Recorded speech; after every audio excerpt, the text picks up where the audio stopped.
All right, all right, all right. I think I am live. Hello, Zen friends. Happy Saturday to you. Happy weekend.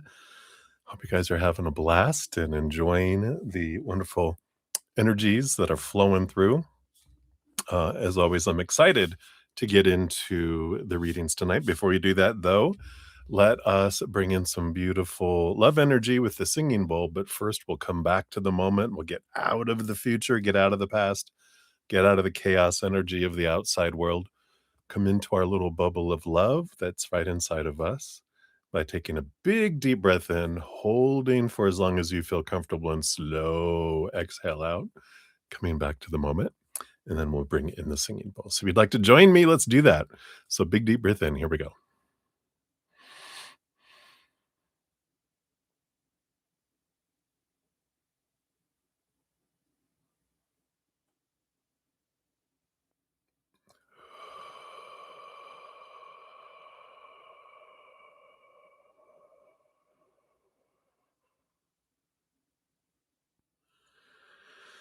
Beautiful. Oh, it's always so calming.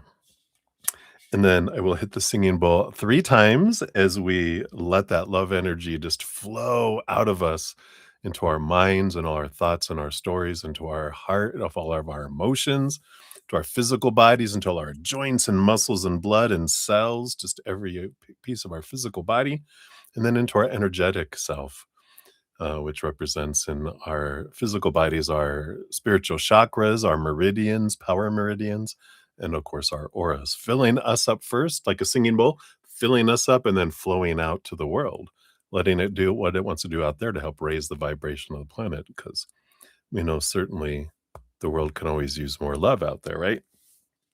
Something we can do as I'm hitting the singing bowl too is think of one thing, just one little thing we're grateful for, immediately begins to raise our love vibration, and it magnetizes us to receive more of what we're grateful for. But we also opens us up for messages from spirit, because that's the vibration at which spirit speaks: eternal, unconditional love energy, gratitude, laughter, play, peace, all that higher vibration. So that is what they have for us to do in this moment. So we'll hit the singing bowl 3 times. So remember, gratitude. Here we go.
Beautiful, beautiful. Thank you so much for joining me in doing that. But she's just singing away. We'll put her back here on her little Abel back here, so you can watch over us. So, hello, everybody. Good to see everyone. Hope you're doing well and enjoying this weekend here. I'm getting into my shirt here. Got my little shirt that says, "If I shenan once," it says on the bottom, "I shall shenan again." Shenanigans for the if you probably know what that means, but sometimes around the world, shenanigans are like mischief, right? So that is, the energy of today. We're in Aries moon not Aries moon energy. We're in Leo, moon energy, still fire energy tonight. So we're enjoying that fiery emotional energy going on. So I hope you guys are enjoying that too. Um, well, welcome everybody.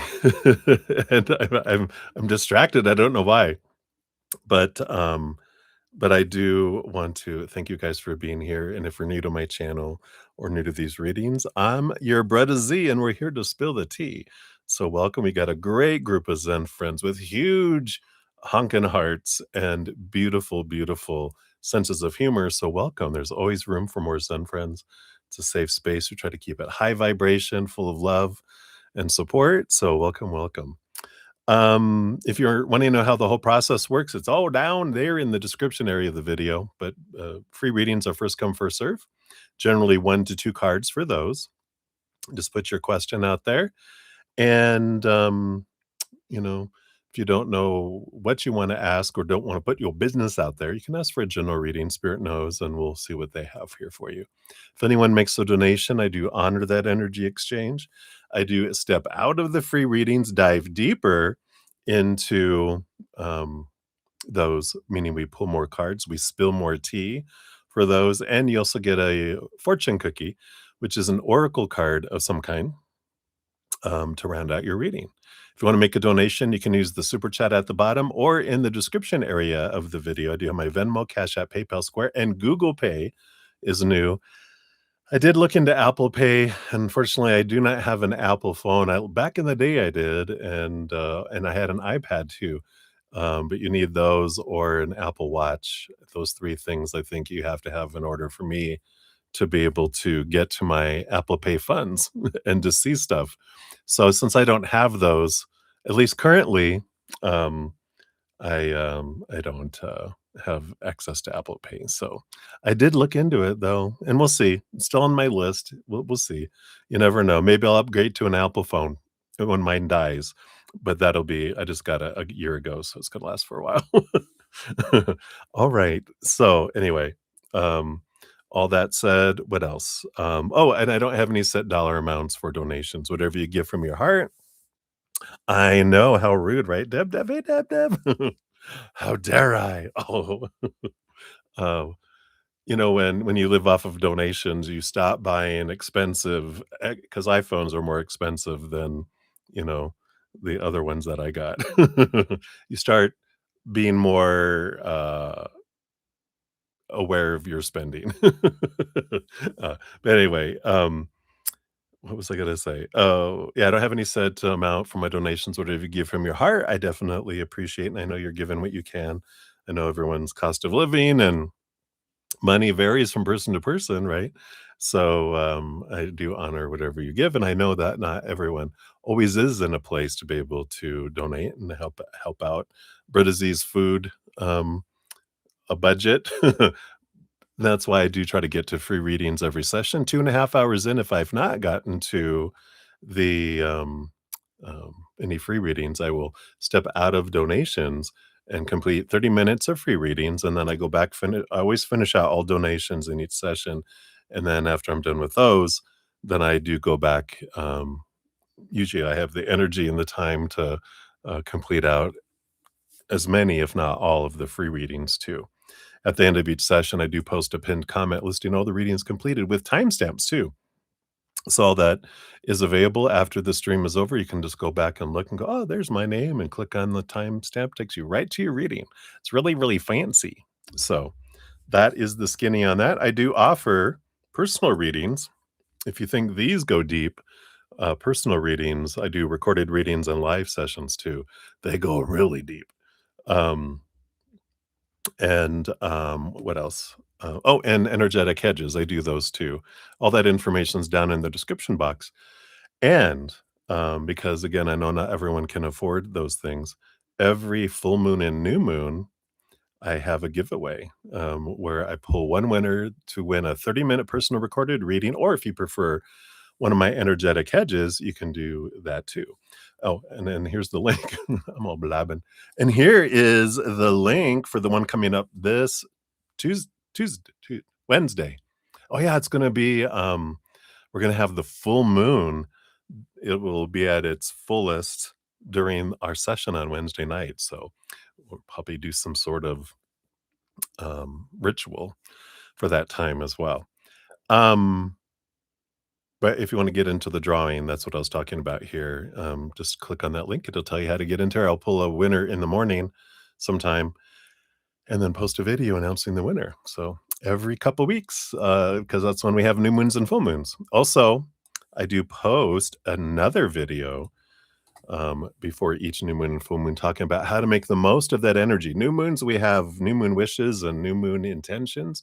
Full moons, the Libra full moon coming up, we've got release energy and an opportunity for affirmations to prepare them to replace what we're sending out, and we replace it with these affirmations. So that video talks all about the most of making the most of the Libra energy.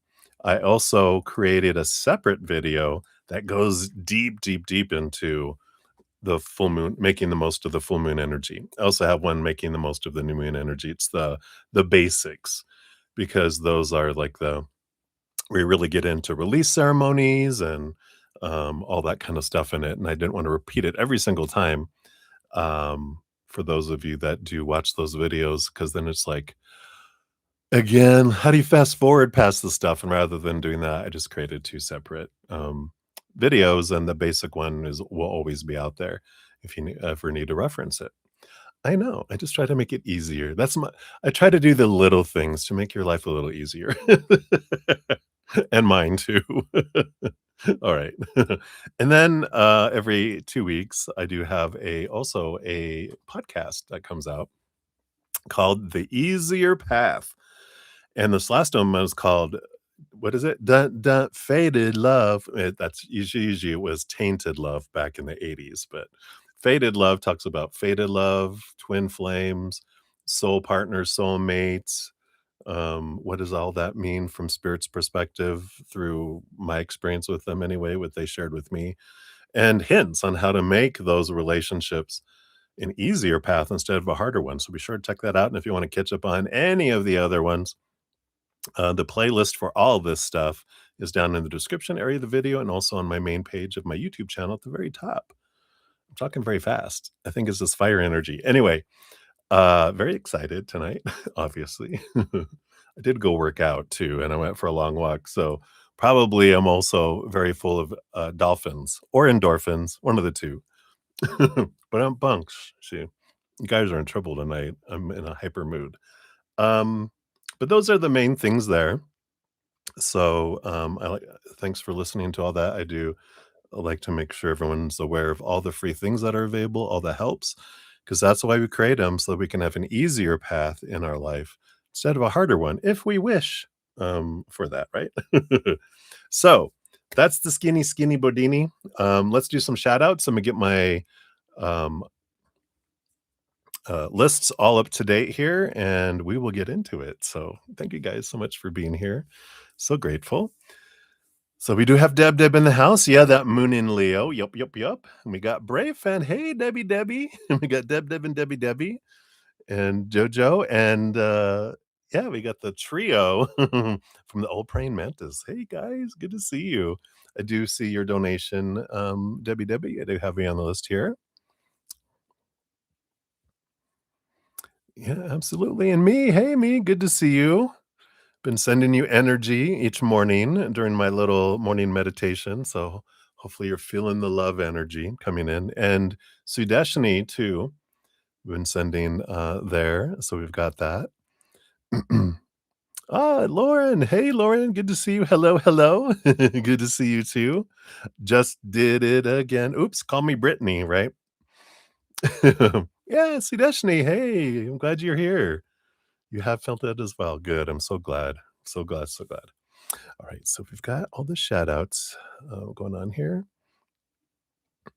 Yep, and Debbie went I mean, Deb went to you said you went to a protest today. Yep, no more kings, energy. You've been healing watching from the hospital bed. Oh, I'm so glad you're recovering well. Yeah, I attended the Introverts for No Kings privately at home by myself silently. Crowds. Oh my gosh. All right. And then we have Marissa. Hey, Marissa. Thank you so much. I do have your 2 donations. So I think that's your second question. Let me just put it there since I have it. That way I don't have to go looking for it. You're feeling spunky today? Yeah. See, Debbie? I mean, Deb, that is us, right? We are feeling it. All right. And let's see, I think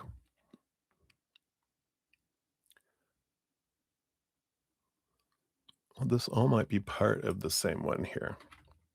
I'll just put them here and we'll get that figured out here in a sec.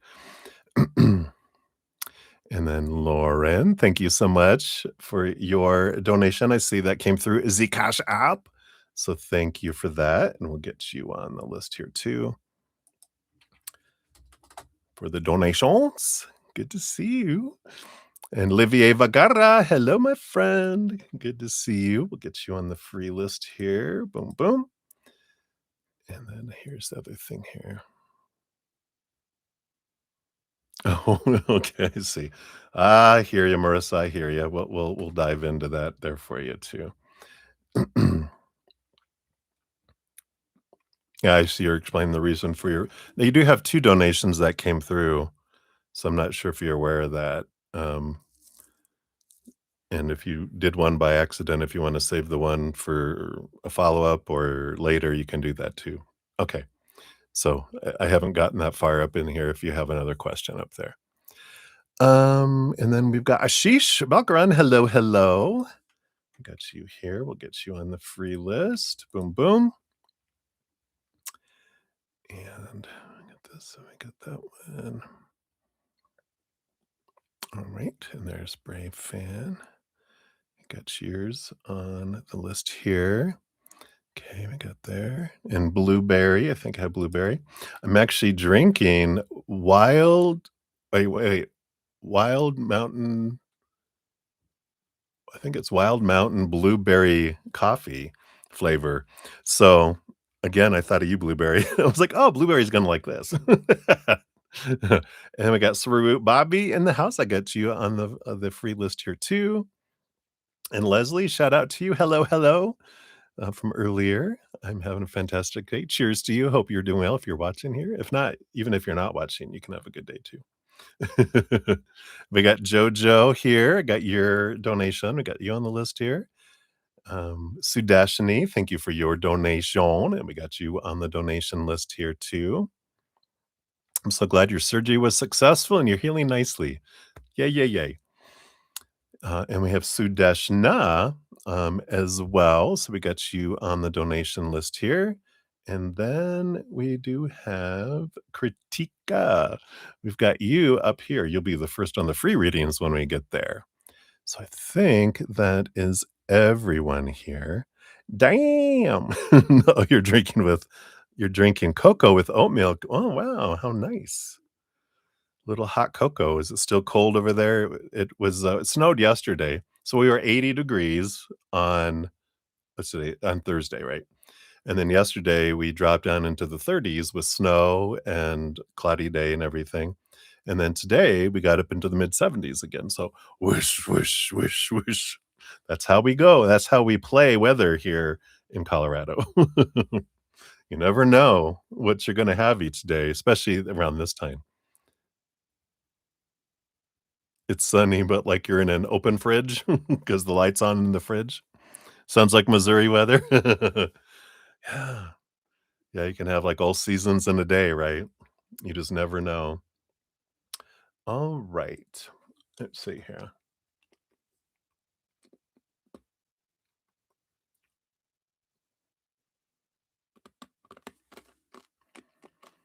Okay. So, Marissa, I think here, so I've the this everything you put is for one question, right? And then if you have a second question, you can post that down there, or let me know. Yeah, you can shovel your I was gonna say shovel your shit. You can be shoveling snow in your t-shirt the next day in shorts. Um, and yeah, and you never know. It's funny because 'cause it'll be like, I'll ask my host because she's upstairs. I'll be like, "So 45 degrees, is that a cold 45 degrees?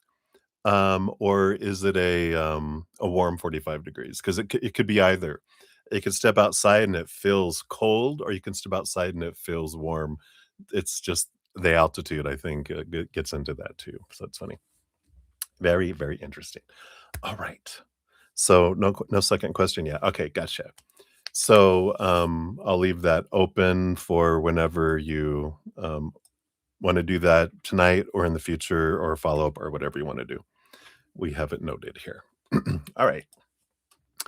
So for donations, Marissa will be up first for your first question, and then Sudeshna Ghosh, and then Sudeshni, and then Jojo, and then Brave Fan, Debbie, and then Lauren of Light is where we're at for right now, I believe. So, sorry, I'm crunching my throat lozenge because it's gotten small enough and it'll bug me. I just got to get it out of the way and we'll jump in here. So, we'll do a cheers, everyone. Thank you for all the thumbs up. It does help spread the Zen love, and you're part of the love tsunami. And I'm so grateful for you guys. And I'm so glad you're here. And we're on this path and this journey together. Many blessings to you. I love you guys. Cheers, cheers.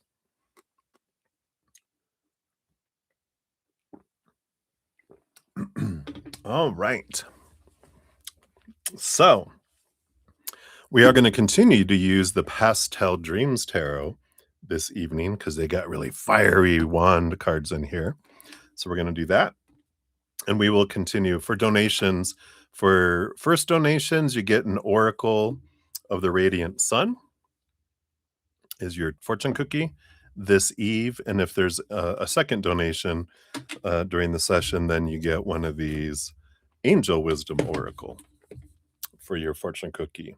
So you don't get tired of the same fortune cookie. No, that's not why. All right. So let's get into it. I'll try to be mediocre silly instead of extreme silly. No guarantees, though. I will try. That's my intention. However, I am wearing my shenanigan shirt, so there's sure to be shenanigans. All right, so let's dive in. Thank you guys so much for your unconditional love and support. All right, Marissa, you have 2328 is for your timestamp. So let's get into it. So you made an honest mistake. It's not stupid. You made an honest, um, and it's not really a mistake, right? I like that you were like, you know what? I'd rather try and it not go the way that I want it to, rather than not try and not know, right? Because then we'll always wonder. So I'm an advocate for, if we're wondering, should I try something with an X or whatever? Yeah, give it a try because you always wonder. And sometimes we just need to experience their bullshit again to go, that's right. That's a great reminder why they're my ex, right? I know. I know. So, and because it's your child's father too, even more so, it's like, well, for the sake of my child, I want to try it too. But you never responded, and there you go. So you think you have a problem with him moving on with someone you used to be friends with in high school. I guess I don't think it's fair, but that's just my ego. Well, maybe, here I'm reminded of it was on Instagram. I forget which show it was. It was one of those dating shows where they have a bunch of, like, they have, I think in this one there were like several men and several women, all single, hanging out, and, how they're trying to figure out who's gonna end up with who kinda stuff, and in one of them, there was the ladies were sitting on the couch, and the person was interviewing him like, "So how do you feel that, so and so stole your man?" And she said, "First of all, she did not steal my man, she took my problems off my hands." Something along those lines. Now that's her problem and not mine, and I kind of feel like that's this energy coming in with this is, you know, I'm like, "You know what? You didn't steal them from me, you've relieved me of a problem, thank you." So, anyway, so your question is, why, do they never wanna be in a relationship with you, but with other women? Alright. Let's take a look here.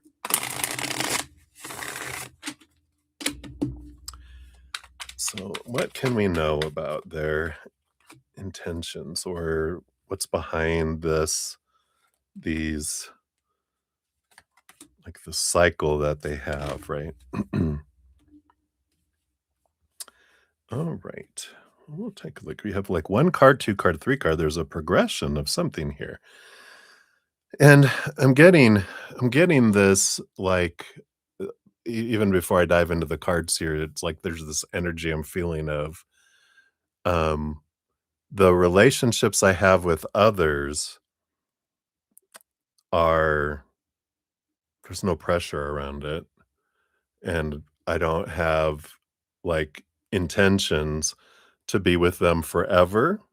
It's almost like there's this energy of the others are, "You're good for now," but I don't feel like they have this longevity energy, and I do feel like they know that they're getting to know this about themselves, and they're realizing, I can't stay in a one relationship for a long period of time. And I feel like they don't do it to you because they really it's like you're someone they really, really loved, and they do love you, but they were I don't know if you were their first love, but it's like there's this energy of, "I don't wanna put you through any of that." And then being, a child of the mother of one of his children, right?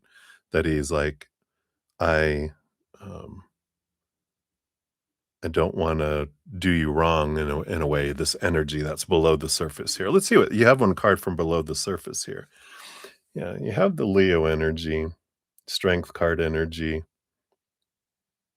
and there is something about the Beauty and the Beast that they don't want to hurt you, and so they're purposely, like, trying to stay distant, um, in this here. Bottom of the deck, also for the energy of your reading, you have the Six of Swords, which is about them leaving behind old ways of thinking, looking at things from a higher perspective, and trying to stay in calm waters instead of choppy waters. And I feel like they kind of feel that way if they know here at this and we're in this Leo moon energy right now, this fire, this um when you know you're a spark, right? And you know that you tend to burn through things like a grass fire, right? That you burn through stuff and you don't end up going back because there's no fuel left. But when things start to grow, there's an opportunity for the fire in a long period of time. There's more to consume. A fire can come back and consume again later, right? Not maybe the same fire, but, a fire, and I feel like they know that, and they don't wanna consume your life like they did before, and I feel like it is that kind of energy. But let's take a look here. Um, what else do we have here? Yeah, we've got the King of the Swords, and there is the King of Swords is a ruler over all the mental energy and the storyteller, master storyteller, and there is this energy of getting into their minds instead of their hearts. And I feel like that's what they do here. They're like their heart, their self-love is so small that they usually give through passion and not through love energy. And so they're doing a lot of mental energy and a lot of fire, but not a lot of water, love energy, right? You were one of the few where they allowed their heart to, squeeze out what little it could, because when you love yourself this much, no matter how much love you want to pour out, it's going to trickle, right? But they did their best to try to give you love, and they just realize they're not built that way right now. And I feel like that they're realizing here, this is how I'm made. And again, there's this awareness of self-awareness, not in like enlightened way, but in this is what I do. And so I don't want to do this to you. Um, so let's see what else we've got here. Yeah, we got the Ace of Swords and the Knight of Wands. Yeah, here it is. You know, the Ace of Swords is clarity around my energy. The Knight of Wands, I I can't control my fire. I consume. I need a lot of passion. I need a lot of this, and they won't be satisfied on the inside by how many or whoever they have on the outside either. But they tend to go from person to person or have a couple people at the same time, usually. And again, there's this, they know this, and they're like, I don't want to diss you, you know. Let's see what these other three cards are here. Yeah. So they know you are huge, huge love, Queen of Cups energy. And they've got this Nine of Wands, which is the block um, to you, because, and it's interesting, the Three of Pentacles is about being true to one's authentic self, but this is like their true authentic self, this barrier in you, in that they are um, keeping themselves from you. But there's also this energy that spirit's also being a rooster blocker, and also supporting that they're not meant for you, because you spirit knows your higher self, your spiritual posse, all of your spirit guides, all of them know you deserve to have someone that can give you the love that you can give, that can give you the attention, the, to each other, equal partner, not someone who you're always over giving to and not getting a whole lot back. And you deserve to have someone like that. So that's also a reason why that they're kept at bay in a way. You know what a rooster blocker, right? It's like at a bar, when some person's headed your way and your best friend stops in and blocks them from coming towards you. That's kind of what spirit does for you too. So let's see what your fortune cookie brings in too. Hopefully that brings some clarity in there. It's definitely not about, you're not desirable, and it's not about you, and that it's all about what's going on inside of them. And of course, spirit stepping in, it feels like. Let's see, what else do they want you to know here? If like this is your card. And you have, let's see, what is this? You've got Saturn in Gemini, concentration. Always interesting cards. I like these. So let's see here. Saturn, Saturn, Saturn in the Gemini. So Saturn is about ambition, and Gemini is about mental awareness. Here we go. So it says a star is centered in a delicate spider's web. The web signifies patience and concentration.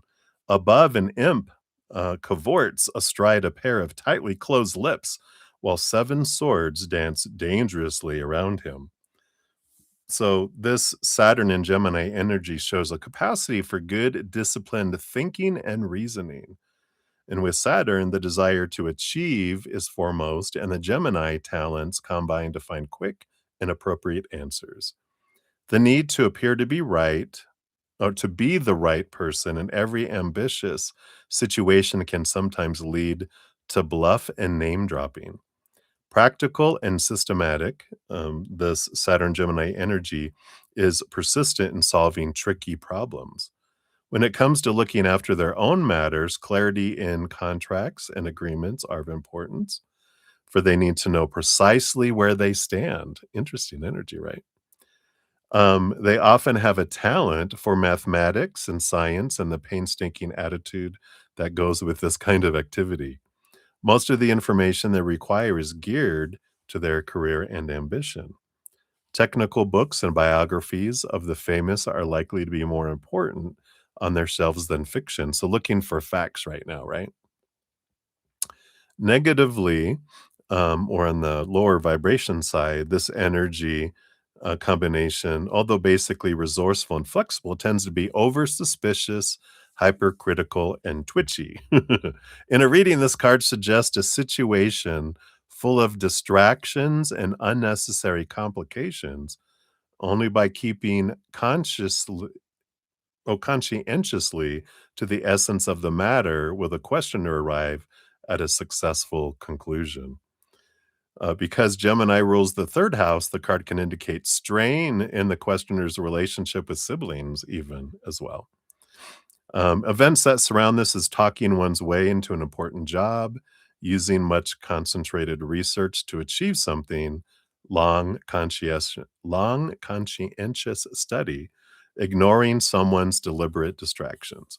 So there's some energy in here that matches up, I feel like, more so to, the X there.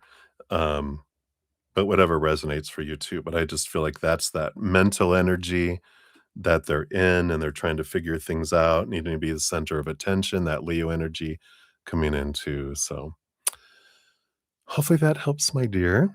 And that's what they have for your first one. If you have a follow up, you can definitely pop it out there. You have an IOU for one.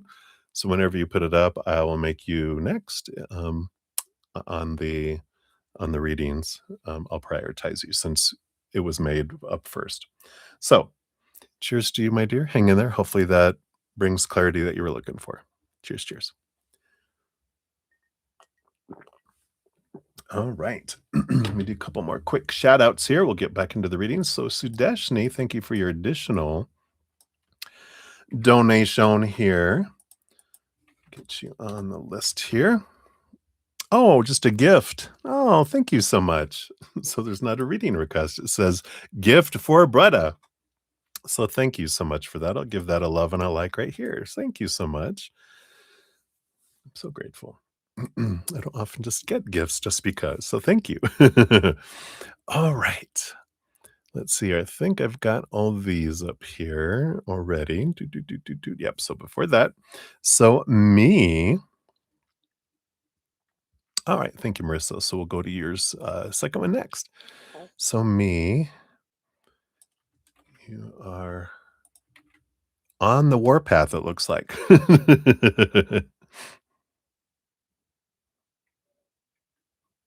Right, Deb? All right, and then let's see the second time. Let's put you up there. And here's more. Let me just add that in here. I most certainly am. You're so funny.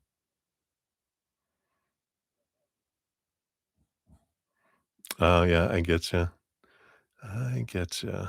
Your question there. Jojo, let me add this up here. And I'll add that clarity just so that I get that here. Okay. I think I got all those.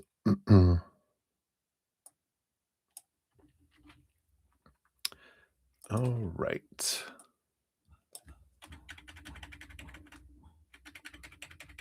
So I think I've got all your deets there, me. So I'll get you on the free list here. I think I got everyone. Let me check. Oh, I didn't check my emails here. I don't think I got any others. Whoops. That's not what I wanted to remove. Get rid of that one. All right. So I think I'm back on track here. So up next, we do have Marissa's number 2, and then Sudeshni, Jojo, Brave Fan, and then Lauren of Light. So that's where we're at. All right.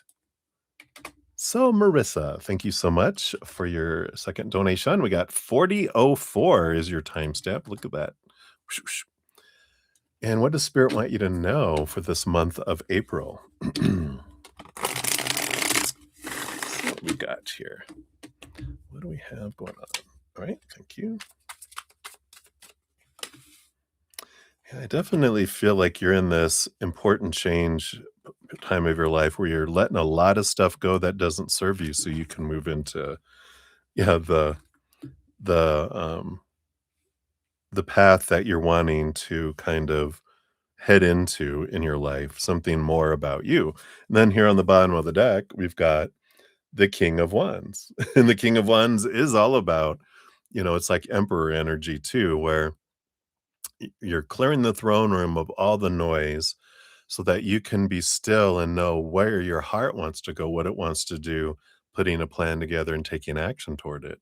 So April feels like this month of, I know what I'm wanting. I'm getting clarity about what I want from my heart, not from my head of supposed to be and should be and need to be, but from my heart and putting a plan together. You have the 9 of Pentacles under this one too, which is all about, being off alone. Um, with spirit. And so that's a good indication for your movement, right? You're looking for a home out of the situation you're in. And I feel like that's another big step that's happened in your life is you're removing the stuff out that doesn't serve you and the stuff that would normally, suck energy out of you, mental energy, emotional energy, financial and physical energy. And, did I say emotional? Emotional, physical, spiritual, mental, all the energy. You're cutting the stuff out that were um, lower vibrational entities in your life, and you're moving into higher vibration. This is what all this is about. What else for April here? Yeah, you got the Page of Pentacles. So new abundance, new opportunities in the physical world coming in. So I feel like you're also we were talking about getting a new job too, right? Because 'Cause they're just showing me new upgrades, upgrades, upgrades in your life. Not downgrades, upgrades, right? You got the 2 of Pentacles. Yeah, you got a very much this balance that comes in your outside world here during the month of April. We love all that. Things balancing out.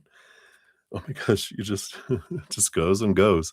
Ace of Swords, again, a lot of clarity around things coming in, right?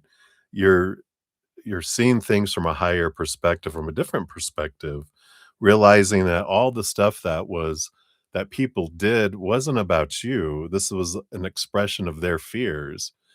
Because if something's not an expression of love, it's a cry out for love. It's an expression of fear of losing love. So, and doesn't mean like love with us, but what they fear losing and being unlovable on the inside. So their little inner child, when someone feels unsafe or out of control or uncomfortable, they act like 2-year-olds, right? So what we do as humans in this Ace of Swords, I feel, is you're really seeing things from a different perspective. You're looking at circumstances differently, that these aren't happening to you, that they were all happening for you to learn, to grow, to know what you can release so you can move into something that is more in alignment, like we said, which you've got the major arcana, the World card, which is the last card in the major arcana, an ending of a cycle of victory and an ending for a brand new adventure. So, and there's no full April Fools, but it's not April Fool. It's a whole new beginning because the Fool card is getting rid of all this mindset and all these expectations and feeling like it's a world of possibilities. So I feel like April is a big month of stepping out of the old things and stepping into new. And you also have the Justice card. Yeah, balance again of the seeing things from a higher perspective, this um the scales that feel so out of balance in the beginning because we have so much fear and small t truths rooted in fear, all these expectations and opinions that is piled on to us growing up that they overwhelm us until we start opening up to the higher way of looking at things, the spiritual, capital T truth rooted in unconditional love and joy and laughter and peace, and it starts balancing out. So there is this great balancing energy that comes in here in the month of April. Again, even with the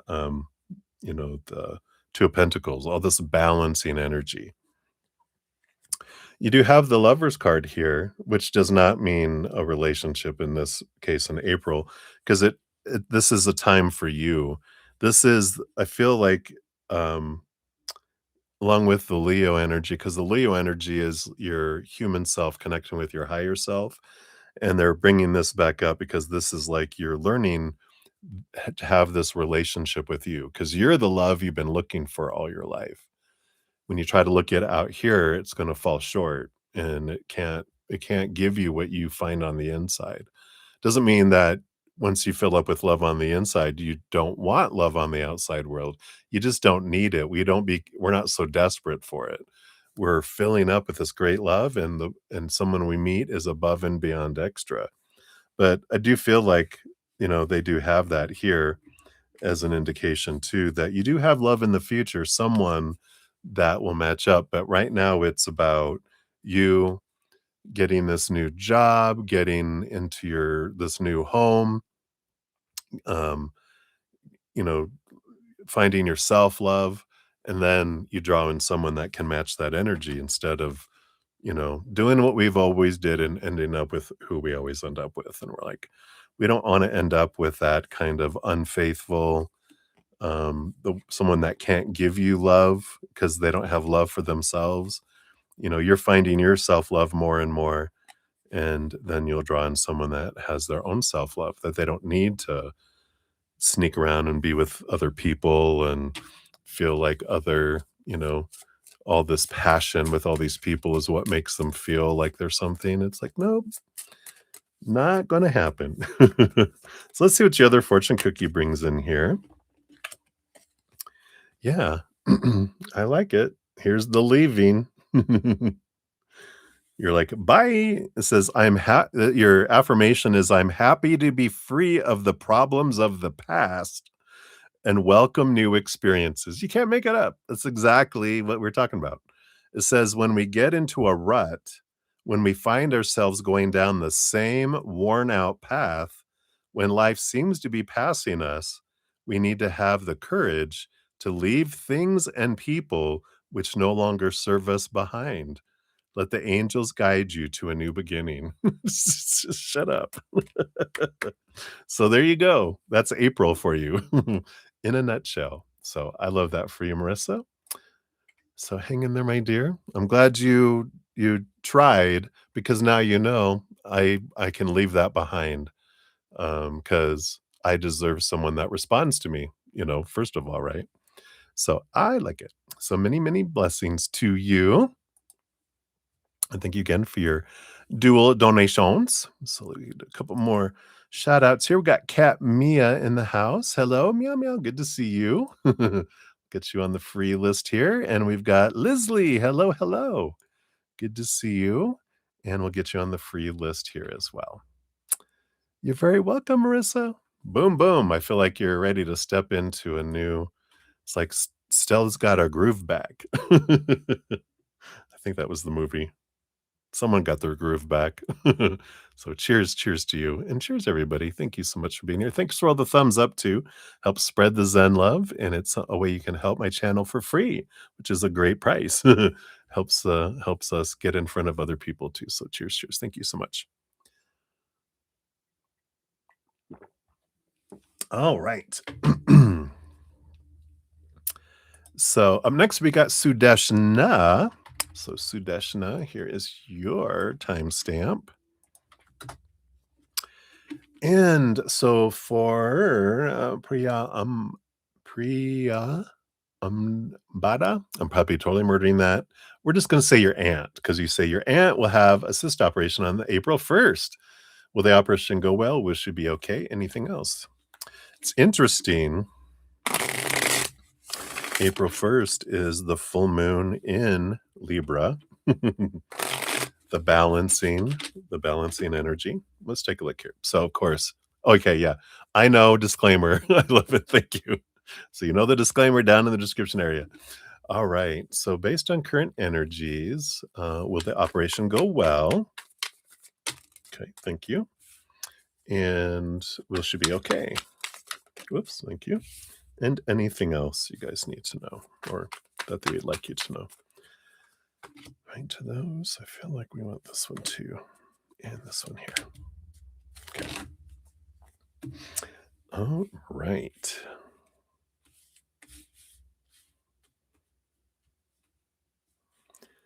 So, the bottom of the deck, we got the 3 of cups, which is joy and celebration. Great energy to have on the bottom to represent your entire reading. You know, we could stop at that and go, it's going to go very well, right? People are going to be joyful. It's a celebration, unless everyone hates your aunt and they're glad she's gone, which isn't the case. I feel like she's people care about her, so you guys will celebrate when things go well. um will the operation go well? Yeah. And so I love we got the joy cutter on the bottom, so just know that's the underlying energy, because we got the death card and the 10 of wands, which is an ending and beginning energy. And this is good. This means the cyst will be removed and the issue is solved. There's an end to the situation, not an end to her life, but an end to the situation. 10 of wands is an ending and a beginning with the 10 energy too. So both of those cards coming out together, very positive that the operation goes well. They're able to remove it all. We're done kind of energy. Will she be okay? Yep, 6 of pentacles. It's a victory energy, a balancing out energy here, with the 6 of pentacles of the physical body. So everything balances out. Everything's well there. That's good. Anything else we need to know? Yep. We got the Ace of Pentacles, which this is an opportunity here. 5 of Swords is the conflict here, and with the Ace of Pentacles representing the body. And I feel like it's important, whatever, because the cyst kind of grew from conflict within her. It feels with the swords, it's mental conflict in conflict with her emotional. So the head and the heart were battling over something. We'll see what's below the surface here.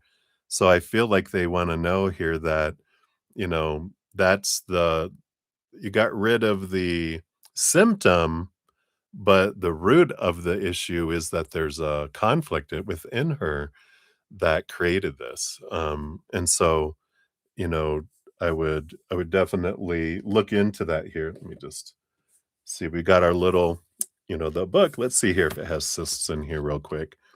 Just just to see. I'm kind of being nudged.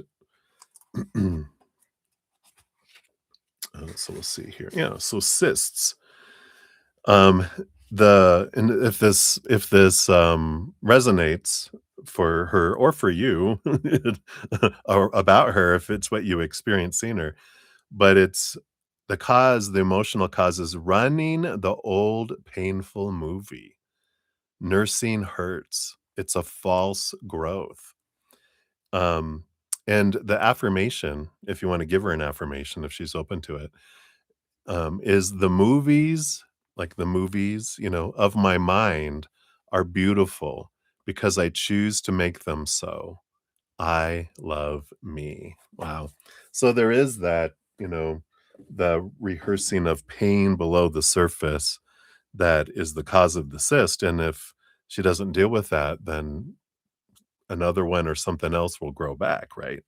So it's important to get to the root. Yeah. And we have the high priestess stepping back, connecting with the higher realms, but diving deep into the emotions, right? Where's that emotional pain below the surface? Yeah. Because there are swords, 7 of Swords, there are these beliefs, could be feelings of betrayal, of being cheated, being, um, a loss of some sort. But there's a stories that have been created, these movies of pain that keep replaying that, that's what can be questioned. These stories and the emotions attached to those stories. So I like that. You even got the devil card on the bottom, which is, you know, um, challenging and letting go of long held thoughts and beliefs and mindsets that have made us feel chained and restricted. So, there's some old pain that maybe she needs to talk about and release and allow it to get out so that it stops impacting her physical body. Because I think we talked about, right, how when, if we're not listening to our emotional inner child or our mental inner child that are screaming, I have this that I want you to take away, if we don't listen to them, then our physical body, which is the older sibling of those two, because it is formed 14 to 21, it's the older sibling, the teenager that babysits the mental one that's a 7 to 14-year-old and our emotional, which is 7 and under.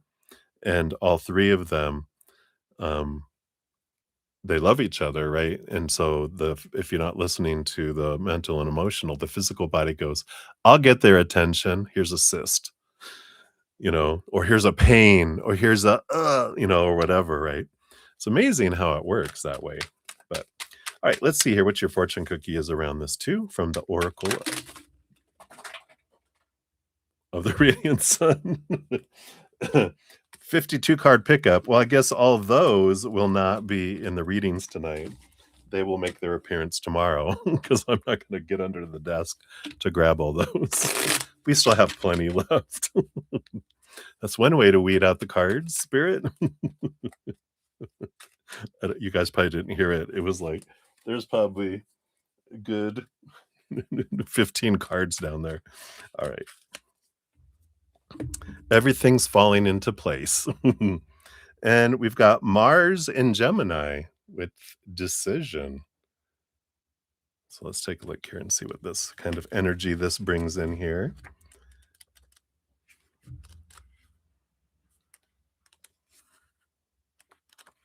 Here it is, Mars. So, of course, Mars is about action, and Gemini is mental awareness. So, the chessboard on here symbolizes the mind and the attacking position, the nature of the competitive planet Mars. Wow. The winged wheel denotes the sun god and movement in the element air or high mental activity. The doorway challenges a move into unknown territory. Wow. So, this Mars and Gemini energy, it actions involve mental work and often manual dexterity too. Here it is. It's getting into what's the movie, what's the stories, right? So Mars and Gemini alike are Gemini alike are fast-moving factors in traditional astrology. I need to slow down. Neither planet nor sign can endure waiting around for things to happen, and both require quick action. This combination indicates someone who is good in an argument and a debate and brilliant at the quick verbal comeback. When it comes to sharp and aggressive repartee, this type can lash with the tongue a little better than most. In fact, most of their battles are fought verbally. Such people display such inventiveness and ingenuity in their activities, which usually involve doing more than one job at a time. Multitasker. Often, this place of Mars indicates great versatility in work with the hands as well as with the mind. Coupled with Gemini's ability to do many things at the same time, it would be surprising if people with this aspect did not have a good physical, manipulative talent to add to their mental skills. Mars Geminians have a lot of energy to expend in rushing around, gathering information, references, or just good old fashioned gossip, and are a source of information for all who inquire. Is she gossip? If they don't know the answer personally, they know someone who does. And if this person is not a professional reporter, he or she makes a good amateur. So when this card is drawn, it indicates the need to make a quick decision, but bear in mind that speed is not the most important factor. Yeah, it's getting into this mentalness here with all of this coming in here, right? And I feel like there is some of this, sometimes when we repeat a story of pain over and over and over again, we get attention from people, but eventually if we're re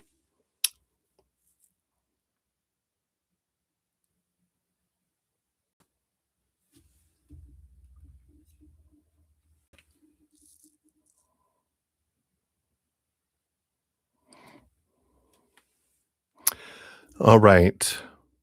I think I'm back. It looked like the connection kind of went a little weird.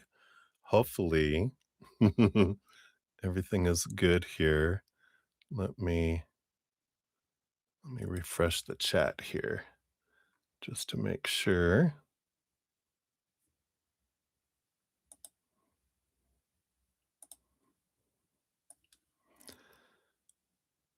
So hopefully, uh, I think it just started after I finished Sudeshna, I believe.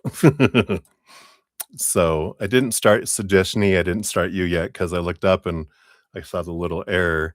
So I don't think it I think it just happened, hopefully. So that's why I keep it up here. I try to keep an eye on it, so if it kinda hiccups. Okay, yay! Thank you so much.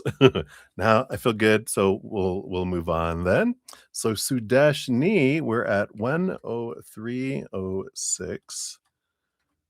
In fact, I'll have to put a little marker here to, like I'm gonna put a little note here, check chime stamps. Because usually when that happens, sometimes the timestamps start being off, so I'll make sure at the end here. But that's yours. Did I post it? No, I didn't. So here's your supposed timestamp here, Sudeshni. All right, and thank you for your additional gift. I appreciate that so much. So I am well, and I'm glad you're doing well, like I said. So you just want to let you know, oh yeah, because your surgery went well, and you want to know, did your children's father have a will with the attorney that he had? If so, did he leave any funds for you? As his children's mother, will this attorney contact you by when, or will they make contact with you? Just a little clueless, so you know information, but you're aware he has kept money for his children. Yep. Okay. So let's take a look here. So first, let me just highlight this. Did he leave any funds for you as the mother? All right. Let's take a look at that here first. Yeah, absolutely. You know, I feel here with the Knight of Cups and with like we have a father with children, it feels here that they left it just for the children here. Um, because they just wanna make sure they were financially, taken care of for them. I don't feel like they did something for you as being the mother there. I know, that would've been nice, but I feel like they were mainly, focused in on the care of the children, um, for that. Let's see what else we have here, and so is the attorney gonna reach out to you about, any of the stuff or with the children and everything here? And let's see what we get with that here. Okay, this here.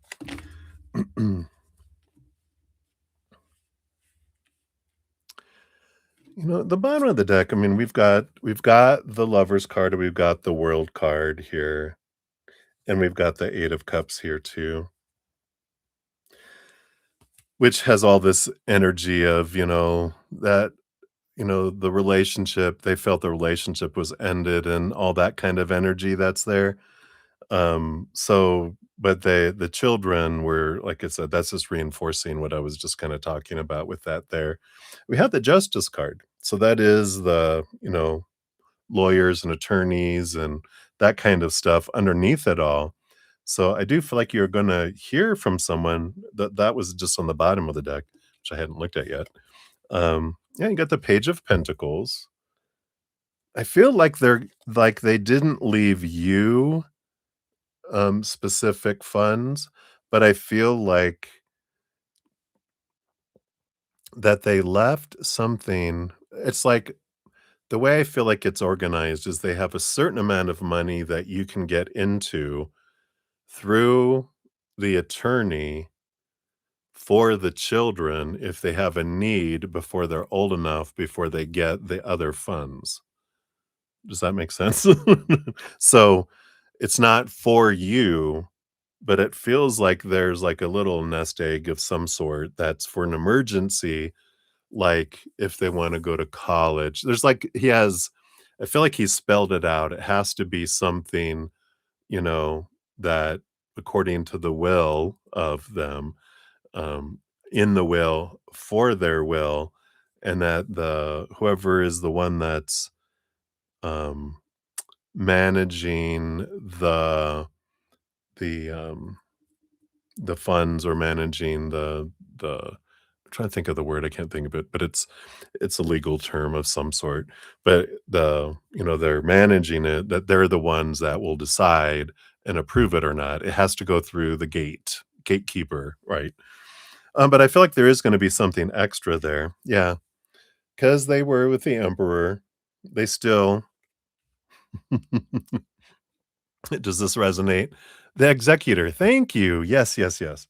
Um, yeah, the executor of the fund and all that, and that they even not on this earth, they wanted to be in control. I still wanted to have control, the emperor. I didn't wanna just give him money and go, "This is for the kids." They wanna make sure it goes towards the kids.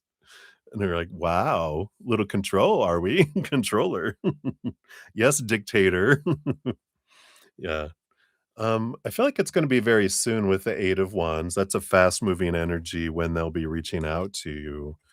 Yeah, you have the Sun card, which is an energy here of abundance and fullness, and I like that. And, yeah, letting go of expectations. The Ten of Swords is, um we were the expectations, I was hoping that they would do this, and they would do this, and they would do this. It's about letting all that go and just know that it's going to come in, when it's time and the perfect timing. And the more that we're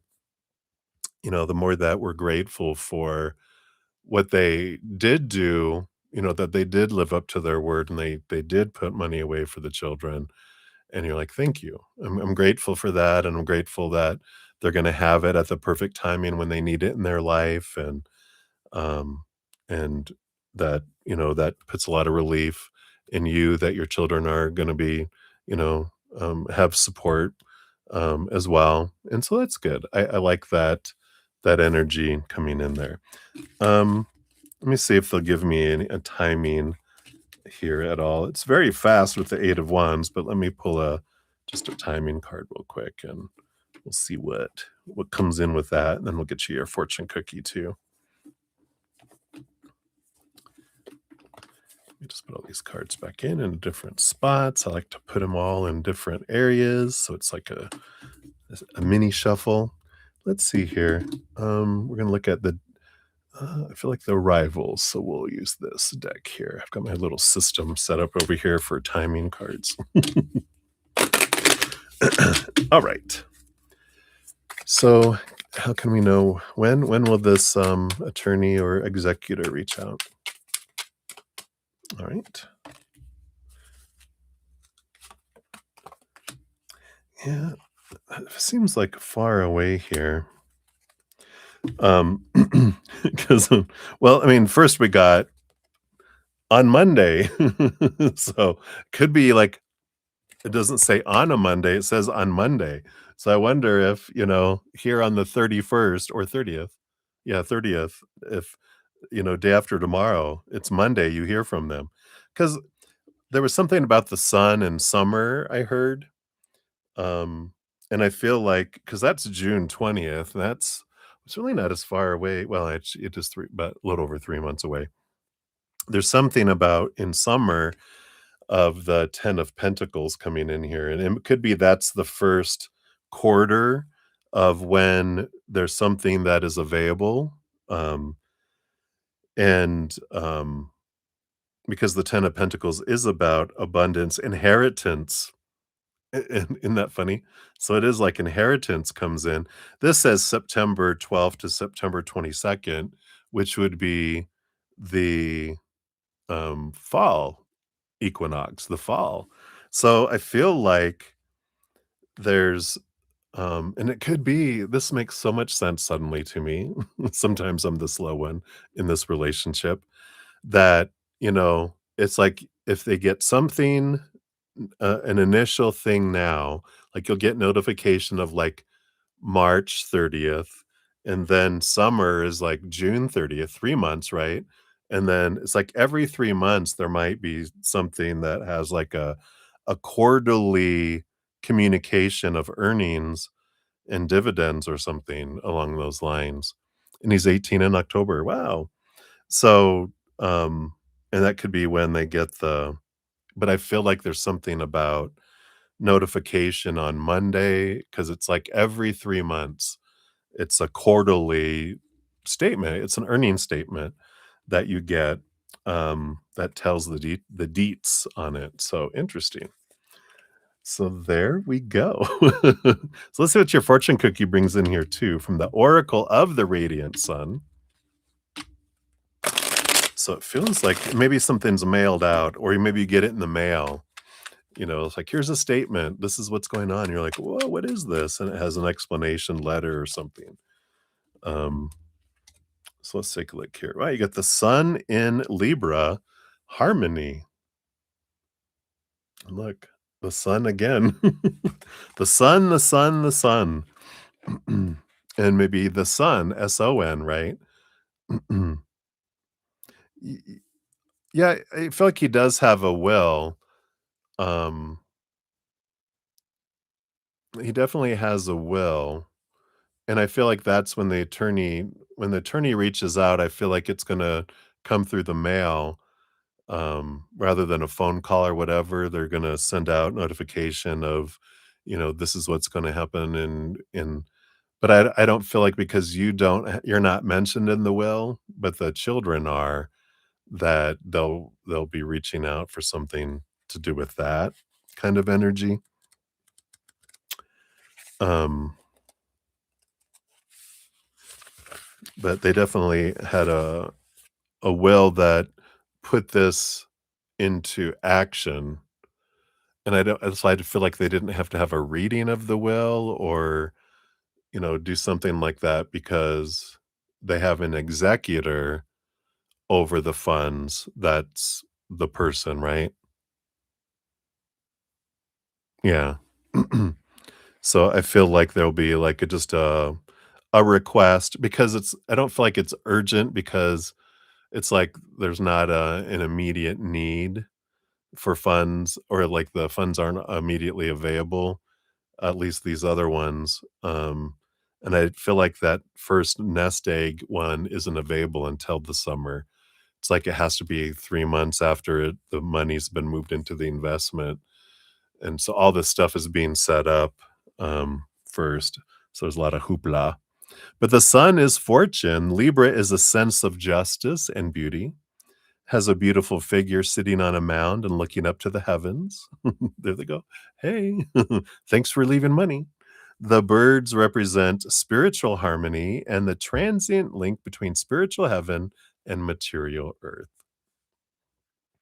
So the Sun Libra nature is easygoing and sociable energy with an ability to relate to others in a balanced and cooperative way. So that's the energy we're talking about here. And although the house Libra rules is concerned with marriage and close relationships, it has a broader meaning governing all day to day social contexts. Fairness at all costs is important for the Sun Libran energy. There may be times when the character that this card describes may be seen as indecisive because of the need to weigh up the pros and cons before coming to a conclusion. There's that legal, we have to weigh the pros and cons for any kind of, payout on all those kind of things, right? Plenty of good conversation, amiable discussion is one of the greatest pleasures. A good counselor, probably potentially good diplomat when helping out friends with problems, attracting strong, capable, and loyal friends and relationships, paramount importance to them. it's interesting because the Libra energy is about partnerships and people helping too. The best successes of this energy are always shared successes. Although the Libra Sun undoubtedly works best in partnerships, this card suggests someone who is more of an initiator and who will very often be the member of a team who sets the ball rolling. So this does feel like the executor kind of energy just being confirmed. When one selects the harmony card, it often indicates a gain from a close relationship, although it can show that one or the other party tends to be pushily dominant. There's the emperor, control freak. The harmony card also points to talent in the field of public relations or sales. Interesting. Events around um, this kind of energy. Situations such as important social gatherings and reunions, extravagant tastes, a difficult decision to make, a pact or agreement, a diplomatic action, or being called in to uh, wait, adjudicate a situation. Adjudicate,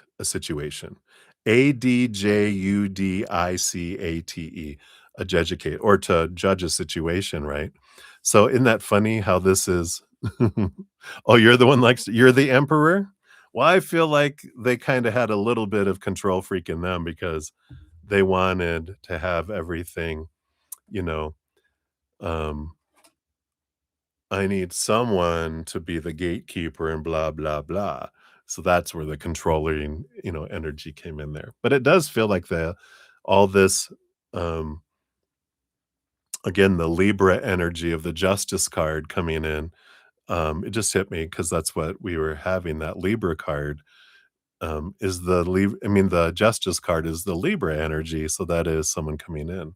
So I do feel like you will have contact from the attorney's office and all of that to explain what's happening. But I feel like it's going to be written communication first. Like they have to go through certain hoops and different things like that. So that is what they have for you, my dear. Thank you again for your donation and for your gift. I am so grateful for that. So thank you, thank you. And continue to feel well and heal. We'll continue to send you energy as well. You're very welcome. All right, let's see. We got Leslie on there. Let's see here. We've got Minu. Hey, Minu. Good to see you. We'll get you on the free list here. And Jojo, thank you for your additional donation. I've got you on the list for number 2. All right. So, Jojo will be up next for number 1, and then Debbie, Brave Fan, and then Lauren of Light, and then back to Jojo is where we're at on donations. So let me take a quick sip here. We'll continue. Thank you guys again for your patience and getting to all your readings. Cheers, cheers.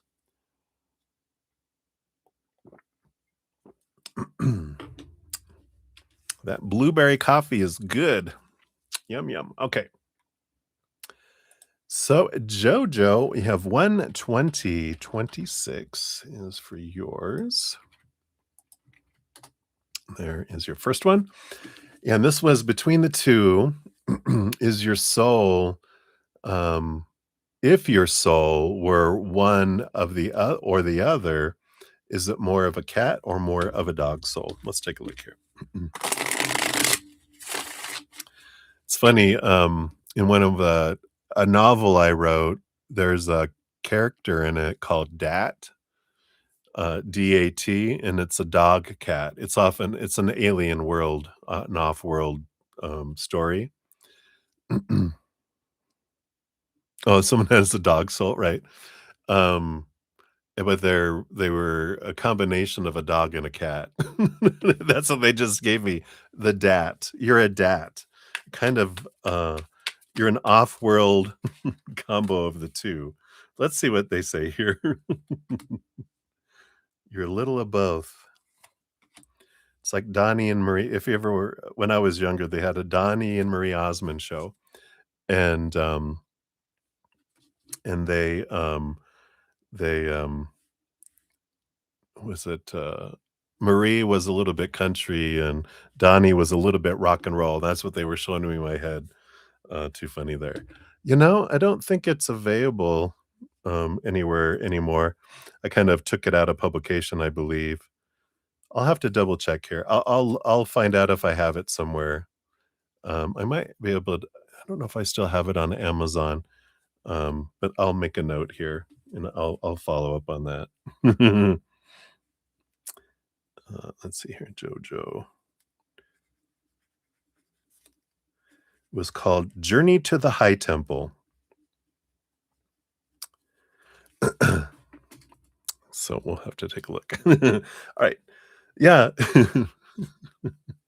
So the bottom of the deck, you've got you got both. You got both hands here. Isn't that funny? Yeah. I have a little novel. I wrote like 4 or 5 books. Used to have them out there. I think I took them out of publication because I did them all in a matter of like 6 months. They were all my podcast and all this stuff, and I wanna, like, edit them and re-put them out, eventually. So we'll see if that happens. But you got the 2 of Pentacles. You have both in your hands, and that's the dad. You're a dog cat. Let's see here, you got these 2 together. Yeah, you got the 2 of Cups. You're both of them together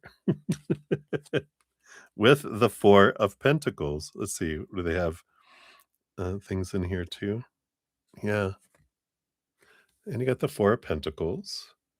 So the 4 Pentacles is like you're at home in those kinda going back to what Deb said. I mean, I feel like you have really been a lot of different animals and a lot of different things, and you found it on Amazon? Um, don't purchase it yet. I think I can do a promotion, like, once a year to make it free, so I can do that 'cause, um 'cause I think it's only the ebook that's out there now, right? But, interesting. But anyway, I feel like, our soul, our true, our higher self soul, right? Unlimited, we're billions of different beings. We're a whole house full of animals, and experiences and expressions. This human expression of you in this lifetime, still feel is the combination of the 2 because at times you can be very all about like the fun, like a little puppy that's just ready to leap in and chase after a squirrel. But you can also flip into a mood where you're like a cat, where you're just like, pet me with your eyes, you know? And I feel like you're kind of the dad. It depends on your energy in the moment that you can be either one or both, right? Yeah, and even got the lovers, which is like the 2 of Cups. So, again, they're showing the 2 together. The cat wants to be free, right? And the 5 of Cups has the 2 cups behind the scenes. Normally, where's the yeah, it normally has 2 cups behind the scenes as well, right? And the Wheel of Fortune. Yeah, I kind of feel like this is one of those little wheels where it's like, what animal do you want to be in the moment? Let's see, let's spin the wheel. And it goes, right? Yeah. Um, and I just feel like it depends on your energy, you know. I know that this human being in this lifetime is a cat person. It wants to be alone, left alone, and when I want attention, I'll come to you. But I don't want people um petting me without being invited and then when I've had enough, I'll hiss and I'm done. Leave me alone. That's funny. What an interesting question, though. Let's see what your fortune cookie brings in too. But it feels like you're a combo between those two. This human expression, because your soul is like a bundle of all these, that are out there. Let's see what we have here. Yeah, you've got the moon in Cancer, friendship, and again, two different personalities. Do you have Gemini? Do you have a Gemini moon or Gemini in your chart? Because you got all this twin energy going on.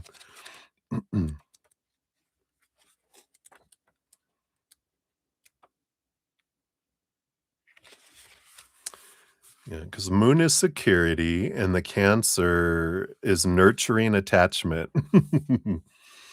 It probably depends on who it is too, right? It says above, children play in a wheat field among the cornflowers, like, well, I guess cats play in cornfields too. They share the delight in the flight of the heron. Below, either side of a crescent moon symbolizing fruitfulness, are two ancient alchemical symbols of the moon, metal, silver. You have no Gemini, actually. What's in your fourth? What's in your third house? Yeah, third house is right over here, Gemini. It's funny because Gemini is right over here next to this card. Um, so the moon is the natural ruler of the sign of Cancer, and people with this energy combination are comfortable with their emotions. Moreover, somewhat like a mother hen, they seem able to feel everybody else's as well. The world really is how they feel it to be. If that turns out to be tough, they can be hard shell those around them with their out and out defensive crabbiness. There's the hissing cat. Emotionally, they're at their best when all is well with home and family. For them, family is all. Friends become family, and family become friends. The early influence of parents, whether enjoyed or not, remains a strong influence throughout life.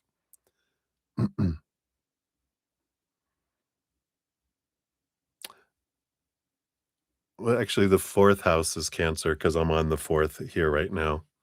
Because it's Aries, Taurus, Cancer. I mean, Aries, Taurus, Gemini, Cancer, and then Leo, Virgo, Libra, Sagittarius. Because it goes fire, earth, air, and water. Fire, earth, air, water. Fire, earth, air, water.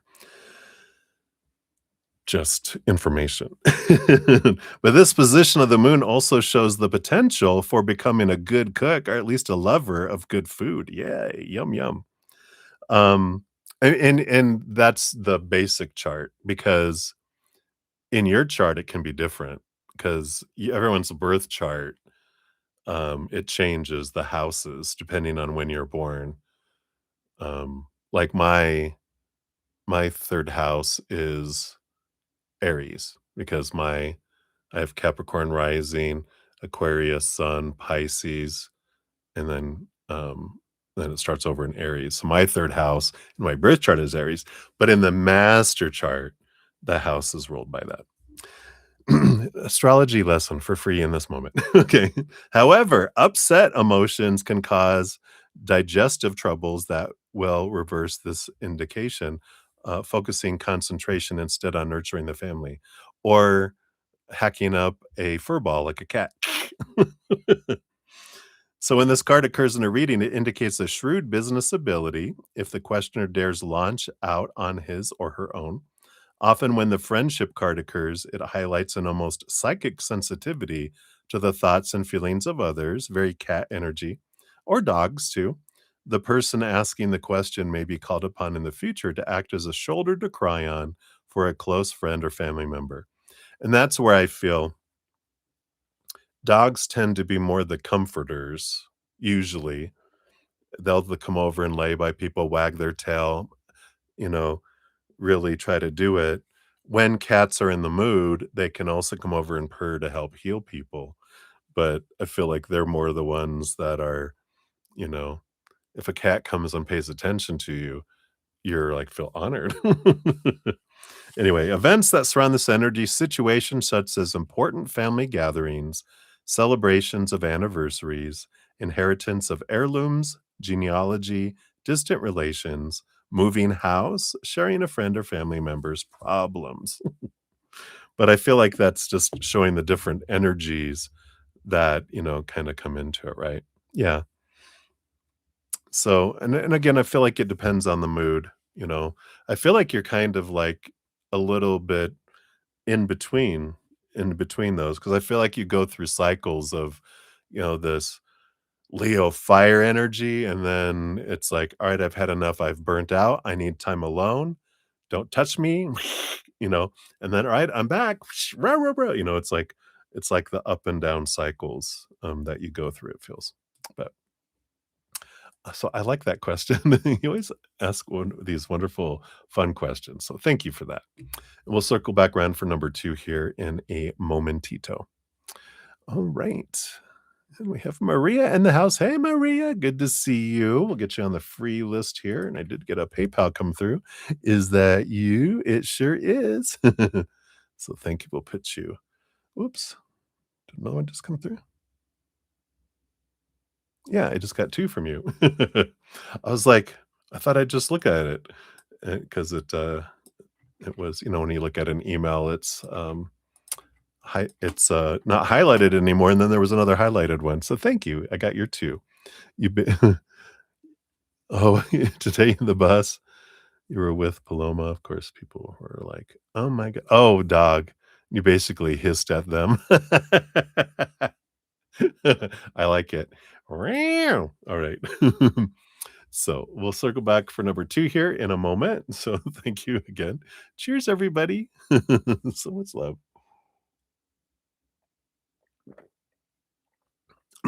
Oh, they were like, "Oh, hi, hi." They didn't even ask permission. They just reached out. Touch them with your eyes. You can pet them with your eyes. But I like that, here in the United States, there's a lot of this where if someone's approaching your dog and they're not friendly, you say, "Not friendly, not friendly." And then they know, "Oh, don't, because 'cause you'll get bit," you know? They're not friendly dog. So you reach out to pet them, they might take off a finger.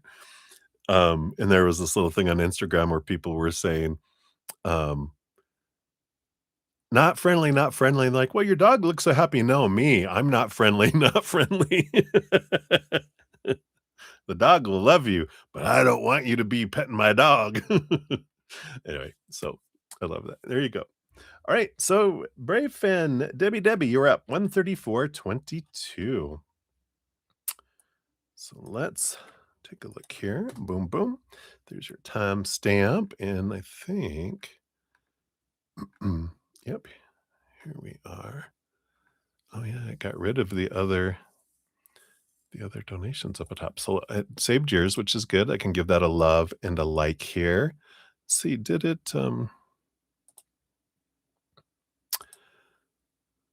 Oh yeah, I can see it here. Johanna, I didn't give yours a love and a like from earlier. It's letting me do that now here though. So all right, there we go. Had to go to another screen. All right, we are back.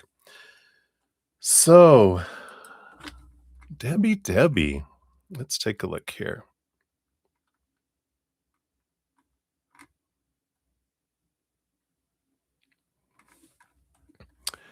In fact, I'm gonna grab your number 2 here real quick, Jojo, because it's doing some weird stuff with the chat here. Things are disappearing, so I'm gonna make sure I just have everything saved over here on my little cheat sheet. Okay. So, good thing I saved it over here.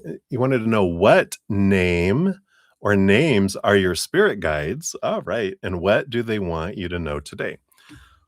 Well, of course, Debbie, you've got thousands and thousands and thousands of spirit guides, that surround us, right? We have those that are really involved in our life every day. And I feel like we're having a few step up to be identified, because you got your 4 elemental spirit guides that everybody has, and they'll I feel like, um, if you wanna get to know them, if you probably have checked out my, little series. Let me see, I think I have it here somewhere. Did I keep it?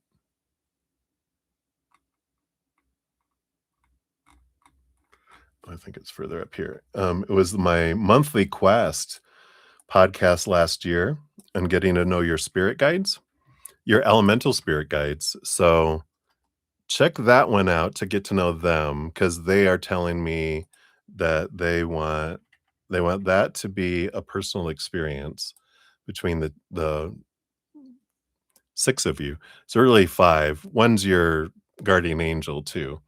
But so I put it down there. I'm also gonna put it, in case you're not here right now, I'll put it in the pinned comment, underneath your name. It'll be there, as a reference too. But I feel the ones we also have, like we have a variety of spirit guides that will come in and out. There's 3 that want to make themselves known to you in this particular reading, and, so you can get those 4. You have 3. You have a ton around you, but the 3 that are most active in your life right now, there's 1 that has been around, um, since birth, since you were in the womb in this lifetime, and they're saying their name is Ma, like M-A, and some sort of symbol after it. I don't know if it's an Enya or it's some sort of little or maybe it's like a because I'm seeing a crescent moon, so it must be like that little underneath it. And, um, so that's one of them, and I feel like the reason they're choosing that name because really we don't have names on the other side, we just have energies. Names are more for our human to try to feel like they're more real to us, it helps our human connect, but they did have a past lifetime with you back and this feels like the Middle East because 'cause I'm seeing a lot of desert energy, but they had a past lifetime with you, and that's the name you knew them back then. So that's why they're like, "Hey, you know me as Ma," but there's a different kind of symbol on the end. I mean, it's a different pronunciation, but that's the closest I can get to it is like ma. So that's one, and yeah, like I said, they've been with you in the womb, and they'll be with you in your entire life, and they've been with you all this time, and they'll be with you all the way through. It was funny because one's funny. They're like, "You can call me Fred," and I'm like, "What?" And I feel like this is someone you've known in this lifetime that's, that's, um and I feel like they kinda passed earlier in your life because 'cause they've been with you for a long time in this lifetime too, but they're a loved one, someone you knew, and they're saying Fred, and they're showing me a Bugs Bunny cartoon of all things. "I will love them, I will care for them, and I'll name them Fred." It's like something where someone got to, have Bugs Bunny as a pet or there was something that someone had something as a pet. I can't see it completely clear, but they're just saying, "You can call me Fred," and hopefully that resonates somehow with you to let you know who that is. But they've also, are hanging out and, with you. And then who's this 3rd one?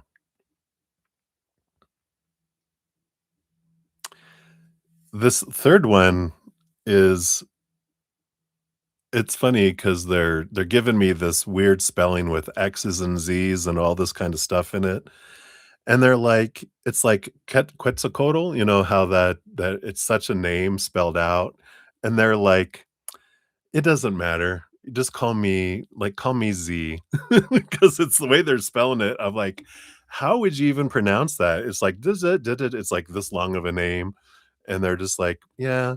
And it does feel like they do have, like, that Aztecian energy around them, and I feel like, again, this is someone that you knew in a past lifetime, um, during the Aztec ages, and just call me Z. It's funny.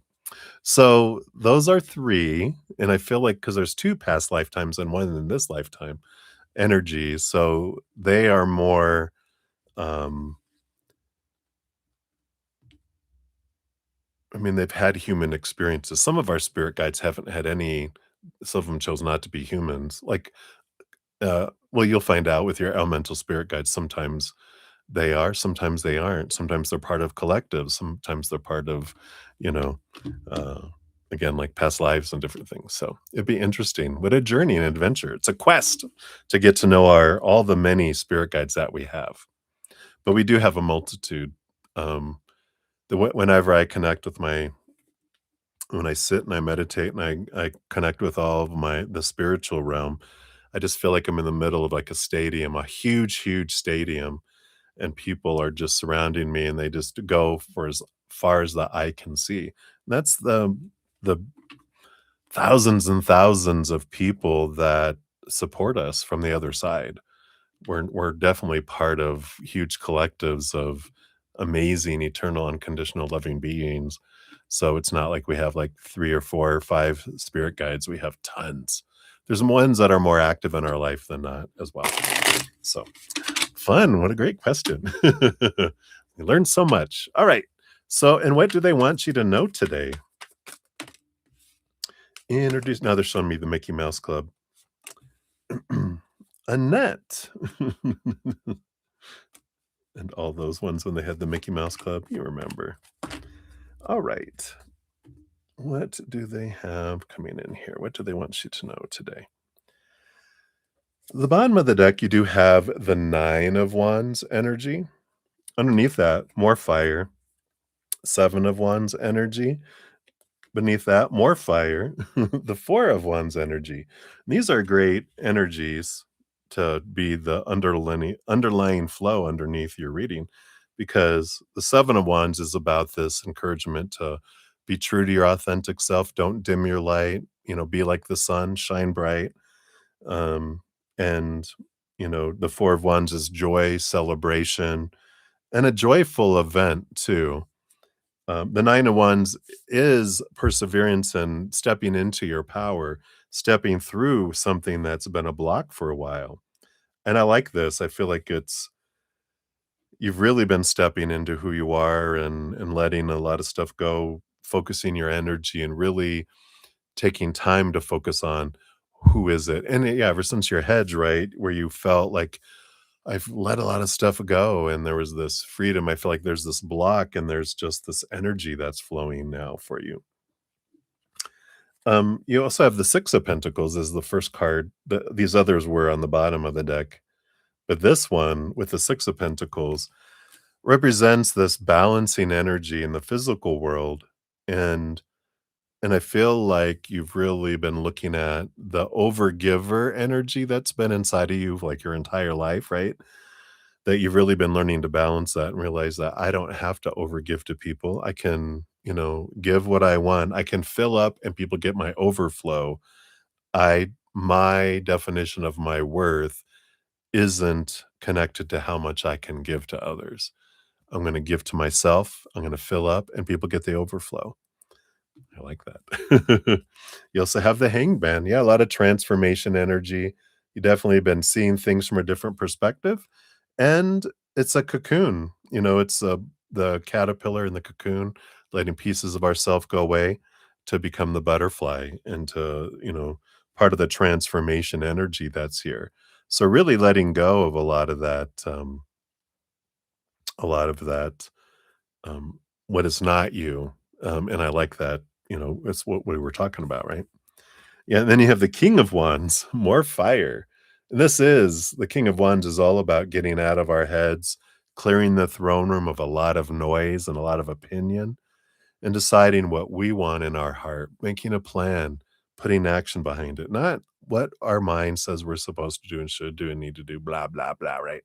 This is about living from the heart and allowing this energy to flow and come through towards what you're wanting to do in your life. And I like this. Again, the 7 of Wands, not asking permission to shine, not dimming your light, not shrinking, not walking on eggshells. Like, this is what I want. This is what I want to do. And that's all right. You get to do that. You have the 2 of Pentacles too. I feel like they're saying there's 2 opportunities that are coming up here, 2 things that you would love to do. And I feel like they're saying, do it. You don't have to choose. Do them both. whatever these two things are that you want to do, you can do them both. You have the Nine of Pentacles, which your spirit with you. You are supported in your finances. You have this financial self sufficiency. There's this abundance energy that comes with the Nine of Pentacles. It's a little bit of hermit energy too, about pulling back and spending time with spirit. Um, yeah, I like that for you. I don't feel like there's any more they want to say with that. Yeah. You have the Knight of Cups, which is follow your heart. And again, that's that energy of the King of Wands. Follow your heart, not your mind, and balance your mind, even with the Justice card. Because the Justice card is, it's an air energy. It's see things like the Hangman from a different perspective, from a place of unconditional love, letting the old expectations go, the old small t truths rooted in fear. And I feel like that's what you've been doing. And I feel like they're just kind of saying, yeah, spend time with us. Will help move those emotions that don't serve you anymore, those mindsets that don't serve you anymore. But there definitely is this energy of it's time to um, get out of your head with expectations and that you are supposed to give to everyone else and give to you and let everyone else get the overflow. And with that, it's go do the things you want to do. Even if it makes it inconvenient for others, it's okay. They would do it to you. They have. You're like, "That's right. Why am I keeping myself from being able to enjoy, my life?" Right? So do it, do it. See what your fortune cookie comes in here too, with the oracle of the radiant sun, the ones that are on the table, not below the table here. Let's see here. You got Venus in Aries. Oh, I gotta cover something up here. You got lust. Yes. Allow yourself to lust after what you want. I like all this Aries, Venus and Aries energy. Very much act on your love, right? Because Venus is love and Aries is self will, but it's action energy, right? So the unadorned figure is the object of desire. The fiery volcano symbolizes Aries' sudden outburst of energy. The chameleon changes color to become whatever is required in order to achieve its aims. So this combination of energy of love and self-will demands a great deal of personal attention and will compete in partnership matters with enormous enthusiasm. Willful, unstable, affectionate, and imbued with a healthy lust for love and life, this energy combination is impulsive in matters of relationships and good taste. What or who Venus Aries energy chooses, they're determined to get. So it's go after what you're wanting energy. This personality energy is cheerful, positive, great enthusiasm, and sparkle. So that's the energy we talk about, right? Whatever we focus on, we draw in more. And so as we focus in on that joy energy, we draw more of that in as well. Warm hearted, pleasant, and friendly nature wins many loyal friends and guarantees loyalty in return. Socially, you're comfortable and competent with a manner that carries you successfully through most tricky situations. With these qualities, you can make a good business and romantic contacts. Competitive instincts make you want the best, and the best you will have. As with all Venus aspects, this card suggests some artistic creativity. And if these fiery Venusians are not artistic themselves, they'll have the ability to surround themselves with artistic and talented friends. Appearances are important to Venus Aries energy. They take a great deal of trouble to look good wherever they see themselves on show. So when this card is drawn, it indicates a need to assert oneself, and yet to do this with the utmost warmth and charm. The hard hand in a velvet glove may be the answer. Boom, there you go. The events that surround this energy, a brief, wild love affair, whoa, a love battle, a fighting, sparring relationship, or a love challenge. But I feel like this is more an energy of action, taking action on what your heart wants to do. And again, two things that are really on your heart, do them both, right? So that's what they have for you, my dear. Hopefully that helps. So many blessings to you. Thank you again for your donation. So good to see you. All right. I know, right? Isn't that great? Whoopsh. Better than a soft hand in a brass knuckles. All right. So cheers, cheers, everybody. We'll continue on here in a second. I'm gonna take a quick sip here.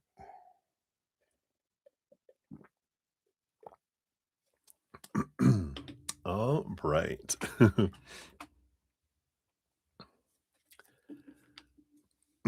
Right?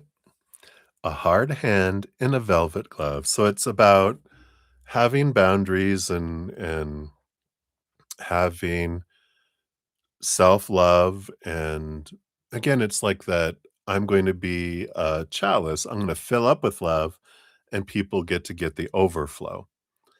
And that's kind of like it's tough love, right? That's kind of what it's saying. It's tough love. It's doing it with love, but being honest and sincere and having boundaries, right?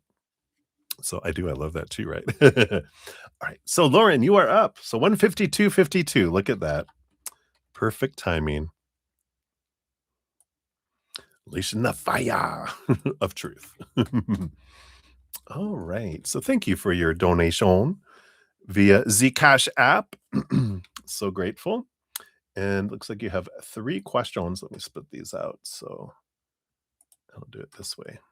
Better on my eyes. There we go. So you want to know what's happening under the surface with your boyfriend right now, the unseen, and what inspired action he takes. All right, let's take a look here. Or what inspires the action he takes, or what action that he's going to take. Dun dun dun. Okay. Or yes, all of the above. Let's take a look here. So what's happening under the surface with them right now? The unseen. Let's take a look here. What's going on? I was gonna say in the nether regions, but that sounded bad. Well, what's happening below the surface? All right. So we got that there. And then what inspired actions is it gonna take? What comes up, right? All the above. I feel like I wanna ask what inspires the action that he currently takes, and then what inspired next action is he going to take? All right. All right. So for question number 1, so we got the full card here is the underlying energy around it, right? And, this is about, a world of possibilities, letting go of expectations, ready for a new adventure, um, a lot of freedom energy. They're ready for this. Um, I just feel like it's almost like a little puppy that's been kept in a cage all day, and I feel like they're ready to run into the fields and feel the fresh air and feel the openness of things. It just kind of feels like where they're at right now. I just feel like they've felt a lot of pressure from a lot of different sides where they did feel kind of caged in from a lot of different people. Don't feel like it's coming from you. This feels like family and business and just friends. It just feels like and he's just, like, ready to it's like someone who's claustrophobic. I just need to get out of this crowd kind of energy. It's kind of what's flowing below the surface right now for them. Well, that's the underlying energy of that. But asking what's, happening under the surface of them right now, the unseen, got the 7 of Pentacles. Let's look at these 3 cards together. We got the 8 of Wands. Okay, makes sense here. And then the 2 of Swords. Yeah. So a bit of conflict here. So the 7 of Pentacles is kind of this patience card, which is the last thing that grows on the fruit tree is the fruit, and I feel like they went what's going on below the surface is they're trying to take things slow, they're trying to be patient watching things, and then, I mean, we go from calm and serene, you know, energy to fire, and so something I just feel like it we're talking about cats earlier and how you can be a cat can be purring and you can be, you know, petting them and they're just loving it and suddenly rock, out of nowhere. Like what button did I push to make him suddenly the switch got flipped, right? But that's the two of swords. They go from their heart to their head and he's such a cat. Yeah. And so there is that, right? Pet me with your eyes. But they'll come to you when they wanna be petted. I'm a cat person. We were talking about earlier, I'm a cat personality. I'm very much, off by myself, and if I want attention, I'll reach out. Um, and if you reach out when I'm not wanting to be reached out to, I used to hiss. Now I just, gather myself before I respond. Yeah, I put on the velvet glove. But there is this battle between the head and the heart, and I just feel like what's going on below the surface with them is they did get triggered, um, out of their heart. Because when they're in their heart, they're just so patient and so calm and so open, but then when that's done, it is like a switch that just flips, and that's what they're at right now. They're in the rage, "Rah," kind of I gotta let all this energy out somewhere because I've been keeping it in for so long, I've gotta let it out, like, when a cat runs around the house suddenly, you know, that's what they're showing to me in my head. Underneath the surface of all that, yeah, we have the 8 of Cups and the Devil card. So, yeah, kinda Saturn return energy with the Devil card where they have a lot of shaking and rattling of their cage. And the 8 of Cups is the letting go of emotion. Here's the 8 of Wands is flow of energy, and the it's an emotional flow, letting go of some old emotions that no longer serve. But, Saturn returns happen like the it's like 29 years it takes for Saturn to go return back to where it was in our birth chart when we were born. So every 29 years, 29, 58, etc. Um, the first one's the rough one, and we can feel that 5 years before, um, up to 5 years after. So there's like this 10-year window, 29 being in the middle, where we start to have our challenges, long held thoughts and beliefs and mindsets, things that rattle our cage to have us release things. And whatever we don't like the 29 and well, I guess what is it? 2024, right? 24 to 34 is the big time where we're super, super challenged. Um, yeah, so there's the great release that's coming in here, and but it's the challenge, and that's I feel like what caused the fire is because oh, he's 36, so he's and it all depends too, um, that's the generalization because sometimes, depending on us too, he's always been in pentacles, yeah, some pentacles. There's, this energy of, um, I mean, it's like general, right? Because it can impact us, especially if we're stubborn. Um, it can draw on longer and and be impactful. But it just feels like that kind of energy anyway that's there of this shaking and this questioning of things. Um, and exploding, right? Stubborn as a dang mule. So, it's like that's what causes um, like the volcano to explode is when we hold things in for so long and then, and then we have to, instead of releasing on a daily basis when we stuff it all, then, like you said, he goes into that. I have to step away from everyone to decompress and to explode so I don't hurt people.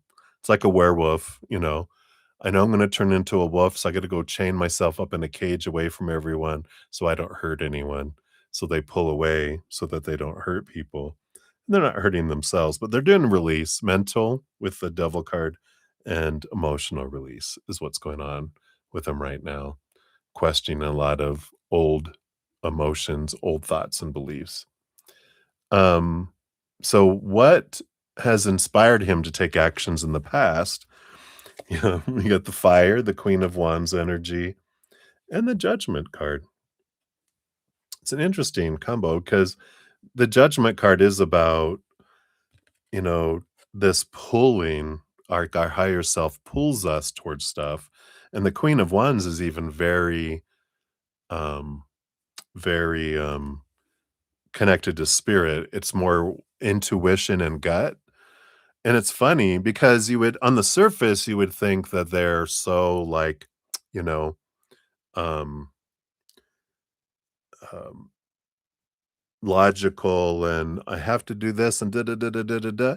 But even with all the information, they still go off of their gut. So a lot of what inspires them to take action has to do with what their intuition and gut and is drawing them. They're drawn so much from the inside, but they have this, you know, no, this is I need to know all the details and blah blah blah and da da da and da da da. But they end up doing what they want anyway.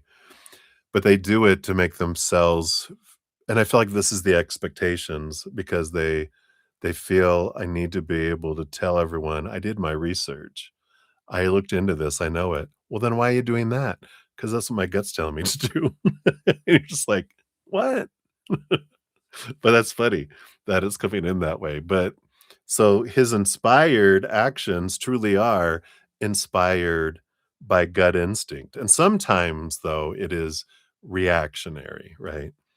Um, when he's not living consciously, he's living unconsciously, and then he's reacting and not responding to what's going on.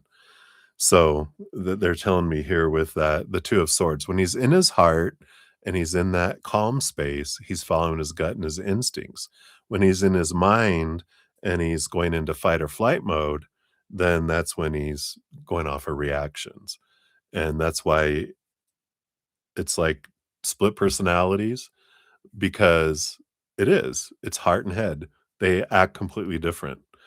One acts like a 2-year-old, the other acts like a loving, you know, grandfather. That's funny. So, I feel like that. Now and we were gonna ask, what inspired action is he going to take, right? We got the 10 of swords. We like that they're letting go. This is like the full card, letting go of expectations, looking at possibilities, which is next to the chariot. Yeah, movement energy. Let's go, letting go of expectations and moving forward. It's a victory energy, and it is Mother Moon, Cancer sign energy that's coming in here. Um, and so I do feel like this is movement from the heart. They're getting out of their head and into their heart, and they're moving from their heart. You know, again, with all that moon energy that's under the surface there, right? He has cancers. He fights the logic, then the fire, then the gut hits, and he does it. He's yeah. Yeah, isn't that fun? And then what else? We have the hermit, yeah. And so their next actions, you know, here we go. I feel like that there is this I let go of expectations, I live from my heart, I take action, action, action, and then I need my time away. And then I go back and I do this some more and then time away. I just feel like it's cycle. But it's not going in circles, right? It's moving up a spiral, I feel with this energy that um it's not just, you know, running on a track, um, and it's the, you know, um, it might feel like sometimes that we're back at the same spot, but we're at a floor up, and then we're a floor up, and we're making progress going up there. Yeah, chariot to you, movement, and I feel like that's movement towards you, to you. It's a victory energy.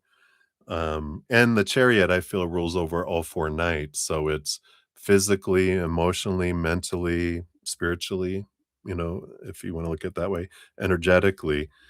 But there definitely is that, that forward movement energy that comes with that. So I like that.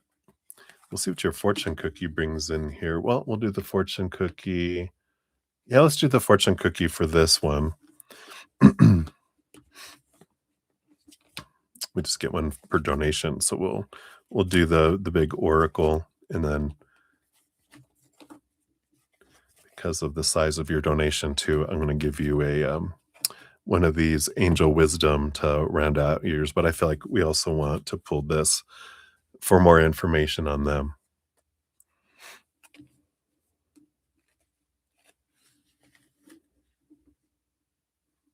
Yeah, yeah, that's a good way to put it.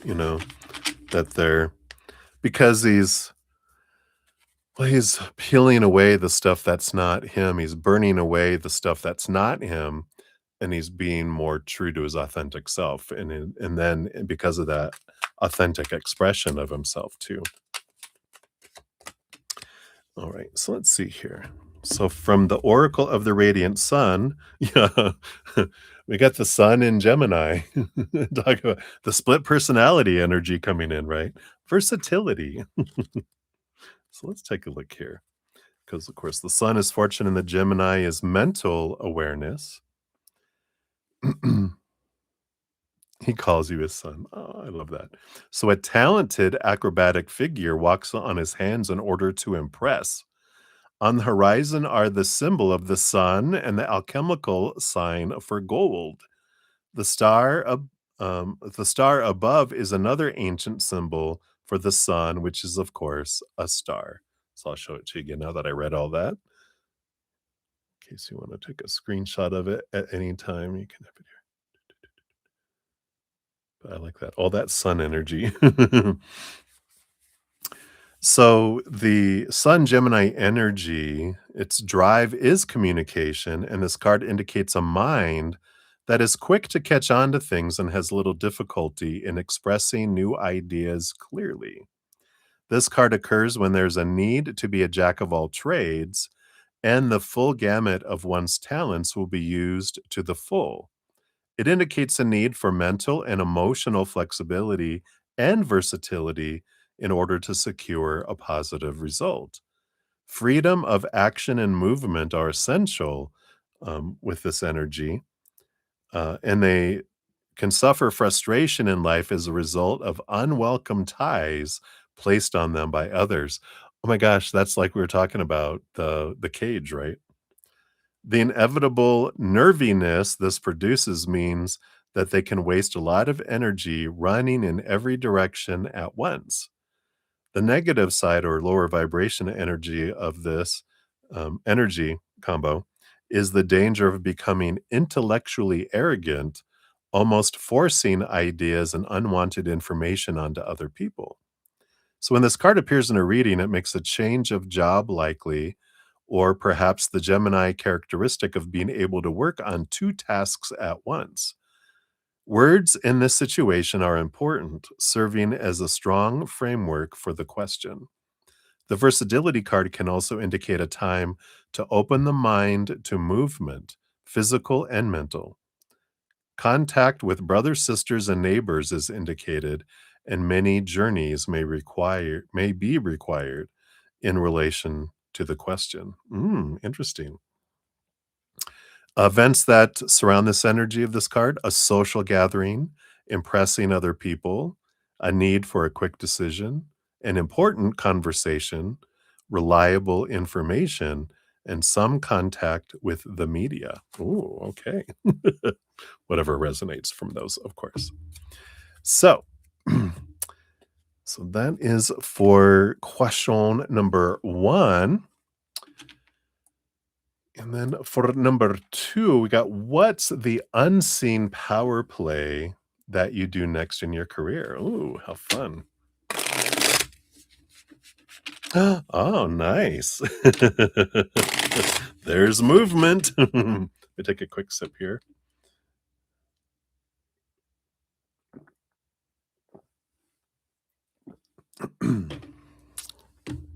All right.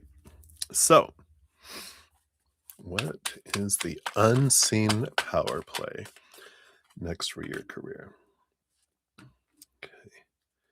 And this one here. And I feel like this one here to that one there. All right.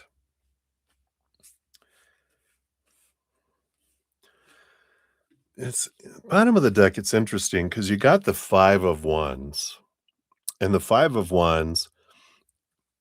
It's an energy here. It's a change energy. Five of wands. The number five, and it's action. But and it's not drama because sometimes that can be a drama card. You're not called to cause drama, but it's like friends. It's almost like a community. 'Cause it feels like friends, but not like bestie friends, but it's like a group of friends or people, and I feel like the next thing is maybe collaboration is a good word for it, but it's not a collaboration, like, it feels more passionate than mental. It feels like joining with people with the same passion, um, which can be either a convention of some sort that you're either attending or promoting with others, like you're part of, you know, what I'm seeing in my head is like a part of like a panel, you know, or, it just feels like this collaboration energy. Let's see, that's the bottom of the deck. That's what I'm feeling like is a togetherness, a change from being way far out to being really connected to individuals and supporting it. It's like I'm seeing like Oprah Winfrey with is it Maya D'Angelo? It's like there's this sisterhood almost in a way. Oh, oh, okay, there you go. Oops, sorry. That's seen though, right? We're like, shh. So that's good, right? Let's see what else they have here. So you do have the Queen of Cups energy here and the Full card. So here's that Full card for you coming in. And they're here. This is something about following a passion of yours, starting like this new energy, this new um it's a new opportunity full of possibilities. It's very heart-centered, intuition-based, and it feels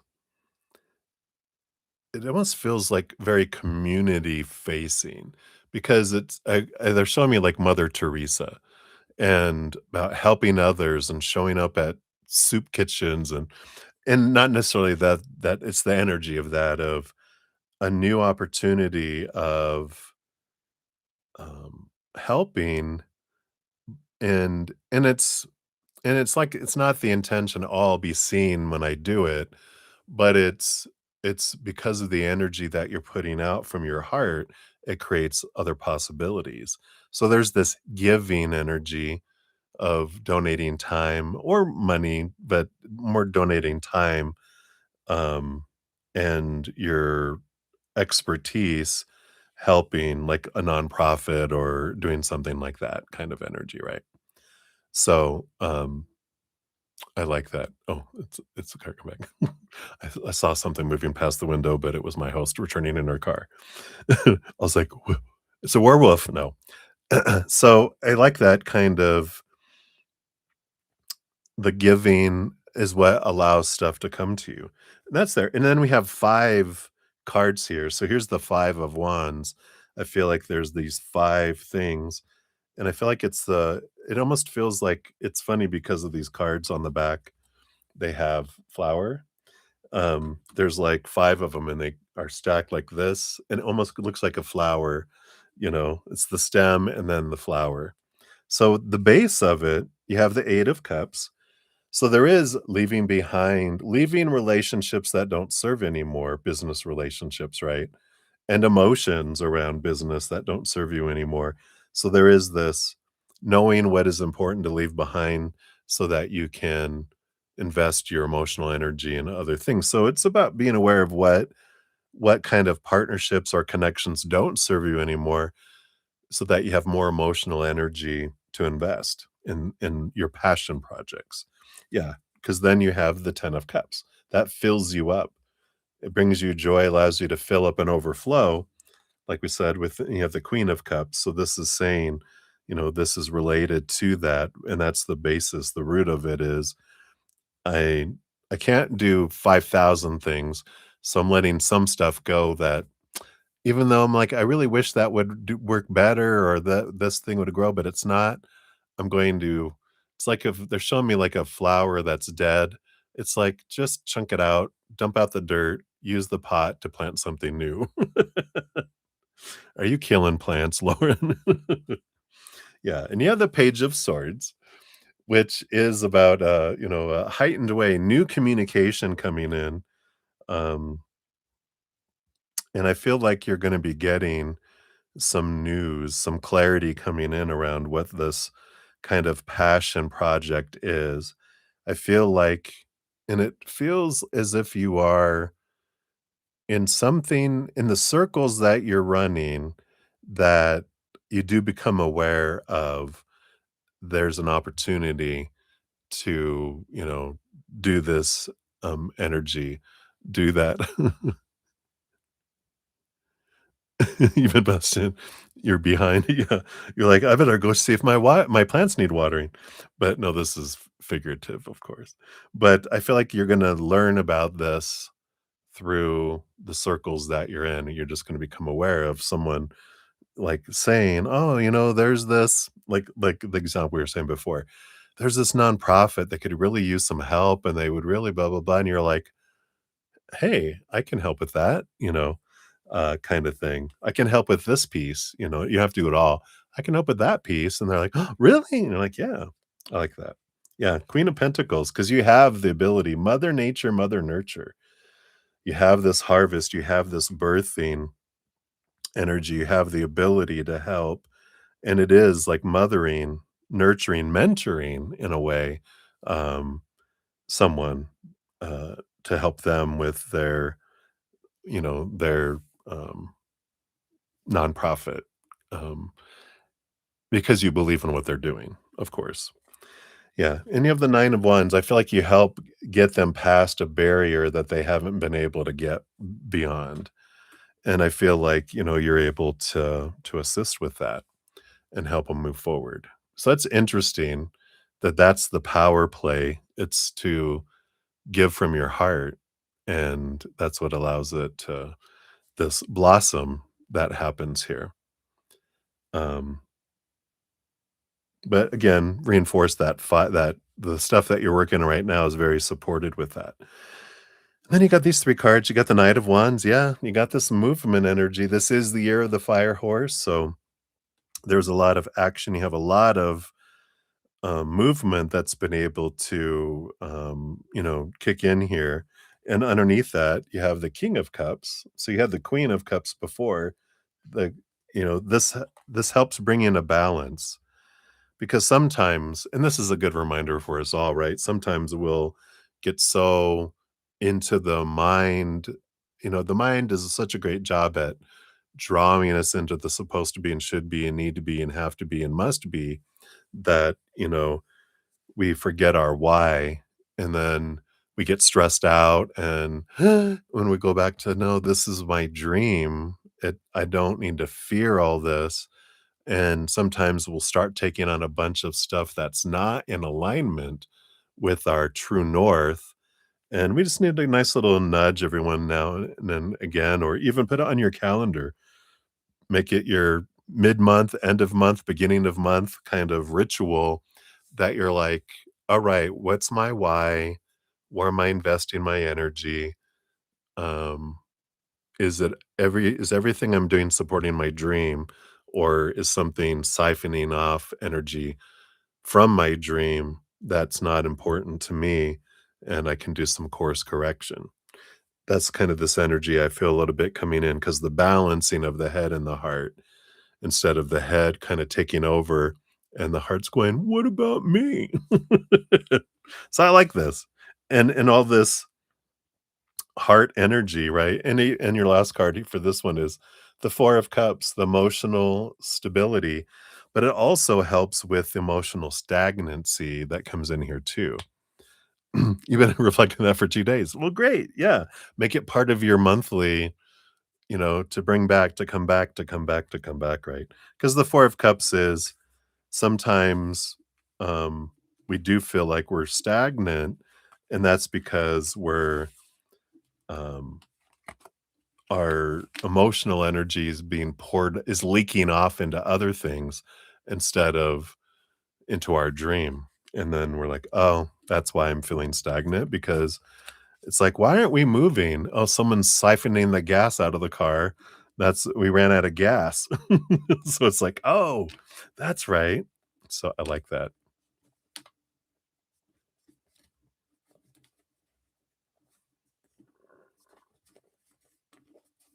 Yeah, I like that. I like that. Knowing your why and trusting where your heart is leading you and where your excitement is leading you as well. I'm going to give you an angel wisdom oracle for this one. I'm going to give you one for each one of those. Yeah. Oh, jeez. Excuse me. Butterfingers. All right. I'm not on like a chair that's like close to the ground. I'm on a stool because this is a raised desk. So, all right. So you got flow. I like it, which says your affirmation is things happen when they're supposed to. And this is a reminder from your angels to trust in the flow of the universe and to always follow your intuition when making decisions. With positive changes and opportunities on the horizon, now is a great time for you to take action and move forward in your life. So there you go. Sorry, my pillow's falling off here. Your logic is killing your destiny. Wow. Right? I love it. Boom, boom. All right. So that was for number 2. And then for number 3, what do you need to know about your move? All right.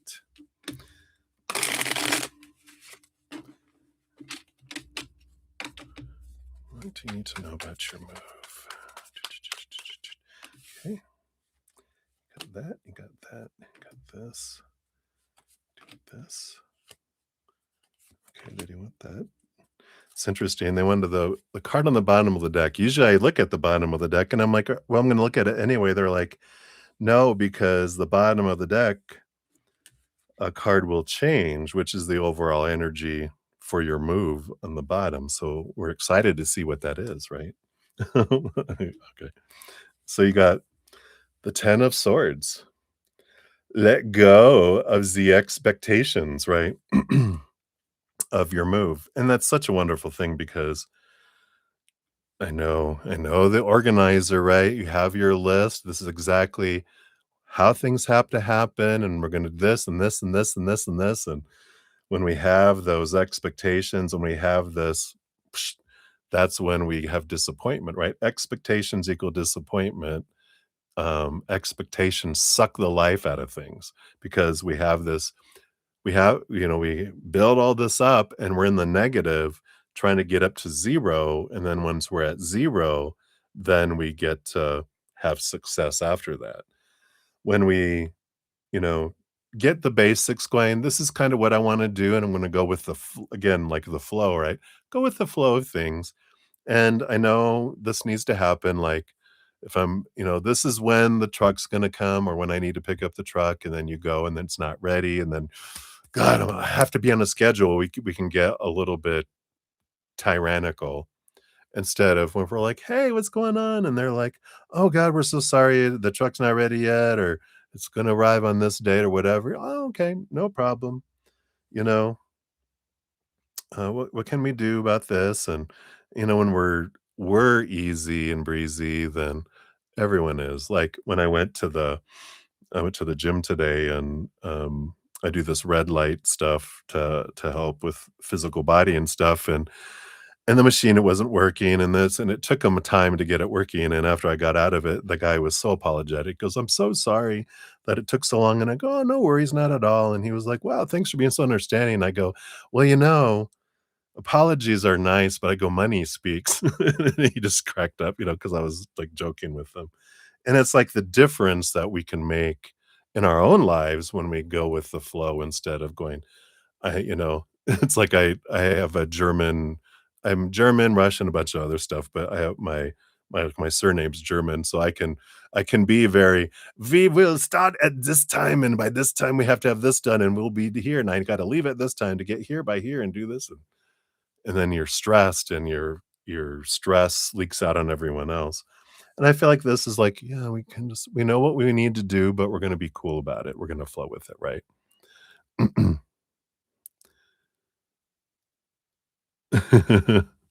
Yeah. You do turn to logic when you're unsteady? Yeah, I'm a Aquarius Sun, Capricorn rising. Got a ton of Pisces and water, moon, and everything else in my chart, which is where my emotional side comes from. But I like my spreadsheets, I like my organization. But this is letting go of expectations allows it to go smoothly. Yeah, you got the 4 of Pentacles, positive energy for home. I like that. The 4 of Pentacles, it feels like home. So I like that. You know, this capital H home. The move feels like I'm going home kind of energy. You got the moon card here too. Very emotional energy. Where's the moon on your when you're moving? Look at the moon energy. Is it a full moon? Is it a new moon? What sign is it in? Because the moon energy, there's a lot of emotion that flows with all this here. There is some unseen with the moon that gets revealed, and we do have 3 cards underneath. Let's see what you need to know, that some things you may not see here. Yeah, you got the Page of Cups, which there's a lot of I feel like there's a lot of heightened emotion that's there that you're aware of, but there's some that you're not aware of too. And so I feel like something to know about your move is that you're gonna you're gonna get emotional, and it's gonna come out of nowhere, and you're gonna be like, What is this?" Like, um, and they reminded me of when I moved my mom back from Texas to Colorado here once, and when we were in New Mexico, you can see the Rocky Mountains on from that side. We're on the other side of it, and when she saw it, um, we had we pulled over, I think to get gas right after we saw it, and she was crying, and I'm like, "Are you okay?" And she's like, "It just I miss the mountains," and it just something triggered inside of me, and that's what I'm feeling like there's something that happens that comes in, right? Oh, oh, so many mountains, right? So I feel like there's gonna be like this it's almost like a release though, it's like and it's just like emotion that's been pent up just kind of flows, so be prepared for that.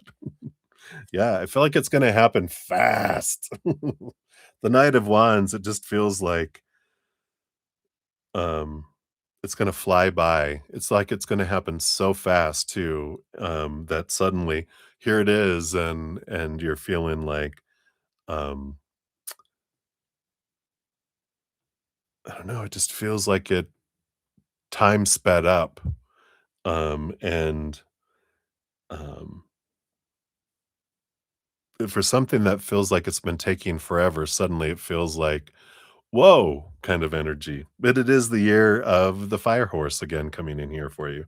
And you got Emperor, Aries energy, um, which, the moon energy and the Emperor, this makes a lot of sense too, because with this Emperor energy, it is like, I don't choose from my head. What does my heart want? I make a plan, I follow my heart, and we put it into that, right? Yeah, your power returns.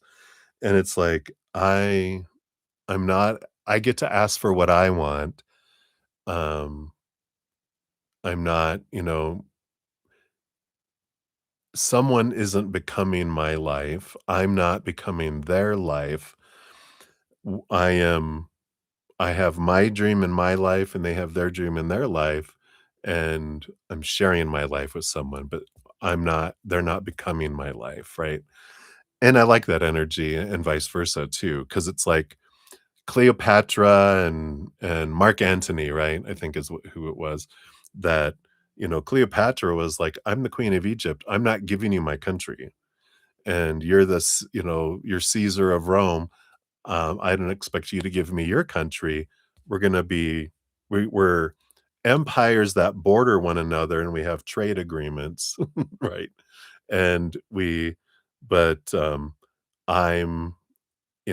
I'm still independent, kind of energy. I like that. What else? Yeah, you got the Nine of Pentacles. So the importance of alone time is important, right? And I feel like after the move, that the expectations, right? Letting the expectations go that are now that I'm living here. And you know all this already, but I feel like it's important to say that um I don't need to be attached at the hip that, you know, I need my alone time, you need your alone time. Let's find and you might already have this developed with one another, but let's find a way to indicate to each other that we need alone time and that it's not personal, that this is my decompression time. Some funny way to say it. Um,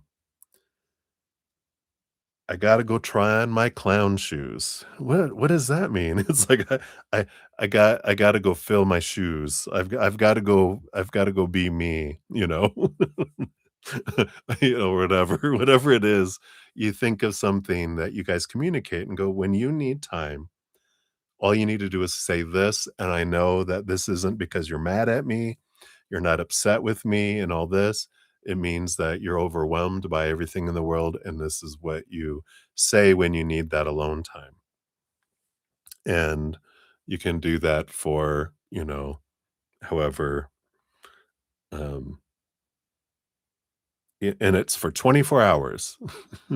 And then we check in. I feel like it's almost like honoring the boundaries of alone time, but also asking for what you want, right? And I think we talked about that before, where when you just disappear without telling me, it worries me. And I feel like um,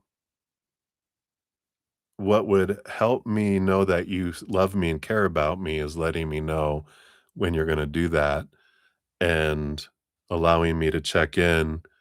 Are you okay? And just a simple response is all I need. I feel like there's that boundaries that are coming up with that too, right? And both for you on what you would like and what they would like, and discuss it, right? But I like it. And then your final card, Two of Cups. Oh, the relationship energy. So that they do want this. This is part of, them opening up and the movement towards, this relationship and baby steps, right? Everything happens in the perfect timing and it unfolds that way, right? So I like that. I like it. And then your final fortune cookie from the Angel Wisdom Oracle for question number 3 here. You've got, yeah, I love it. Oh, I adore you too. I'm so glad you did. You got self care. What? I know. I love taking the time to understand my needs. Boom. Mic drop. The angels want you to remember that although dedication and hard work are crucial, you also need to pace yourself. Otherwise, you could stretch yourself too thin and burn out. That would be bad for your pursuit. Yeah. All right. Yeah, I know you needed that. Beautiful, beautiful. So that's what I know, story of your life. I know balance has always been my challenge. Overgiving, overdoing it, and then having to back off of stuff because I overdo it. You'll learn eventually. Here I am. I just hit 59 years old, and I feel like I've got into a good balance-ish kind of energy. Knock on wood for now. But that's what's coming in. So, that's what they have for you, my dear. Thank you again for your generous donation. I'm so grateful, and I look forward to your adventures. I'm excited for you. Sometimes things take forever to happen. It feels like, but they always happen perfectly. And we learn what because if you would have moved like a year ago, right? Or 6 months ago, how different the interactions and experience would be than it is when now when you're moving, right? It's just amazing how timing is so perfect. So, many blessings to you. Enjoy. All right. Yeah, peace in the pause. I like that. Beautiful, beautiful. All right, let's see here. I think we had Olivia came into the room. Hey, Olivia, good to see you. Hello, hello. Thank you for your donation. Let me get you on the list here. Came for the tea. So we'll get you on here. We're at 2.5 hours. All right. So what we'll do here, let me get your information on here just so I have it there. And I don't think anyone else came in. Let me just make sure. Don't want to skip over anyone. Boom, boom, boom, boom, boom, boom. No. So I'm at 2.5 hours. So I haven't touched any free readings yet. So I'm going to step and do like 30 minutes of free readings. And then when I return back, I do have for donations, I got JoJo and then Maria P times 2 and then Olivia. You'll be up after that. And I only have 1, 2, 3, 4, 5, 6, 7, 8, 9, 10. I only have like 10 free readings. So it'd be about 30 minutes. I might just finish all the free readings. You never know. All right. So thank you guys again for all the thumbs up. It does help spread the Zen love, and it shows me you guys enjoy your readings and your free readings, and it helps spread the Zen love. You're part of the love tsunami, so thank you guys for doing that. All right. So we have up first, we have Kritika 23904. Here's that timestamp. Boom, boom. And what is coming in your love life? You're single currently. All right, let's take a look here. Based on current energies, what's coming for love? All right. Yeah. So I know that doesn't sound very good. Sorry. Well, you got the Empress energy first. You got two major arcana. You got the Empress, which she's about mother nature, mother nurture, focusing on yourself, focus on your self-love, you know, filling up with your self-love first here. And you have the Hierophant too, which the Hierophant is this energy of teaching you to see some things from a higher perspective, the teaching energy. The 5 energy, they're kind of the master of stepping stones too. And what I feel like with love is you're going to have some, I want to say some near misses with love where that's what stepping stones are, right? They're little individuals that kind of come in that are mirrors for us to see our self-love so that, whatever we encounter with them kind of triggers things. There's conflict that comes up and that allows us to question things like, why aren't they texting me back? Why did they ghost me? Why are they being such a jerk? Whatever. It's like, oh, how am I being a jerk to myself? What of this, um, what's at the root of these emotions that are popping up? What fear is at the bottom of it that I'm ready to release, right? I feel like that's what's kind of coming in here is you're in the learning mode for a little bit here before true love heads your way. But if you want, to check out, if you haven't checked out my most recent podcast, which is Faded Love, it does have some great information in there. I'm going to post it down here in the chat and then also under your name in the pinned comment. So if you want to check that out, you can just click on that. It'll take you right to it. But it talks about how faded love and stepping stones and all that are, and some great tools on how to know when a relationship matches up to our energy and not, and some great stuff in there. So I encourage you to check it out if it resonates. Right. So I feel like that's what they want you to know right now regarding love. So that's what you have. Many blessings to you. Right. Swaroop Bobby, you are up. We got 24151 for you here. There's your timestamp and a love reading for you as well. So I just posted the Adventure 13 Faded Love question mark right above your name if you want to check that out regarding love. That's why we created this podcast, because it tells a lot about love for us. And for you, yeah, you're also in this kind of energy of reaching an end of a cycle with the World card and about to enter into a new adventure that comes in here as well. And the King of Swords, they're the master storyteller here. They're the ones that are able to change the story about things. And I feel like this is the cycle you're going through with love, is you're realizing and releasing some old thoughts and beliefs and mindsets that don't serve you anymore. Expectations around relationships is kind of what you're going through with this.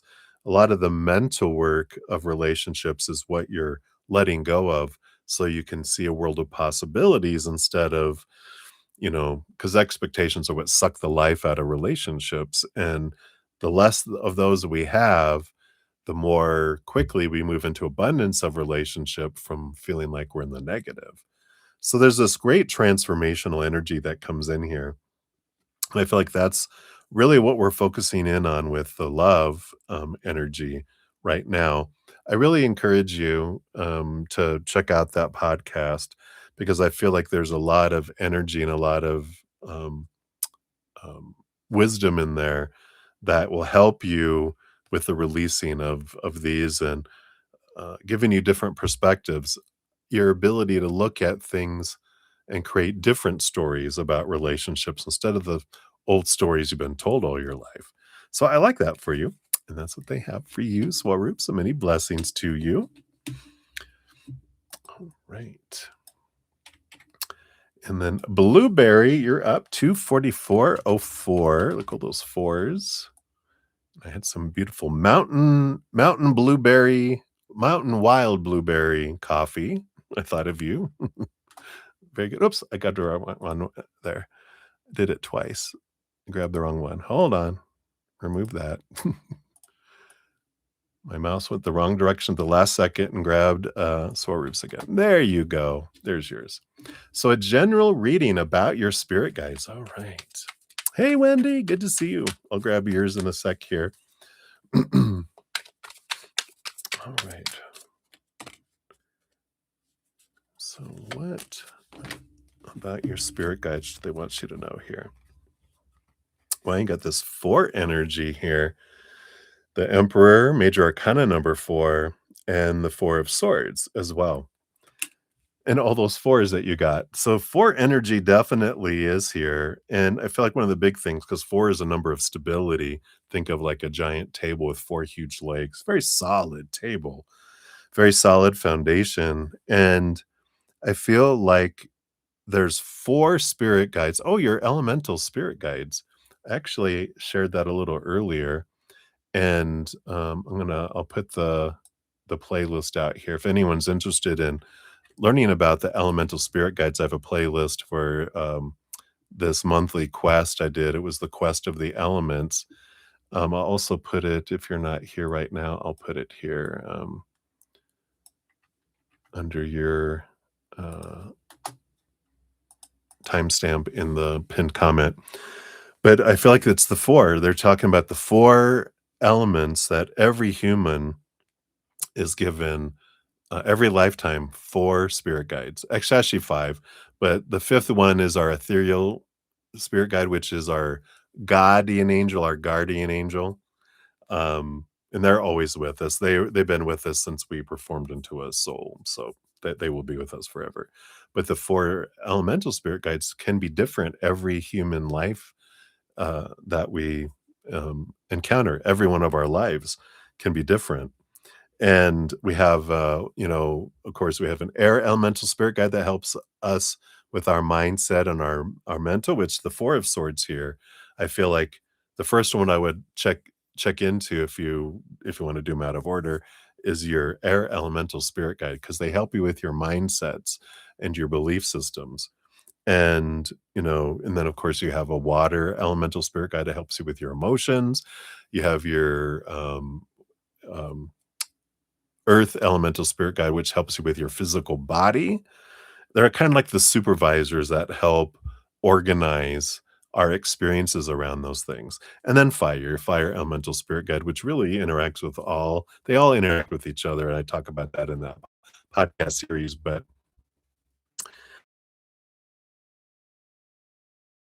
with that and how to get to know each one of them, ask them their names. And it's really interesting because the more that we connect on a almost like personal name basis, the more our human side feels connected to them and feels um, the realness of it. Because our human sometimes that's like tarot cards. I could sit here and I have cards, but seeing those help our human put a picture to it and we experience it differently. And so I feel like that's what they want you to know right now. But definitely check out that playlist. And because it feels like with all these fours, they want you to get to know your elemental spirit guides. And it's a fun experience. I'm really close to mine after years of not even realizing they existed until I asked, "Hey, I'd like to get to know my spirit guides. What are your names?" And those 4 came to me right away, and I'm like, "Oh, hello." So, I love it. So that's what they have for you, Blueberry. Many blessings to you. And then we got Ashish Balkaran. You are up. Here is your timestamp. Boom, boom, I think. Yes. Okay. Why are you unlucky in love? All right, let's take a look here.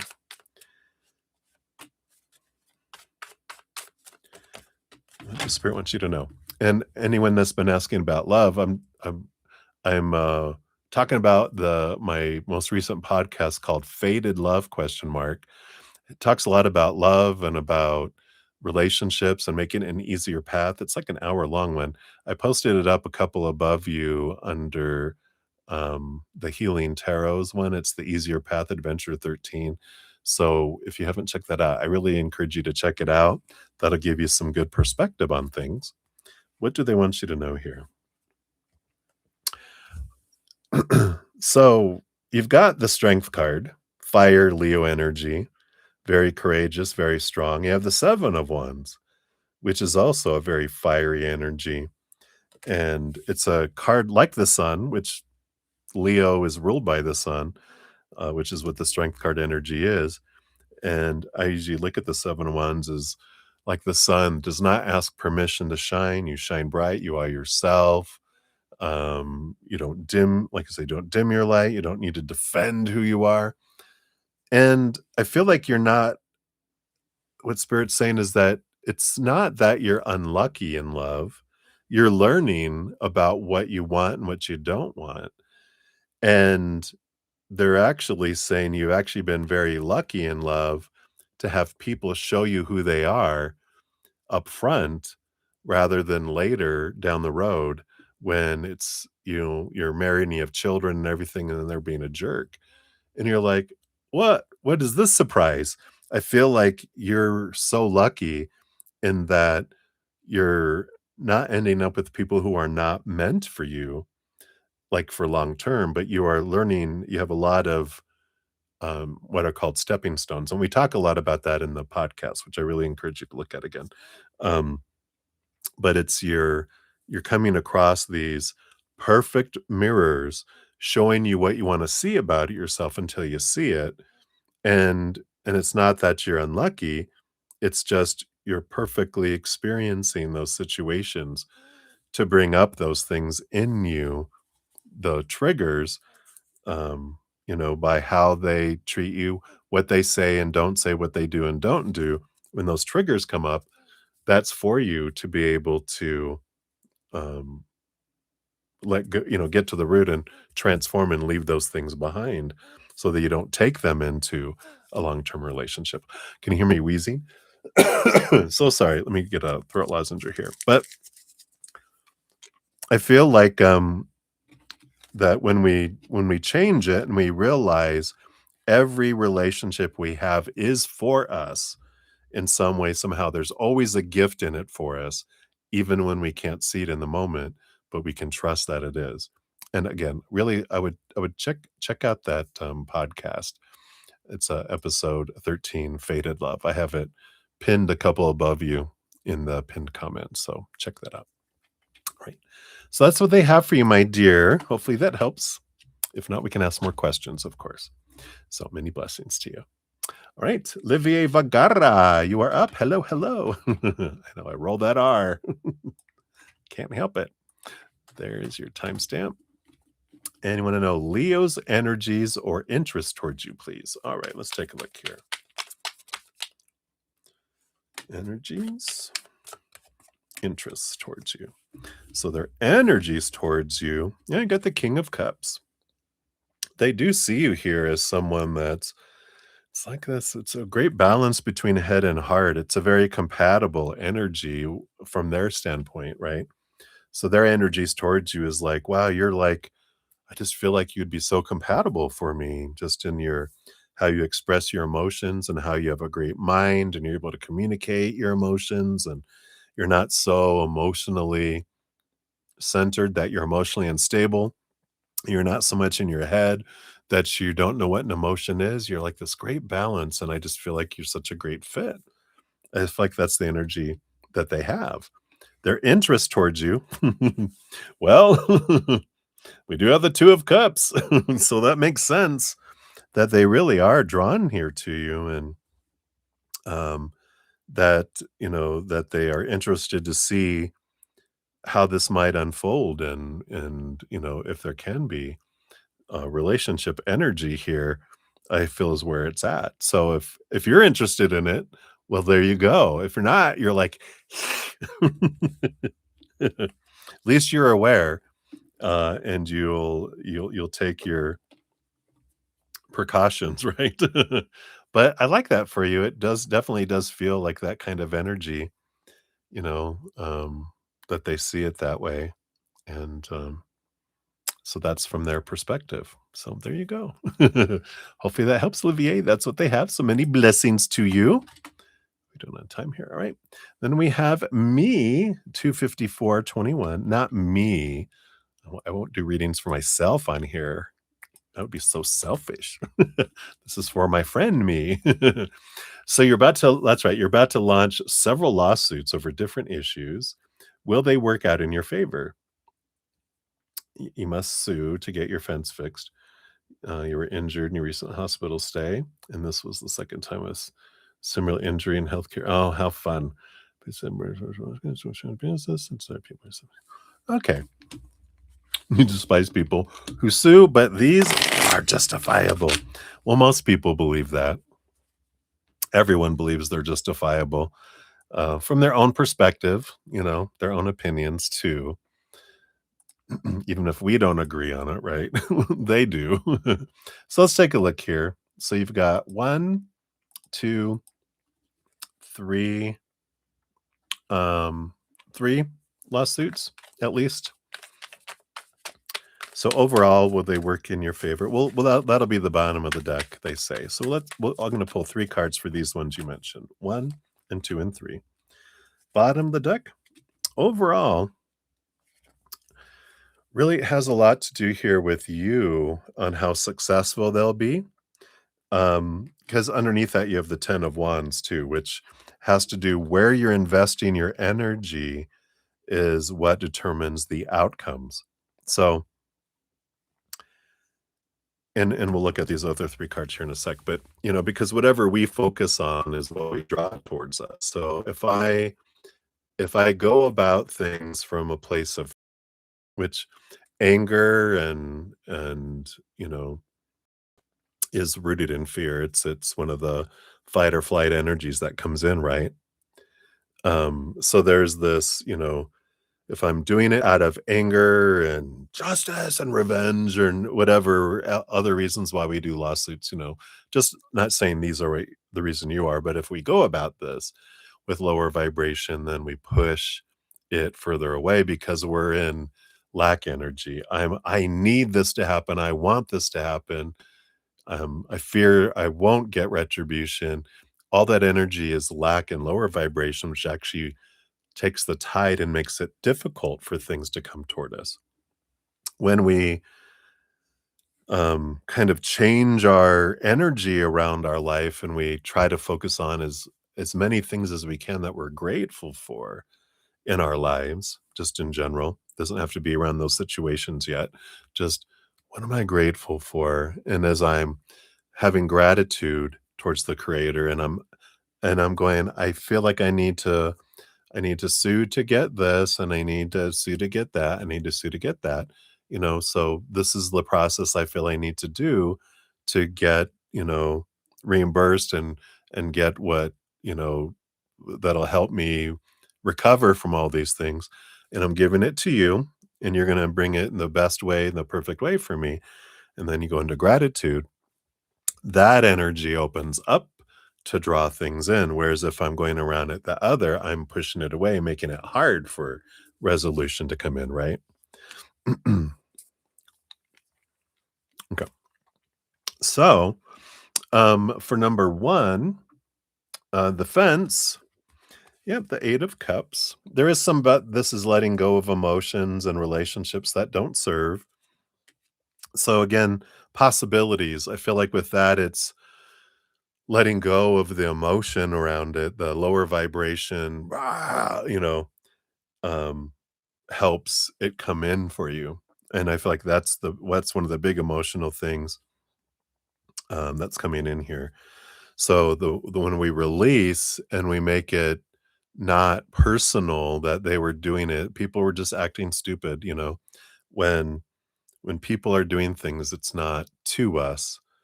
Um, People are just doing things and making mistakes. It's not, they didn't wake up going, "Oh, I sure hope she comes in today so I can hurt her," or "I'm gonna go mess with their property." No, they're usually acting out of fear, and that makes us do stupid stuff, right? So it's not personal, it's people reacting to their lives, and it's not personal towards us. And when we make it personal towards us, that's when we push abundance away from us. When we release and go, I understand that people are having hard times in their life and people don't intentionally do things and they're having their own adventures of hell. That's, Lord love them. But I still want to, I want to be reimbursed. I don't want to you know, have to pay out of pocket for someone else's fears. I get it, right? But it's the energy behind it, not the action itself, right? So with the first one, the fence, it's all about releasing emotion. For the second one, yep, 7 of cups. A lot of emotional confusion around that. That's the healthcare system one. And again, it's letting the emotion around it change, right? And then the third one, okay, the third one is a lot of clarity coming in, a different mindset, a different story around it. Both of these are the emotional release and mental story change around them, that come in with all of this, and realizing that all this stuff was happening not to me, but for me in some way. There's a gift in everything to help me release myself from all these things. And so I do feel here with that, with the emperor on the bottom, there is great possibilities of things turning out in the favor, but it all has to do with the energy that you're putting behind it versus um, what is actually happening with it all, right? You have no skin. Oh my God. Yeah. So change the story, right? Not the story. When we're in the story of life is happening to me, then we get all that lower vibrational energy that comes with it. When I start to try to find at least one thing to be grateful for and then another thing to be grateful for, that changes our whole life because our life stops drawing in all the lower vibrational things happening, and I start having higher vibrational things happen in. So, yeah.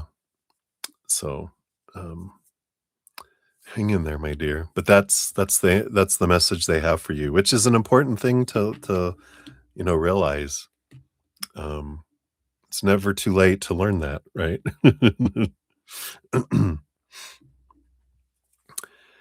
Yeah, pure meanness. Our mind to ourselves is mean. The story that it creates, all these people are doing this to you because you deserve this. That's mean. That's our mind being mean to us. When we change the story of everyone's going through all this stuff and the stuff that's happening out there just is, till it gets in here, we apply the story going, "Oh, they wanted to hurt me. They're being mean to me. They're out to get me." And when we're in that energy, guess what? We draw more and more and more and more and more and more of that in. But it's like if we can take a big deep breath and go, "You know what? Just what's one thing I can be grateful for?" Start with that, one a day, you know, putting in here, um, putting in this um gratitude journal. What's one thing every day that I'm grateful for? And see what that changes in 30 days. All right. So that's what they have for you, me. So hang in there, my dear. I'll continue to send you love there. All right. Yeah. Something to be grateful for. I'm grateful for that nurse. I'm grateful for that nurse. Not what I hate about them. What do I love about them? We draw more in. All right. So many blessings to you. All right. Where are we on time here? Let's see. Started at 2:39. So that would be 3:09. So we got about 6 more minutes. I think I got a couple more in here. So 3:03:25 is for Cat Mia. So Cat Mia, here you go. Which D am I supposed to be in? All right, which D are you supposed to be in? All right, let's see here. Is that dimension?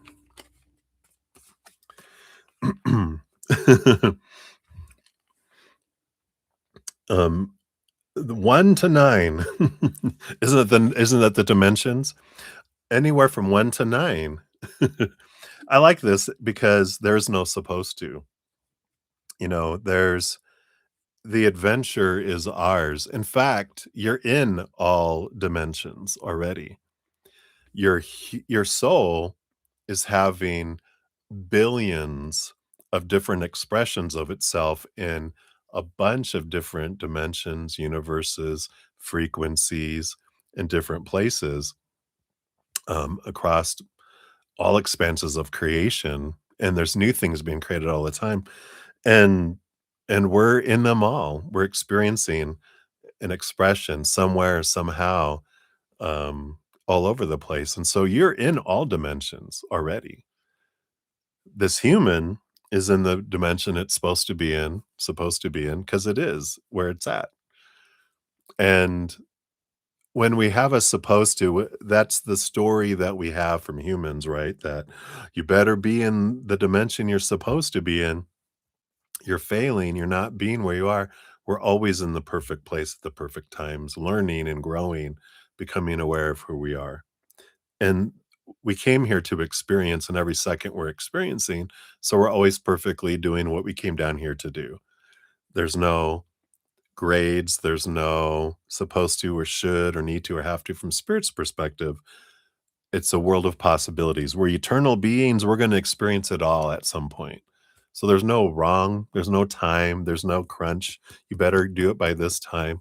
Spirit doesn't have any of that, right? It's all about experiencing. It's all about fear and love. This dimension is all about overcoming our fears and finding our self-love. It's about experiencing lower vibration to understand who we really are. It's like this um, tapestry here.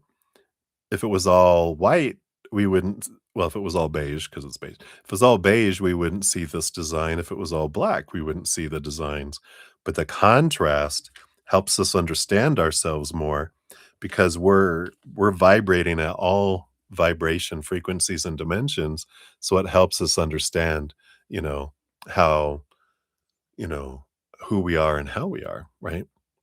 So hopefully that helps. That's what they have for you, Camille. So many blessings to you. All right. And then we have Leslie. You're up 30640. Here is your timestamp. And do you see Maddie reaching out to you again? All right. Based on current energies, will Maddie be reaching out to you again? I feel like I want this one here too.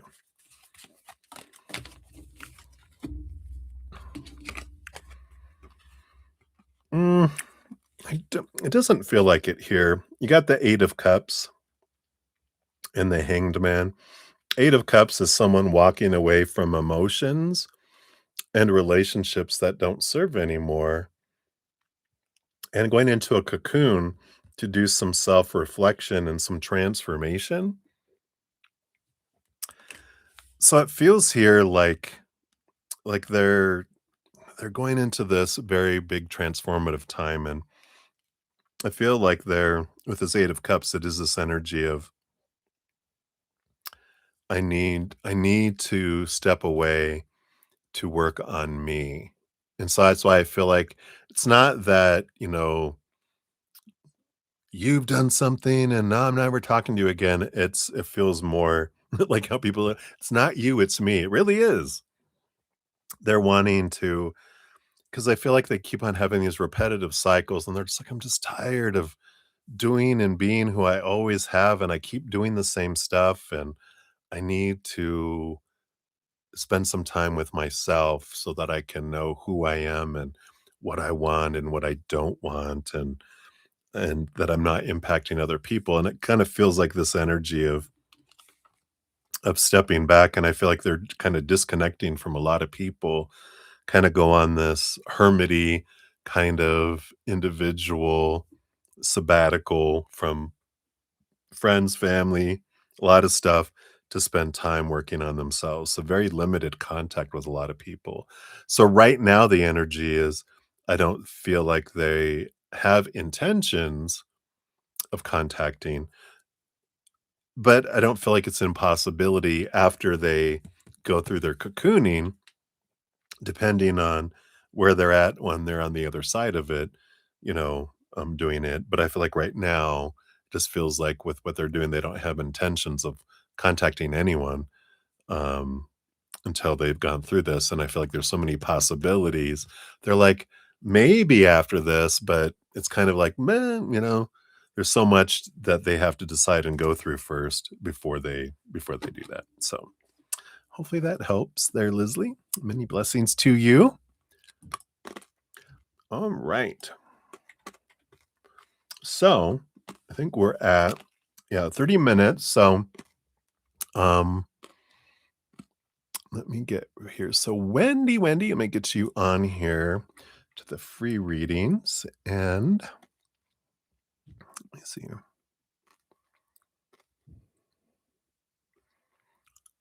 Oh, so sorry, me. Hang in there. I know, Blueberry. Wow, 4. Yeah, elemental spirit guides, right? So yeah, really check out that energy. See, is everything okay over here? I think she's just playing with the dog upstairs. I thought I heard a bunch of pounding. I'm like, uh-oh, is she okay? So I'm gonna return back. I think I've got 4 donations. I'm gonna return back to complete those. And if any other donations come in, I'll complete those. But then I do have 3 free readings left, and I will complete those. We got Minu and Maria P and Wendy. I've got you guys on the list here. So I will come back to those, but I'm returning back because 2.5 hours in, if I haven't completed free readings, I do 30 minutes, but then I go back to the donation. So that's where I'm headed to right now. All right. So let me take a sip here.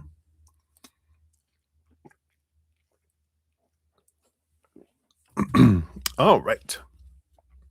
So we left off with JoJo's number two. So 3, 11, 19. So here you go, JoJo. So thank you for your donations. Let me see. Is it on here? Oh yeah, this is the behind the scenes. All right. So in a series of synchronistic events, you discovered your new favorite horror film and director. You're in love. Do we have some past life thing? Because he has such a fatherly, homey feel to you. Oh, nice. Let's find out here. Shuffle these up here. All right, so let's take a look here. Any past life connections here?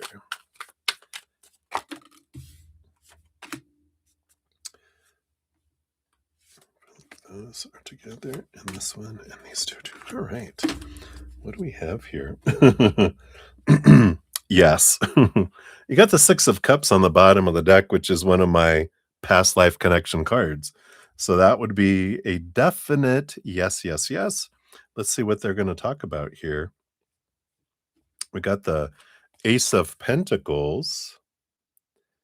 So, what is this about? Because the Ace of Pentacles is like new beginnings, new starts. Because I don't feel like it's just one lifetime.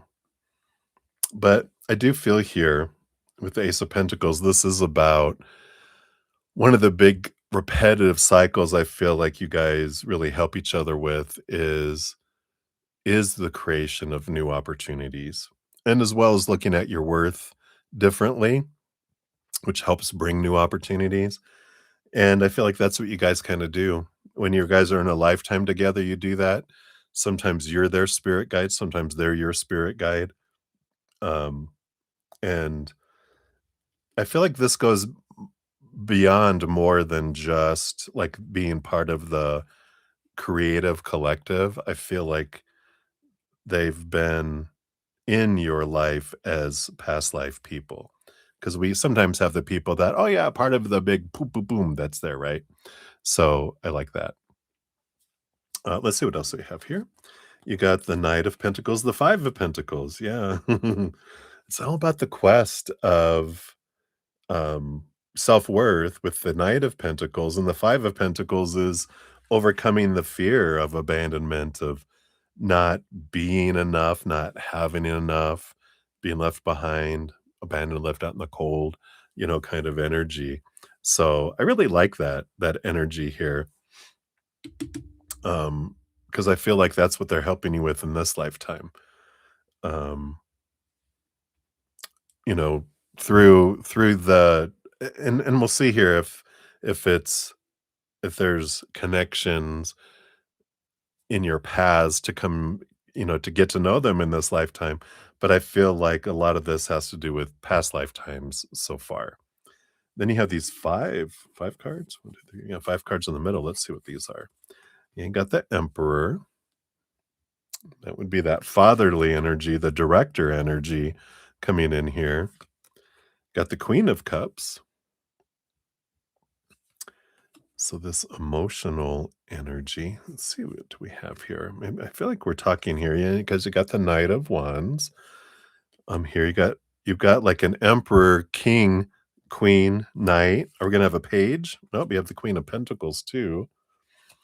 And the Eight of Wands. Yeah, a lot of messages, a lot of energy, and that's definitely between the two of you here.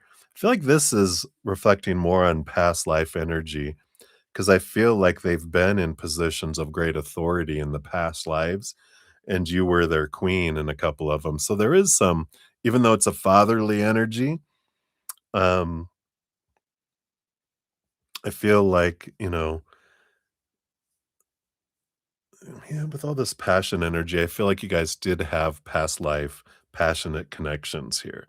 First, I was going to say, well, maybe it could be daughter. They're like passion. I'm like, no. Well, you never know in some of those Game of Thrones, right?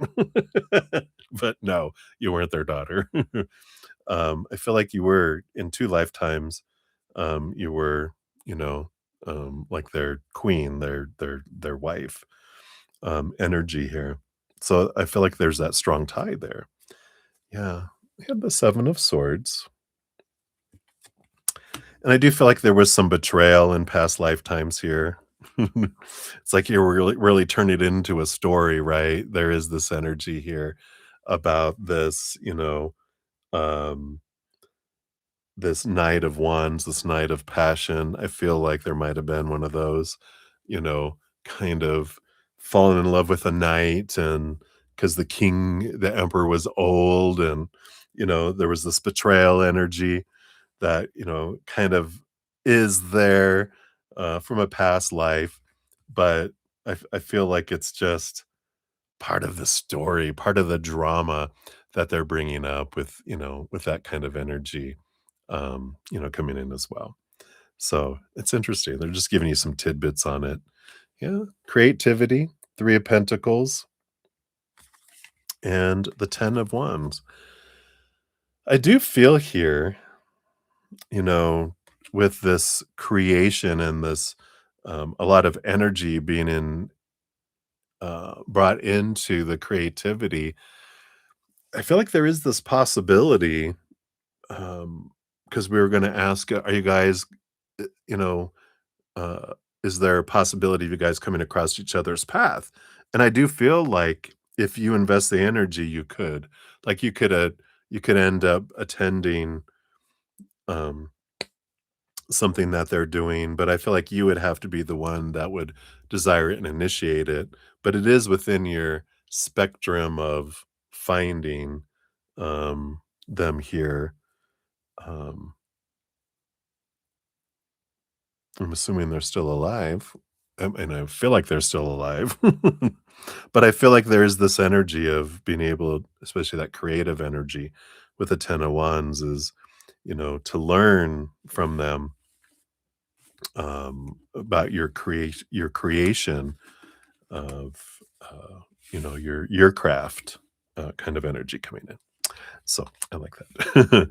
So that's what they have there. Let's pull you a fortune cookie too.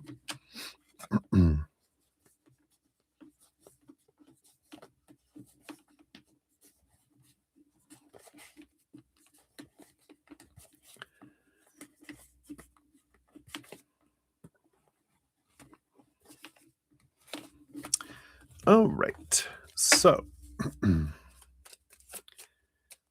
for your fortune cookie here, yeah, there's some wisdom to be imparted, right? And it says here, your affirmation, my mind is strong, open, and clear.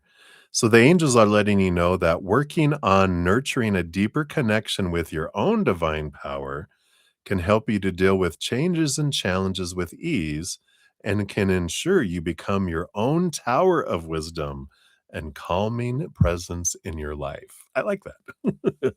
You're like, you don't need them. You can do it all yourself. Oh, what a great card. All right. So that's what they have for you, my dear. So many blessings to you. Thank you again for your dual donations. Okay, I think that's it here. Let me move that. All right. Let's see here. We got Ayushi in. Hey, Ayushi. Good to see you. I'll get you onto the free list here. Well, I'm finishing up some donations first, so we'll get to you guys in a little bit. And Blueberry, what did you say? For some reason, whenever you think about your spirit guide, you get a name Sean, like Sean Mendez. It's something like that. And I found a person, I don't know him, but his name pops. Oh, it's weird and scary as hell. Oh, scary as well, not as hell. You're very welcome. Yeah, let me know what you think about the podcast there, right? All right. All right, me.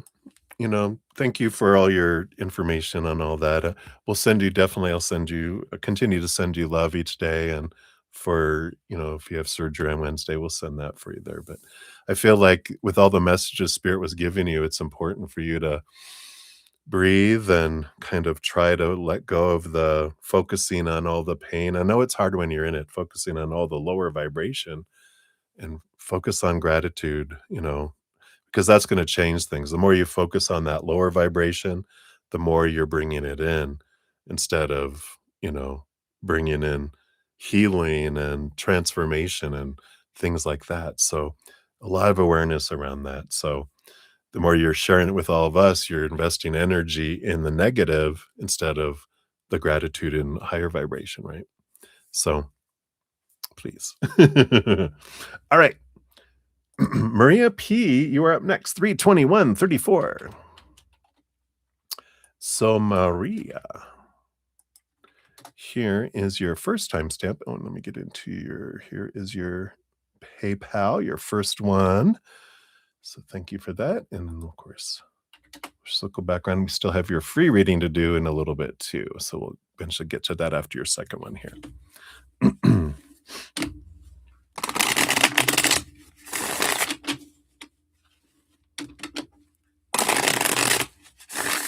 All right. So, Maria, Wally's thoughts and feelings towards you today.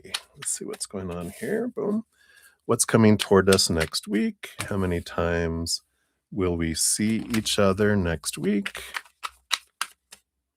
What's coming for you at work next week? Dr. Bob's thoughts on you. Dr. L, Dr. David, and a message from Wally. All right. So, Wally's thoughts and feelings for you today. Yeah, he's in a little bit of nightmare and insomnia, fear energy here today. And no, I feel like he's just kind of caught in, how he gets into his overthinking energy because the 9 of swords is a lot of what if this, what if that, what if I can't do that, what if this, what if, and I feel like he's just feeling a bit overwhelmed. And I don't feel like this is specifically towards you today, but I feel his overall, it's like his countenance is a dark storm feeling over it, and so everything feels darker. And so I feel like they're just wanting you to know that in case you're picking up some vibes. It's not you specifically, anything like that. It's just the overall tint of his day is in that, kind of energy. What's coming toward you guys next week? Yep, we have the 9 of cups, which is like an emotional dream come true. Feel like there is a little bit with this 5 of pentacles energy. Um, is there too this fear of being abandoned, fear of being left behind, not being enough, not having enough. That's kind of there, and it's below the surface, for both of you, I feel. And whatever this energy is that's triggered, and I feel like it's not anything that's happening between the 2 of you. I feel like it's because of something that's happening with him, like at work and, his life and you happening in your life that you both kind of feel this. And so be aware of that energy is existing, and that way you guys won't fight because you're not, you know, to each other. The 9 of cups, focus in on the love that you guys have. I feel like is important for you guys next week. How many times will you see each other next week? You have the ace of swords and 1. I feel like 1 is guaranteed, and then I just feel the rest is up to possibility. And I like that because they're kind of saying 1, and if you're like, "Oh, that's not enough," and da da, that's the expectations, right? They're like, 1, be grateful for it, and then you get more, right? If there's 1 and you're ungrateful for it, that might be all you get. So it's all about your energy. It's not about you being grateful to them, which is okay to do that because that makes people want to give you more when you're grateful for what they are giving you. But I feel like that's an important lesson in energy. It's not to teach you a lesson, it's to show you that, to get your attention, to go, "Oh, yeah, I'm gonna be grateful for any amount of time I spend with them," and that's seeing things from a different perspective, instead of, "Well, we should see each other at least 2 to 3 to 4 times a week, and if it's not, then I'm disappointed." Well, that sucks the life out of the relationship, right? So return to gratitude, I feel like is their message for that. What's coming for you at work next week? You do have the Eight of Swords. Yeah, letting go of more expectations. But this is movement. It's letting things go that don't serve you anymore, those that make you feel blinded and bound and trapped and restricted. So I do feel like there is this clearing of it feels like a clearing of responsibilities, a change of responsibilities kind of energy that's coming in here. I feel like we got that in one of your other readings because it does feel like there's this change that's coming in there. Change of duties, change of expectations kind of energy. What are Dr. Bob's thoughts on you? Yeah, we've got the Judgment card, which is a card of calling, like you're drawn to do more. And I if and this is that feels like there you could do more than you're doing now, and you're capable of it, and is what I feel like with that. Dr. L, yep, the Ten of Swords. This is again this change of responsibilities. So we got the Judgment card is XX, two tens, and the Ten of Swords is tens. So I feel like again they're in agreement about a change of responsibilities energy coming in here. Dr. David, he has the Five of Wands right now. So the thoughts on them is more about that you remember. I don't feel like you're like they're specifically thinking about you, like you alone, da da da. They're looking at how you are a part of the group, the five ones. So I don't feel like they're really like separating it out as much as really looking in at like the what's going on with the dynamics of the group right now. I feel like that's where their mind is at. And then a message from Wally. We got the Chariot card, which is I am moving things. I am doing it. I'm trying. I'm trying. I'm making choices. I am. Honest, I am. That Chariot, it's all about movement and victory energy, and they roll over the four horses, which is all about movement of mind and emotion and the physical world. In this, I am making change. I am taking action. That's their message to you. I'm taking action. All right. And then for your first fortune cookie, we'll do from the Oracle of the Radiant Sun. What else for you to know? You got the Mars in Cancer. Uh-oh. You got Quarrel. Well, let's take a look here. Is this a new quarrel or an old, quarreling, argument, a disagreement? Because this is Mars action energy and Cancer nurturing attachment.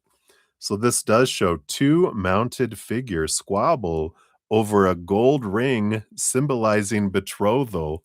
Oh, this image concerns families united or divided over relationships or inheritances. The classical busts glare at each other, reminding that this has happened before. Yes. So this Mars Cancer energy brings expending energy and being active around the home or in a family type business. However, the bossy nature of Mars cannot resist the temptation to take over and run things. In a family situation, this often leads to interminable and highly emotional disputes and arguments. The gentle sign of Cancer is not the most comfortable place to find pushy, aggressive Mars, and this card can indicate domestic upheaval. Mars acts immediately and in the close atmosphere of home life. This causes much combative argument. Family matters will be stormy if Mars Cancer energy tries to get everyone to do things their way. Expectations, right? The tricky situation to negotiate is that this Mars Cancer energy wants to be boss, but also wants to be loved. It is best if people with this energy avoid bottling up emotions, as worries cause stomach upsets. Property can be important to the people this card describes, perhaps meaning more to them than just a place of their own. Yeah. And Awali has a lot of that, energy there, right? Home improvements are a constant demand, and running some kind of business of their own, however modest, can offer a better outlet for Mars energy than quarreling. There's a natural talent for property development and can be lucky with real estate deals given the slightest opportunity. So when this card is selected, it usually shows that all is not well in the family nest. So obviously, there's things are not well in their family nest, but what you consider your family nest too, right? So the events that surround this energy, a continuing family row, a family estrangement, fighting over an inheritance, a divorce, or a problem involving custody. So this is mainly, I feel like this energy is focusing on being aware that the quarreling that has happened before will repeat unless you do something about it, right?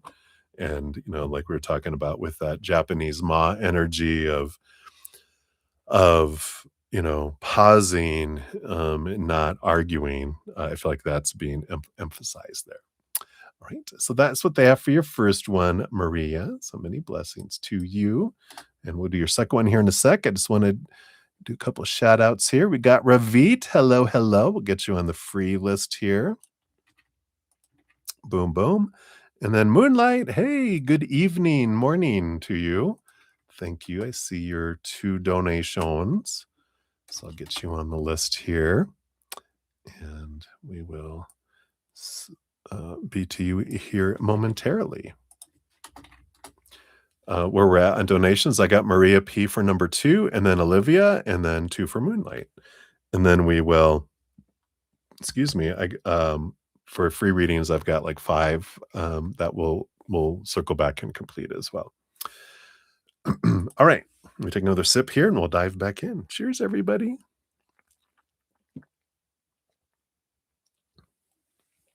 Thanks so much for all the thumbs up. It does help spread the Zen love, and you're part of the love tsunami, as I say.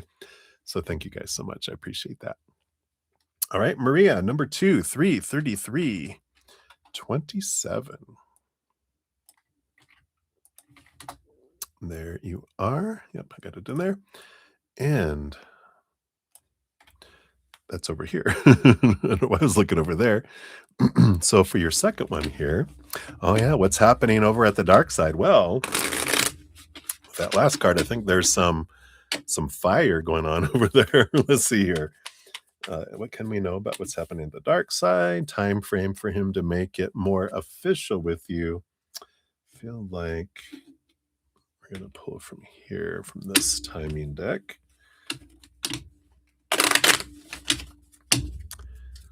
Okay, thank you. And what new role will you get at work? Like this, any details on the role? We'll put underneath. How does your soulmate look, and when did you meet him? All right. And those. All right. So what's happening over on the dark side? Yeah, I've got the King of Pentacles. It's all about the money and the abundance and that thing like we were talking about just in your last reading here. That's something that's really big on his mind, is the security and trying to what he's creating and making sure that he has enough. And that's a big thing for him, is the external, like a home and having somewhere to live, right? Not on the streets, and having enough funds and enough nest egg, and doesn't want to lose, his shirt and everything to the dragon, and, all this. And so I feel like there's that trying to find a way to feel that security there. The time frame for him to make it more official to you. Oh, you got sooner than expected. Expectations. I like that energy. It's like it's being aware of expectations, right? The more you focus on expectations, the further it pushes it away. The more you're grateful for in the moment, the sooner it brings it in, right? What new role will you get at work? You have the 8 of Cups. Yeah, it's walking away from the position. What is this? Releasing energy, something to do with letting go. I mean, immediately I thought of like there's the when you're closing out something or checking people out and like they're leaving. It just feels like there's this energy of processing and um because this feels very flowing energy. It has something to do with the workflow and getting people to go through the steps, if this makes sense, because it just feels that way here. Let's see what the details of the role are here. Yeah, something about here's more 6 of cups. Children energy, if that makes any sense, but also there's this energy here of, um again, there's a 6 and 8 of cups is flow energy, emotional flow. You have the page of swords that comes in here too. It's gonna be more responsibilities, new responsibilities too. I feel like you will have training on it, but it has to do something here with processing because it's also the 6 of cups is like childhood or past life kind of energy, which means it's like there's something that's what is this for? Because it's like I'm just feeling like there's like old files, old things that need to flow and process and to clean up things and get things flowing and a change, flow, getting things flowing. And it's part of office flow, if that means anything to you there. So hopefully that helps. How does your soulmate look? We got they hang upside down. They are someone that's um going through a transformation, like from a caterpillar to a butterfly. So I do feel like it is someone who, um, you know, well, is in a transformation. Maybe this is Wally, right? Let's see. When did you meet them here? Yeah, I feel like you met them when you were going through a really the high priestess is a time when you felt pocketed away and you are you were away contemplating, yourself and felt very alone. And the 10 of swords was after having felt a lot of disappointment with the 10 of swords, it's feeling exhausted, trying to live up to someone's expectations and then, there's this, stepping away. So I feel like you met them here at a very low point in time. And after it's almost feels like after feeling rejected by someone and feeling like you like something that you were hoping would turn into something else didn't, and there's this stepping away into, again, the high priestess temple. You just kinda, "I gotta reflect and let me just see what was going on here," right? But, you know, the hanged man here, is that energy of someone who's, you know, going through a transformation and which can be while they, with their headed out and going into a new part of their life but it's someone who's really learned a lot, that's let a lot of stuff go in their life and they've, evolved and changed and um, that kind of energy that's coming in with that. Yeah, I don't feel like they're giving me a lot of what they how they look like physically, um, kind of energy. I don't have cards really for those here, and I'm not getting it's just more of someone who's transformed from a caterpillar to a butterfly is the kind of energy that's coming in there. So hopefully that helps. So what's your fortune cookie here for this one is Angel Wisdom Oracle. Yeah, honesty, which says your affirmation is I am truthful. I speak my truth honestly. The angels ask you to offer your true self up to the world and search for the truth, act upon the truth, and tell the truth, um, even though it may not make you popular. Say what you think and think what you say. Yeah, I like that. So that is what they have for you, my dear. We'll circle back around for your free reading in a little bit. So thank you again for your dual donations. All right, we have Allah. Hey, Allah, good to see you. We'll get you on the free list here as well. All right. So we are to Olivia, 34204.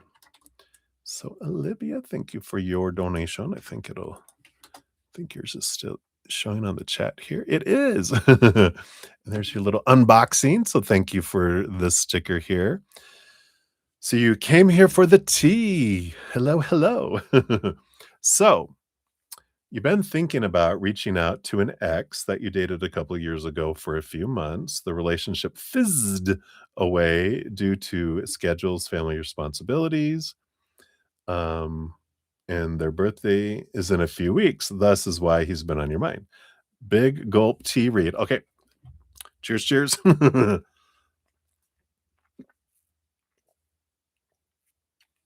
All right. Let's take a look here. See what we got going on.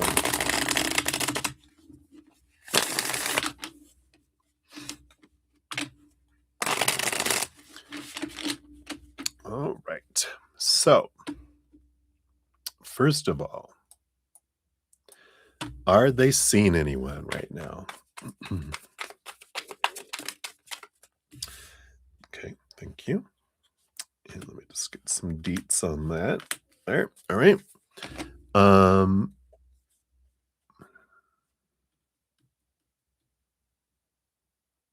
let's see, was there anything? Oh, I thought there was more. Their response if you wish them a birthday, right? Okay. Got that. Anything else that we can know here? Because I feel like there's questions that aren't listed here that you're curious about here. So we'll like I said, we'll take some tea here. See what we got. So first of all, are they seeing anyone? No, got the full card. Ending of a cycle, beginning of a new adventure. 0, free, a kind of energy. I did pull some more cards here because I do feel like they just recently feel like there was some sort of ending here. Yeah, we got the 6 of Wands, which is a victory energy. Feel like they kinda it may not be like super recent, but I feel like they recent enough, 6 of Wands, they felt like it was a victory, in leaving because they got another victory card, the Chariot, and movement, power of choice energy, and the High Priestess, which shows that there are away. They are up in the High Priestess temple, reflecting on their emotions and reflecting on things. So I don't feel that's why that reflection, it feels like um, they haven't rushed into a new relationship or anything, and they're just kind of reflecting on kind of what they learned in this last little, um, I feel like they had a nice stepping stone energy with the 5 of Swords, kind of a combative relationship, a lot of arguments, and they were just like, "Oh my god." So, that's why they feel like it's a victory. They're like, "That was okay. I learned a lot. I learned a lot through that one." So, we like that. What's their response if you wish them a happy birthday? Oh, 10 of Cups. Joy, joy, joy energy. It's very positive. So, very happy to have you hear from that. Um, what else do they have here? Yeah, I got the Page of Wands, which is a great energy too. It's a heightened ignition kind of energy that feels like it's here. And we got the Judgment card, which feels like this calling to a new place. So, and I feel like there's like a wake up call of sorts. We have the Five of Cups here too, which I feel like the Five of Cups is like a movement of energy from sorrow to higher vibration, and that's why I feel like with here, there's like this happiness helps get them out of their funk that they were in from what was before. So I like it. I feel like it's a very positive response, and they're like, "Oh, it's so good to hear from you," kind of energy. What else do we need to know? What's the hidden questions that weren't there, right?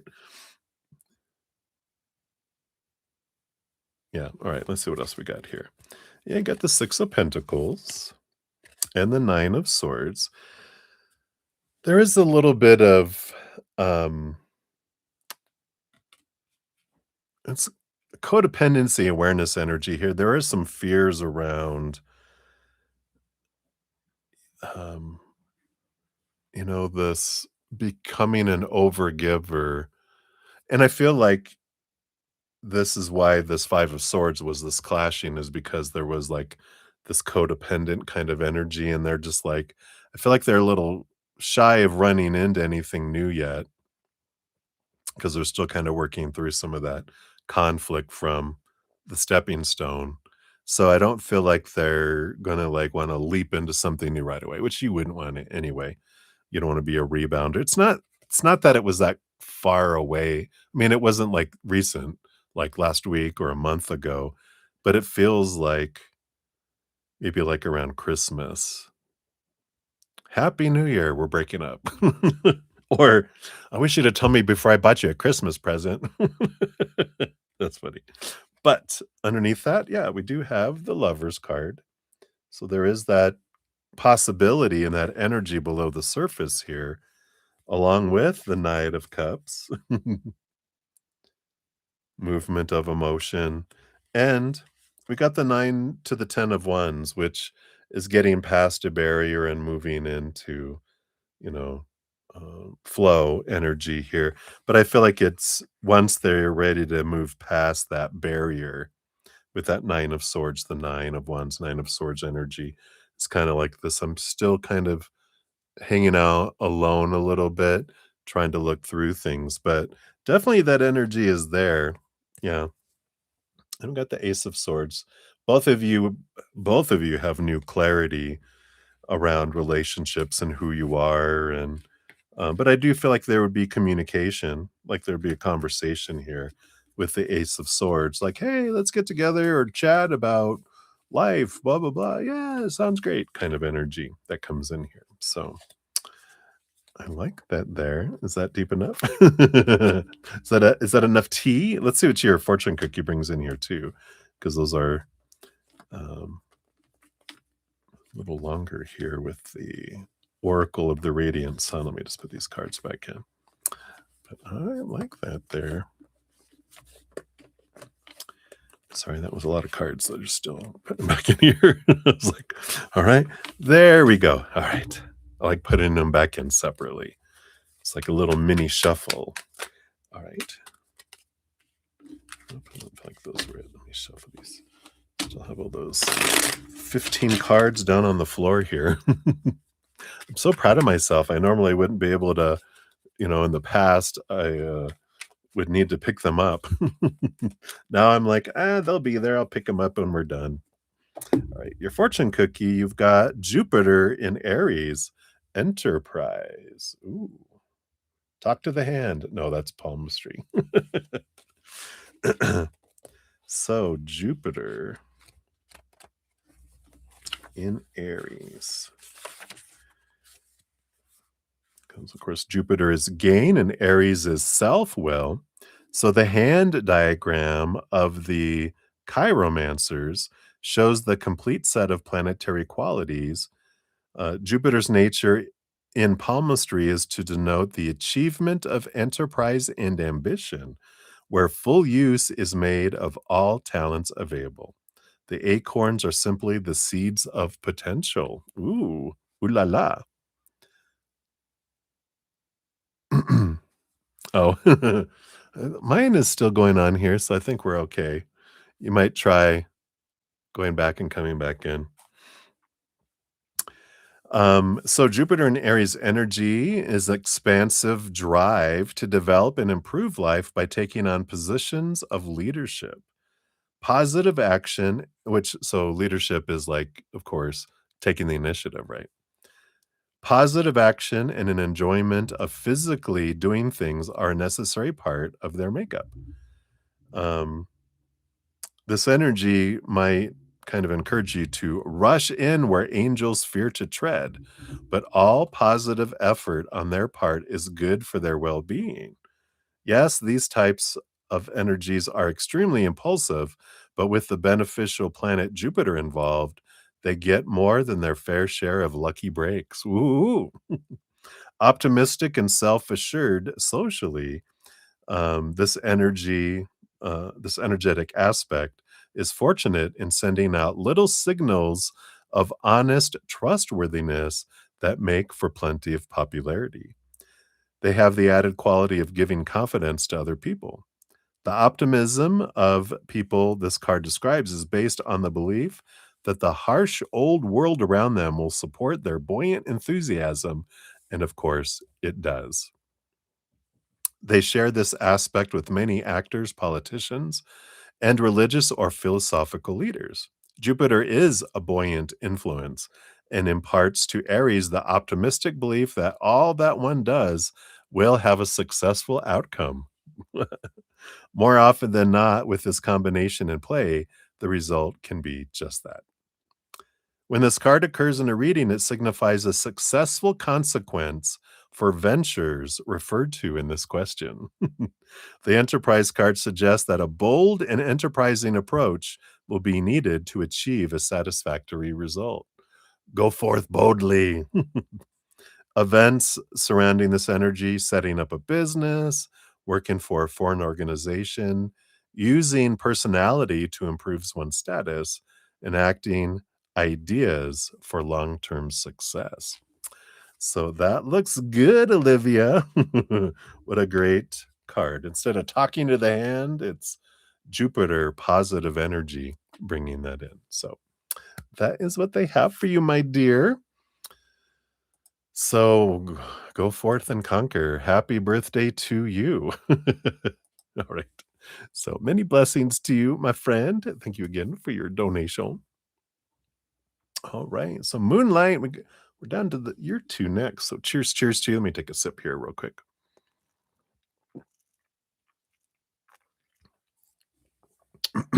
All right.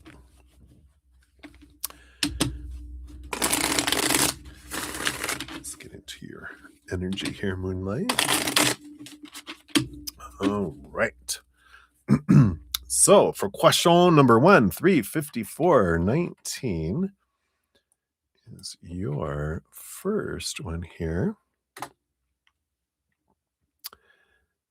All right. So you have this one person circling your mind. Why is that? Is there an energetic bond? Are they trying to tell me something? Is there a meaning behind it? What does spirit have to say about it? All right. One more shuffle here.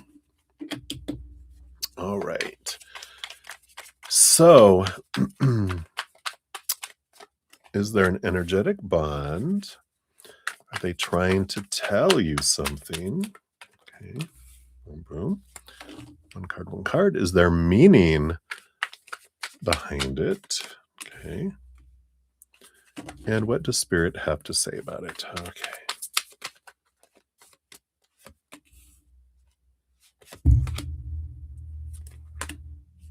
Okay. Let's go ahead and get one card. I go, but then spirit's all blah, blah, blah, blah, blah, blah. So that's what we have here. All right. So the bottom of the deck, we do have the Magician card, which is a card of action, a card of divine masculine energy, of action energy. And I feel like this is the underlying energy for your reading, right? That it's circling around you because I feel like it's like your spidey sense is picking up that they're about to take action towards you in some way. We'll see what this is about here. Period. We'll see what this is about here. So, up first, you wanted to know is there an energetic bond? Well, we definitely have the devil card here. There is this, chain between the two of you here. There's something that's about, you know, it's almost like there's this agreement that you guys will help each other let go of some long held thoughts and beliefs to set yourself free from an old belief that makes you feel chained. And it's something that you guys help each other with, mirroring each other with here. So the energetic bond feels, I mean, it feels like there is a link there, a chain, an energetic chain, not of, I think a link is a better word, or a bond, like you said. But just the chain that was there. It's almost like you're, kind of chained with each other. Are they trying to tell you something? Yeah, the 5 of swords. Here's the mental conflict. And this is, stepping stone energy with the 5 of swords, you know? And again, the devil card is all about questioning mindsets, and the 5 of swords is a 5 of the, um, stepping stones, and it's the mental, uh, connection, it's the releasing of mindset energy. Excuse me, through conflict. Sorry, I'm burping at my water. Bleh. Um, is there a message behind it? Yeah, 10 of wands. There is this message with the 10 of wands. Usually that's, awareness around where we're investing our energy and about again, I feel like all this combined together is realizing what of your energy you've been investing in, trying to make these expectations come true. It's like a long held belief and it's questioning it to release it. So all the energy that you're investing in it comes back to you. It's a release of energy, a freedom, again, breaking the chains kind of energy of the devil card, right? So I feel like that is the connection there. Let's see. Then what else does spirit have to say about it here? Yeah, we have the Ace of Pentacles. It is a lot about seeing your worth in relationship to the world in a different way, breaking the chain of the overgiver. So I feel like it's not a test, but it's a proof for you that of where you've overcome that overgiving, energy. Um, where you would give and overgive, and they would give you very little back. This is a proof for you, if this interaction as it unfolds, that you have found your higher self-worth and that you don't feel like, "I don't need to overgive," right? It's kinda like proof in the pudding that I've evolved to it, but it also shows you below the surface where there's still blocks around it with the 9 of wands, and that's where the 10 of wands comes in, because it helps you get past that last little space, right? Because you're up to the 9, it's just the last little piece that helps you move past it. So there's this like one little thing, and you're like, "Oh, okay, let me just," and I feel like that's what the stepping stone is for, right? What else? You got 2 other cards here. You got 3 of pentacles. Yeah, more pentacles energy.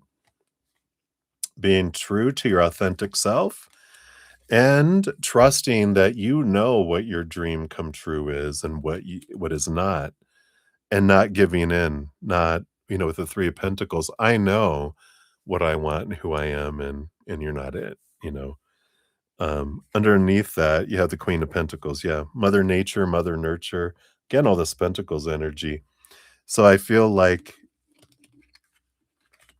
this is the purpose behind it, again, a stepping stone before your twin flame comes in, right, is, um, to release some of those last pieces here, to show you that mental expectations and conflict the thing that's been holding you back in relationship to overgiving and um, not necessarily reinforcing your boundaries, but realizing where your boundary, um, something about the boundary, because the Nine of Wands, they're showing me tough boundaries, but they're showing you how you can, with your power, step through the boundaries a little bit too. Interesting.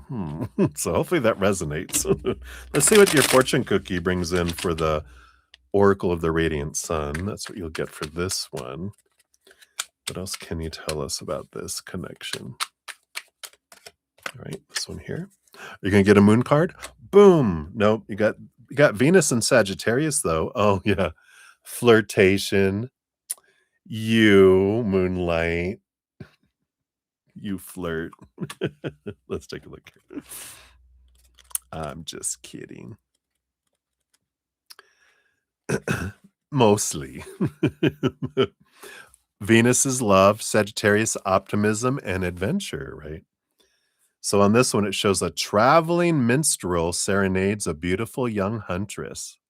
The lute symbolizes the pleasure-loving nature of Venus, and the bow, the far-seeking adventurousness of Sagittarius. So sorry, I worked out today, and I haven't moved a whole lot. Oh, that felt good. Crack. Did you guys hear that? Um, so when Venus is in Sagittarius, it describes someone who is philosophical and fair, honest and true in relationships, in contrast to the nature of the preceding sign, Venus in Scorpio, which is secretive and brooding. Sagittarius is open and free speaking with regard to love matters. Venus Sagittarius energy shares all thoughts with a loved one, even if sometimes they are a little too frank for comfort, which I can imagine would be you in this scenario.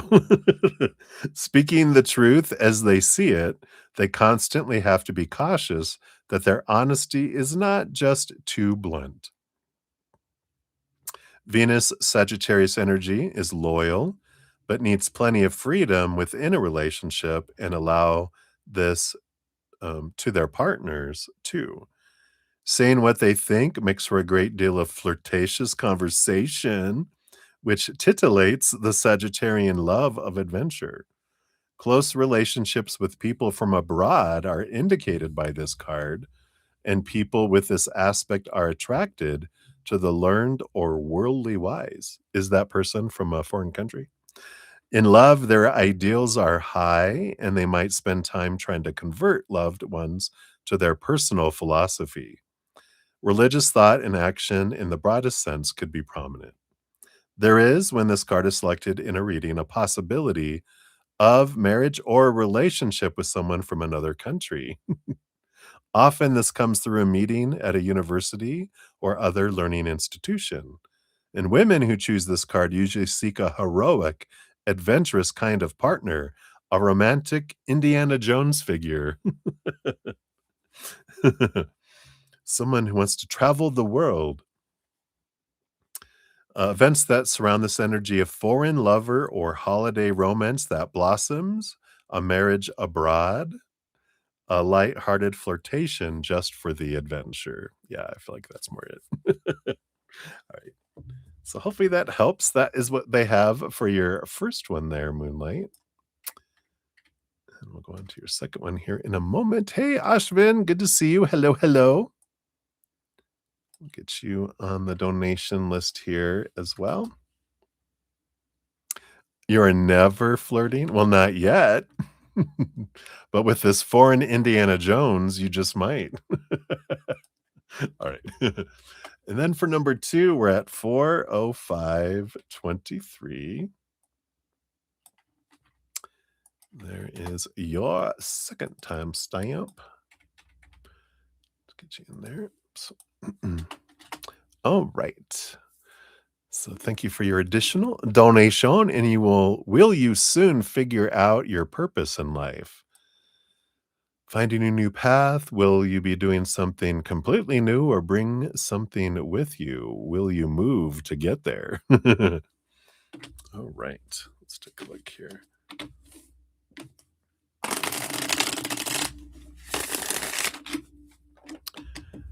So, will you soon figure out your purpose in life?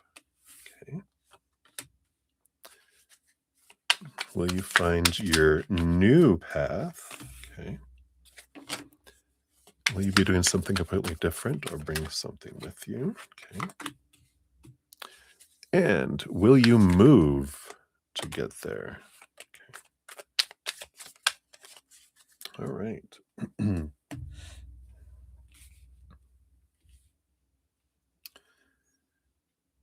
So, bottom of the deck, you do have the Eight of Wands, which is fast moving energy, and but also a lot of synchronicities and messages from spirit. Feel like you've been getting them. Excuse me, been getting them, and I feel like they're just escalating and more. And I feel like you're just going to get more and more and more messages and clarity from spirit. And so I do feel like it's happening now, where you're getting this clarity, and they're getting louder and louder and more often, um, for you here, which tells me that you're getting toward a pivotal point, because they only do that because they're always talking to us, right? They're always, and then when we're in that frequency, we can hear and pick up things. And when we're not in that frequency, when we miss the signs, and if we're getting close to this point that we've told them, make sure I know this as I come to this pivotal point. It's like, wake me up so I don't miss my turn, to go in that direction. And they're like, we will. And I feel like that's what's happening, is they're getting louder and louder and louder. Um, because I feel like the turn is coming up soon. So will you soon figure out your path here? Yeah, you get the Four of Pentacles. Energy here. Underneath the surface of that, you have the Eight of Pentacles. Yeah. And with those eights energy, there is this movement. I do feel like it's going to be a movement of home. And so I feel like they're kind of answering your last question here about the when. It's when you move is when you will find it, because there is this transformation energy of the Eight of Pentacles from caterpillar to butterfly. So there is this change that happens when you move that allows this. So I do feel like you move for that. Will you find your new path? Yep, King of Wands. Totally up to you. I feel like the new path, there isn't a supposed to be. I feel like there is not a specific path, that there's just paths that are available. And with this King of Wands, it's all about possibility, that when you get out of your head and into your heart, then you go, this is where my heart is leading me. I make a plan, I put energy behind it, and I take action, and then I'm on that path. And then when I'm on that path, I can be like, all right, heart, keep it in tune when checking in with your heart. Where are you leading me now? Oh, now this direction. All right, let me go in this direction, right? You would like a traveler as long as it is a wire? A wire one? I think you mean a different word. A wise one? A wise traveler. Okay, I get it. I pick it up. All right. And then, will you be doing something completely new or bring something with you? Queen of Wands. Again, this King of Wands and Queen of Wands. There's no wrong choice here. It's your power of choice. And the Eight of Wands, all this fire energy is, you get to decide it. You get to determine what it is you want to do. Under the Queen of Wands, I do have, yep, you have the Knight of Pentacles and the Judgment card. I do feel like eventually over time, the Knight of Pentacles being one of the slowest moving knight. It's also the quest for the Ace of Pentacles, which brings us back to kind of this Four of Pentacles. You're also learning about finding your worth inward and upward, rather than in relationships or situations or things. And with this calling card of the judgment card, I feel like this is that energy of where are your passions and your heart drawing you? That there's not like a, you know, an absolute thing that you have to do or accomplish. It's adventure and not, that I have to accomplish something, that I'm supposed to be doing something. There's like it's a world of possibilities. All this just feels like, follow your heart. Your heart knows the way. Uh, it's gonna go on this adventure and it's taking you on this adventure. And then will you move to get there? Yeah. We got the Six of Pentacles and you got the Seven of Cups.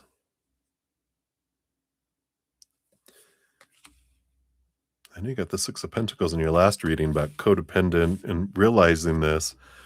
And so, we already got that they answered it before that you do. But how is this telling you where? I feel like this is telling you where, Six of Pentacles. Because it's not about going somewhere where everyone else wants you to go. This is you going somewhere you want to go. And I do feel like there's, with the Seven of Cups, it's saying you have all these choices that you will whittle down, but it's your heart wanting you to go the seven wonders of the world. But it's your seven wonders. And I feel like if you have this possibility and ability, again, all the places that you're thinking that you'd like to move to, it's about making plans with that King of Wands. I want to go visit these places. How can I make that happen? You know, is it selling my house? Son, you got to find your own place to live. I'm selling it and I'm getting a job on a cruise ship and we go to all these ports and I'm going to visit all these places. I don't know if it's that, but that's the kind of energy I'm feeling is like, I'm going to do what I want for me, not for everyone else. And I'm going to go follow my dreams. I'm going to go on an adventure myself. Maybe you become the wise traveler. Maybe you're the traveler you're falling in love with. But I like that. So hopefully that helps a little bit. And we'll get you your other fortune cookie here. Let me just put these in here. There we go. And for the second one, you got an angel wisdom oracle. So let's see what we got here for that here. Here we go. Yeah. What were we talking about? Make a plan. You got to make the plan. The affirmation is following a long-term plan will help me achieve my life's purpose. What? What? It says it. It says it right there. See if I can get it to focus so you could see that's what it says. It says right there. I don't know if it's going to focus, but it says that following a long-term plan will help me achieve my life's purpose. To make the most of this moment of inspiration and angel guidance, plan your days so as to reach maximum efficiency. This is a powerful time for you, and you are capable of achieving a lot. Without a plan, you risk wasting precious time. There you go. All right. That's what they have for you, Moonlight. Thank you again for your dual donations. All right. Ashvin, you're up 415.15. At least that's what's on here now. I know I had to reboot the session earlier, so these timestamps may not even be right. I have to check them after I'm done, but all right. So Ashvin, thank you for your donation. We'll give that a love and a like. And you want guidance on your mother's health. So we'll take some cards, of course. Disclaimer in the description area of the video. I'm not a licensed medical professional. Tarot's for fun, entertainment purposes. Always seek professional assistance in making life decisions. I do not accept liability for anyone's choices ever in life. I rarely take responsibility for my own. No, I'm just kidding. All right. So let's take a look here, Ashvin. What's going on with mother? Guidance on your mothers. All right. So we've got this, and this, and this, and below the surface, these three. All right.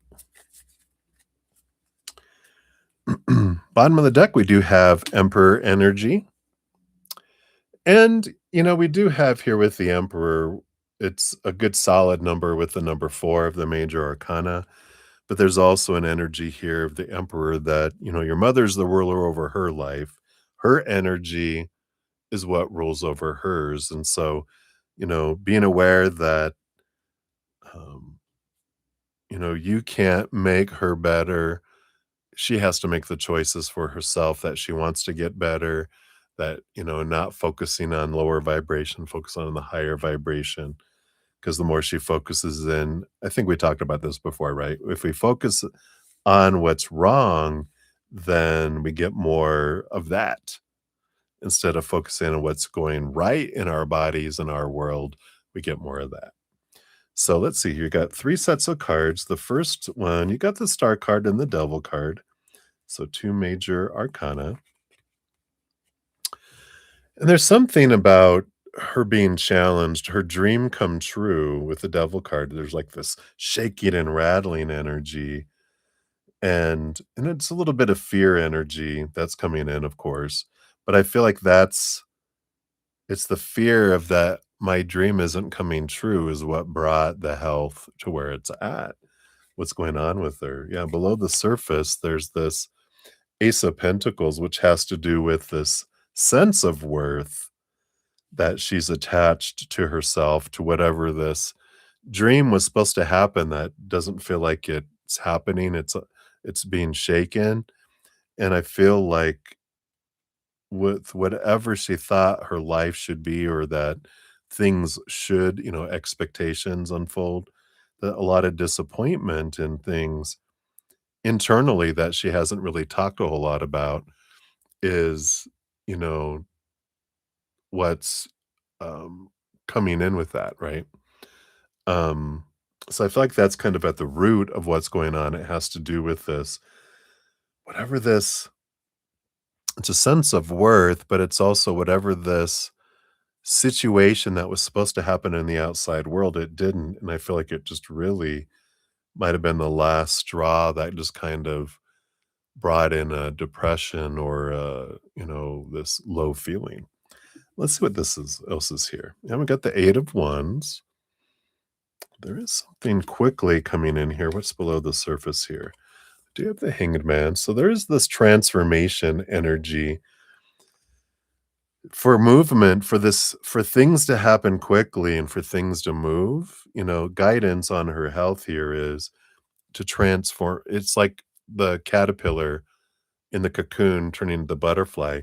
There's this important energy of leaving behind that which does not serve her anymore. And, there is this energy of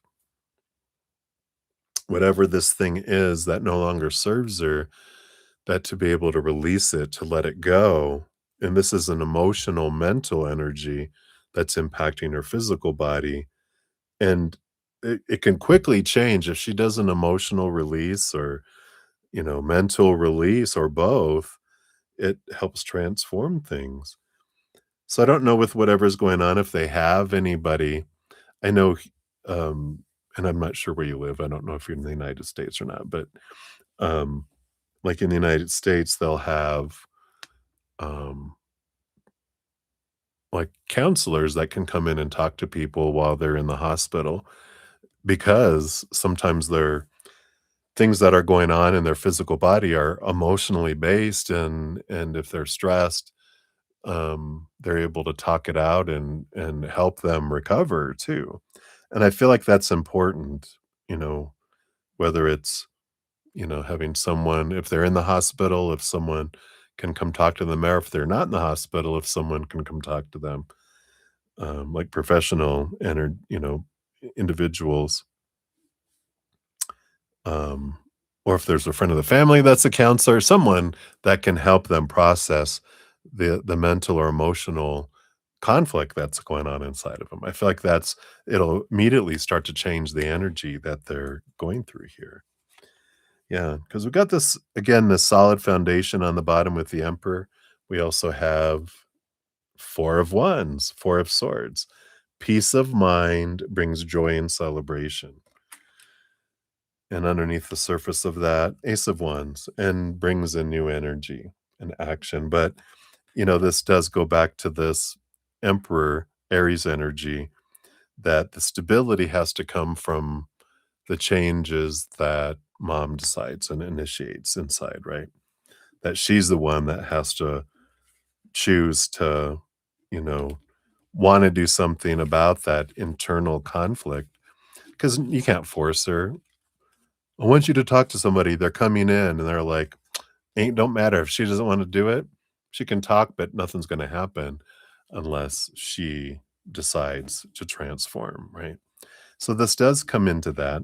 And I think we talked about, um, finding out what her symptoms are or her diagnosis or both and looking them up on the internet. Or if you have this book, I think I talked about this before, but they're bringing it back up because it's right here.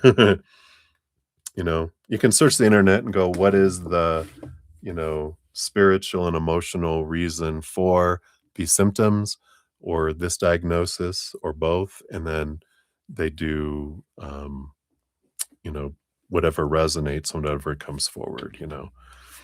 So hopefully that helps. Let's see what's your fortune cookie here. We got the Oracle of the Radiant Sun. So let's see what we got here.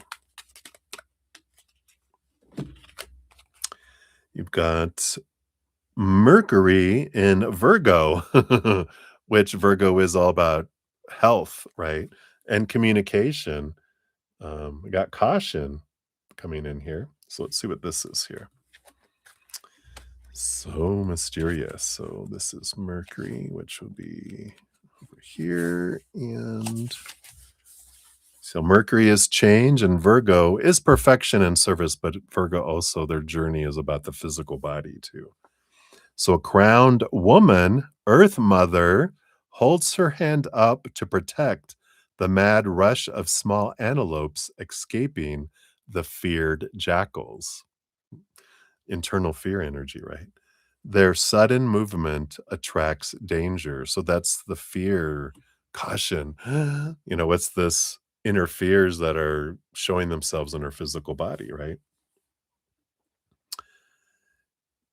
So the Mercury Virgo energy has sharp analytical mental energy and good reasoning abilities that come with it.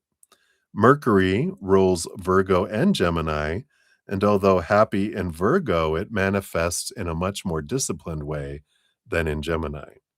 Here, its essence is orderly and systematic, and anyone with this combination of energy approaches mental activity with care and doesn't waste time on unclear or confused thinking. The Mercury Virgo energy requires a smooth working environment since distractions and irritations throw the perfectionist off course. So there's that perfectionist energy, expectations not being met, like we talked about. Work requiring acquired skills and specialized knowledge are more suitable for people than a broader based scattered occupation. And this Mercury Virgo energy likes to know the boundaries of each job well before starting. Needs to be in control, needs safety, right? They usually display a talent for writing and teaching, or at least the ability to pass on information. They are methodical thinkers and have good manipulative skills. Highly specialized mental work suits these talents.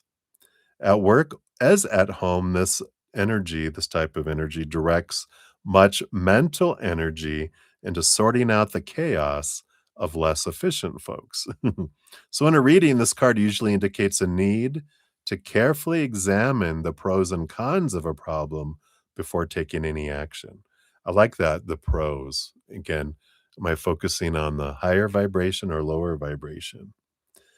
Virgo doesn't rush heedlessly into things, and although the card indicates a specialist, as with all Mercury contexts, it holds the potential for more than one skill to fall back on in an emergency.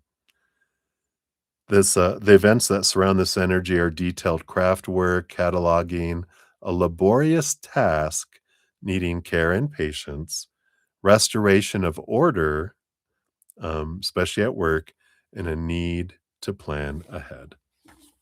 It's a lot of that mental energy, but it makes sense. Outside of this book, it's all about um, communication and clarity that comes in around health. And I feel like that's what's coming in. Getting to the root, the true root, is what's important. So, but it feels like stability comes in, and but she needs to be the one that initiates it. Stability is possible, but she needs to talk about whatever's at the root of the cause, right?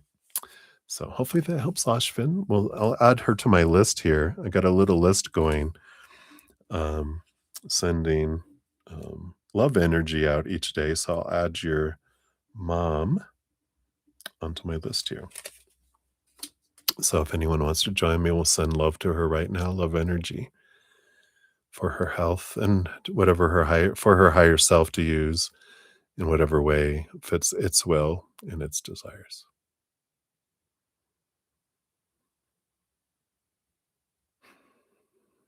All right. So many blessings to you, Ashvin. Hang in there. All right, everybody. I think that's all of my donation. Whoa, didn't mean to do that. Just wanted to refresh it. Try that again here. There it goes. All right.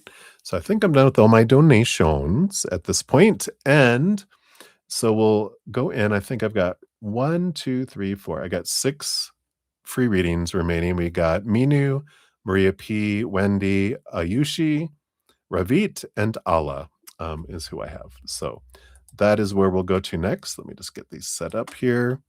Take a quick sip and we will jump in. Thank you guys so much for all your patience in getting to your readings and for all the thumbs up too. It does help spread the Zen love. So thanks for being part of the love tsunami. Cheers, cheers to you.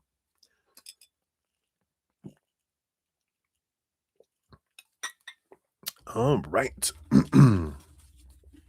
So Minu 42842. There is your timestamp. And you wanted a spirit message for you, please. So Minu, got this one and this one. You got the Page of Cups and the Nine of Wands. Yeah, there's a little bit of an energy of a block here for love coming in. But I do feel here we've got this it is there, it is coming. It's just on the other side of this Nine of Wands. And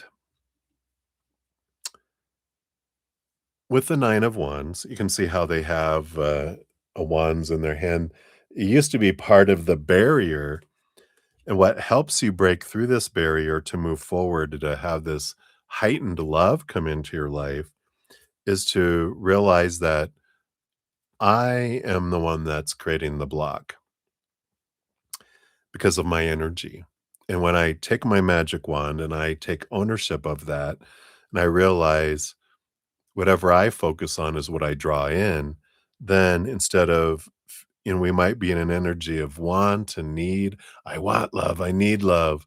I'm afraid I won't find love, or it's not going to unfold the way I want it to. And that energy is what creates the block and actually pushes it further away.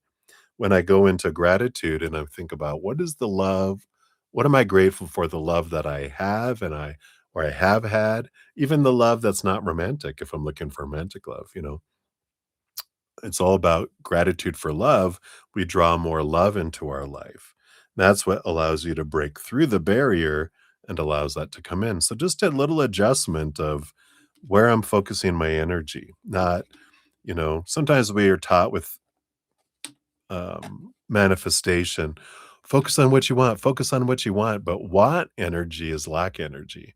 Because if we want something, that means I feel like I don't have something in my life right now, and don't have energy equals lack, which brings us more lack when we focus in on it. So instead, we focus on what we're grateful for that's in our life, and that draws that in. So I feel like that's what they want you to know right now for your life, because I feel like it's important for you at this moment. All right. So many blessings to you, my dear. Many blessings. All right. Maria P., you're up 431.19. Thank you for your donations earlier.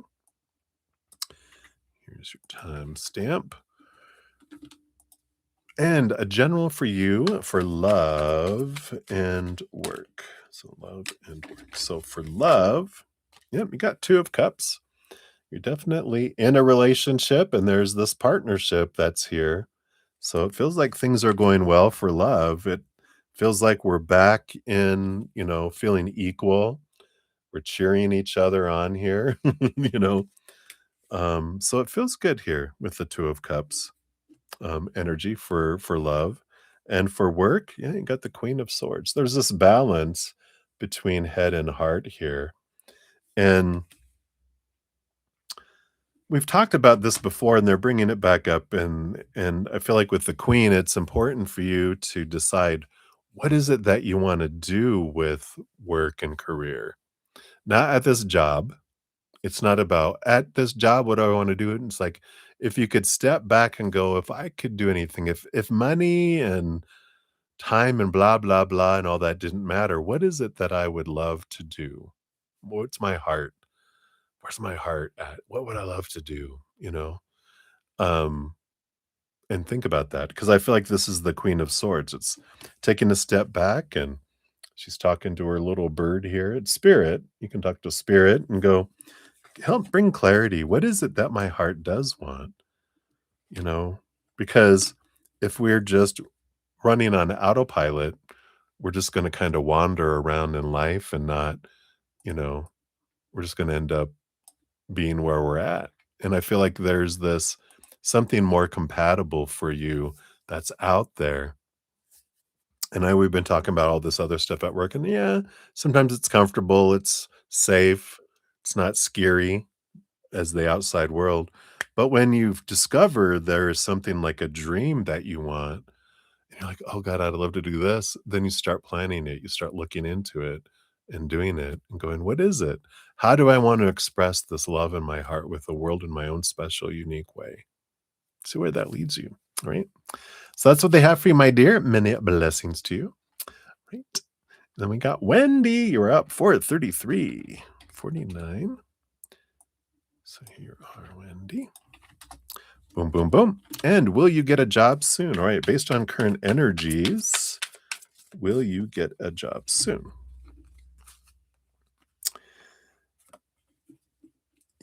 There's definitely possibilities here with the 3 of Wands, because 3 of Wands is with new information, changing direction, it's possibilities energy that's there, right?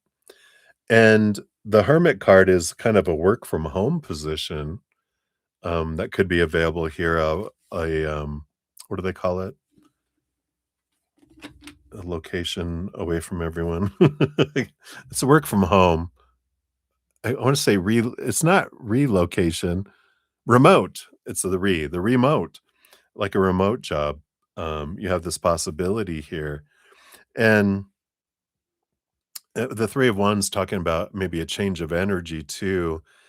When when it's all about possibility energies coming in a reading, it's telling us that whatever I focus on is what I draw into my life, right? And so if I focus on, I need a job, I want a job, I fear I won't get one, we actually make it harder for it to come in. So usually when we're doing job searches, something when I get a card like this, it's about, all right, what am I grateful for? If I have a job now, what do I love about the job that I have now? Of course, we're not going to love everything about every job. Probably no job will we love everything about it. But what are the things I love and I'm grateful for about a job I have or any job that I have had? What are the things I'm grateful for? Gratitude is what draws in. Um, want and need and what I hate about other jobs and fear of not getting a job. So it pushes it away. So when we change our energy and then we have the ability to draw in things that we wouldn't have drawn in before. I definitely feel like there's this remote hermit working at home kind of energy if that's something you're desiring here. But I definitely feel like just change of energy changes the course, draws it towards you. So definitely possibilities here for you. So hopefully that helps, Wendy. That's what they have for you right now. So many blessings to you. Whoops. Let's try that again.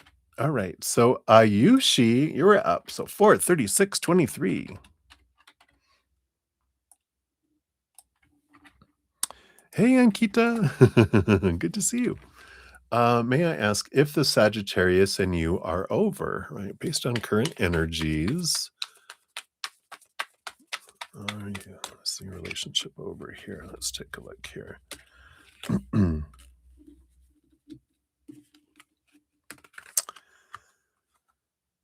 You know, we've got two very bright stars. We've got the star card and the sun. These bright things in the sky.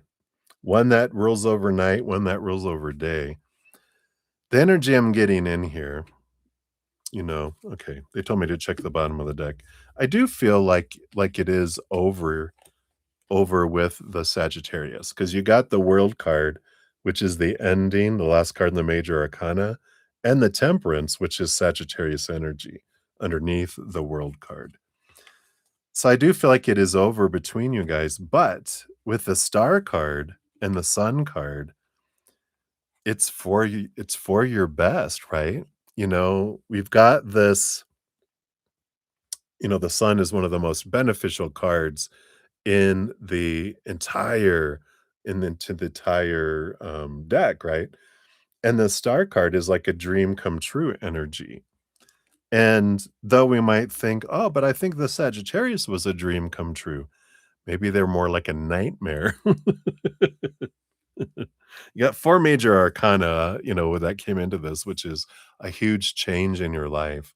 Sometimes we need to have someone leave our life so that we can find someone that's more in alignment with our energy, not someone we have to shrink to be able to, go there and um, you know, um, to try to, like I said, shrink and to be able to have our energy match and that I have to change, I have to be different, I have to this, I have to that.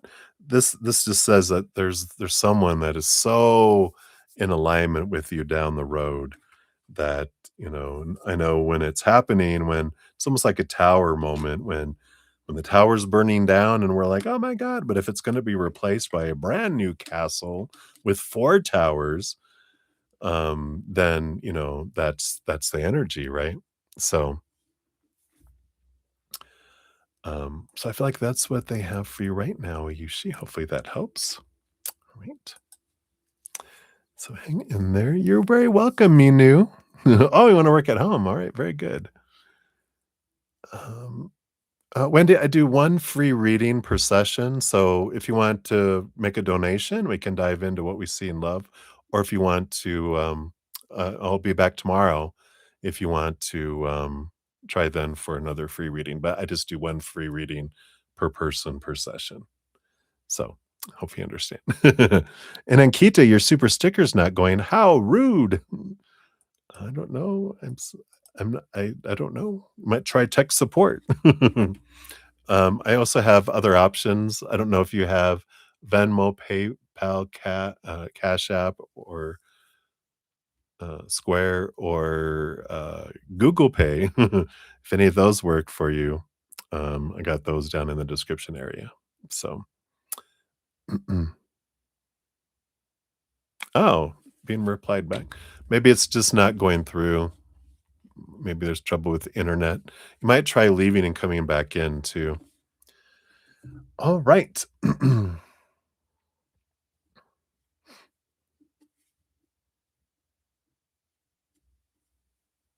Okay, I gotcha. All right, so Ravit, You are up 440. Whoops, 440.40. Look at all those fours. So here is your timestamp and a general read. Let's take a look here. All right. They do want all these here. So you got, wow, you have the Knight of Cups, which is about movement of emotion. Could be love. Let's see what these other two cards are here. You got the Six of Wands and the Four of Wands. Wow. Yeah, you definitely have this energy of it's victory, celebration, even, I mean, with the movement of emotion here, the Knight of Cups and the Four of Wands is a marriage card in victory.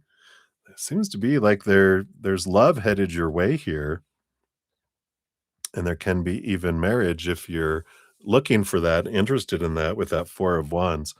But there is this very positive energy with all of this, and that is mutual attraction energy too that's coming in.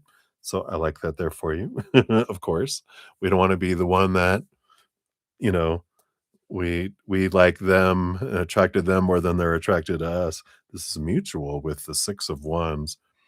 And I like this here. And I feel like maybe this just is a hope message for you that it is on its way, it's coming your way. Um, and the Six of Wands is an energy of kind of fast, you know, more sooner than later kind of energy because it is all this fire energy that's coming in here. So I do feel like it's more hopeful, like it's coming, hang in there. You do have love on the way, and it is a marriage love. You do have marriage in the cards, literally, you know. So maybe like a don't give up hope energy. And I feel like that's what they have for you right now. So many blessings to you. All right. Thank you, Ankita, for your donation. As soon as I see your question, I'll jump down to you. Actually, I just have one more free reading. So we got Allah. Got you 442.57. So here is your timestamp. And you want to know the current feelings of the Pisces, please, and when will they contact you? All right, let's take a look here. So none of those. So current feelings of the Pisces. And when will they contact you here? Wow. So we got two sevens here. Seven of Wands and Seven of Cups. So their current feelings here, you know, the Seven of Wands is an energy, which I feel like this is their energy, very much of this, you know, it's like a sun. I got to be me. I'm not going to dim my light. I'm not going to ask permission to shine. I'm not going to defend what I want or don't want. And the Seven of Cups is it's a emotional confusion, which means they've got positive emotion, but they've also got some other lower vibration emotion. That Seven of Wands kind of feels a little bit, even though they're saying, I don't need to defend myself, I feel like they're a little defensive in that they're fearing that, um, like you're wanting to change them, you're wanting them to be different. And you might not even be doing anything to tell them that, but I feel like they feel like everyone wants to change them, and so that's why they have these mixed feelings here. Let's see if we have a when card here of, when will they contact you here? All right, there we go. Wow. And I mean, well, it's March here, but I feel like it says in May, the month of May, which is about 4 or 5 weeks away, but it feels like there's this, and I kinda sensed a little bit that there was a delay of contact here in the beginning, just because they feel like they're, you know, on this energy of, you know, I got mixed feelings and I feel you wanna change me and I kinda need to be myself, and I don't know, I just feel like there's this avoidance kind of energy with them a little bit here. So based on current energy, it feels like May, but that could just be what's going on. We are in a Leo moon today. So Leo moon is very much like the sun. I got to be me. But then they can go into a different mood and change that energy. That's the whole thing about the future. It changes from day to day based on the moon, the astrology, what they're going through, what they ate, all of that changes. So, but I feel like that's what's coming in right now. So hopefully that helps, Allah. Many blessings to you. All right, and Kita, let me add you to the free list here as well. And up to the donations. All right. So thank you for your donations. What'd you say? The good stickers didn't go, but the evil one did. Go figure. All right. So thank you for your, let's get your 446.29 is your timestamp here for your donation. So thank you for that. And you want to know, does A like you? When is he going to express, I do feel like something is there? Okay, let's take a look here. So does he like you?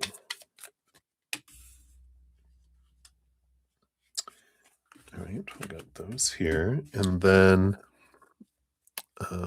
based on current energies, when will he express how he feels? I feel like this is express movement. So we'll put from this deck here. All right. So does he like you? Well, he's attracted to you, Knight of Wands. So it's not a love or I'm attracted to you energetically, physically, passionate energy. So there's that there. Let's see what these other three cards are here too. And we got the Tower energy. There's three cards. We'll look at them. King of Swords and the Hierophant. Yeah. They're more of with the Hierophant, they're the like the master of stepping stones and learning, seeing things from a higher perspective, and the King of Swords too, which is this energy of um, changing of stories. Again, learning and growth energy. And then the Tower, of course, is they'll suddenly, be out of your life kind of energy here. Let's see, when will they tell you here? Yeah. Um, when will they express? It's a long time. A long time from now, which is like, I don't know if they will here, because it feels like there's attraction energy here, but there's not, I feel like they're a stepping stone. They might more act on their passions, but I don't feel like they're gonna express feelings towards you because I don't feel like they have a whole lot of capacity to share feelings. And this, interaction is more about you learning about yourself through the interaction with them. That's what the stepping stone, energy is. I've been referring people to this podcast that I just did recently. Where did I put it? Oh, it's over here. Um, so if you haven't checked it out yet, this is the one about love. It's a fated love question mark. And it talks a lot about his stuff in there and tools on how to look at relationships to understand them and to make them an easier path. So if you haven't checked it out, um, do that. Oh, thank you so much. So you did check it out yet? If you did. But yeah, definitely I would look into that because I feel like this is more of a stepping stone kind of, and it's going to be about sharing passions. I don't know if they know how to express love yet, but definitely check that one out. Oh, good. You haven't checked it out. So some good information in there. All right. And then let's give you your fortune cookie. You got the Oracle of the Radiant Sun. So let's take a look here. Nope. Let's try that again. All right. Keep on getting a bunch of cards. Let me reshuffle these real quick here.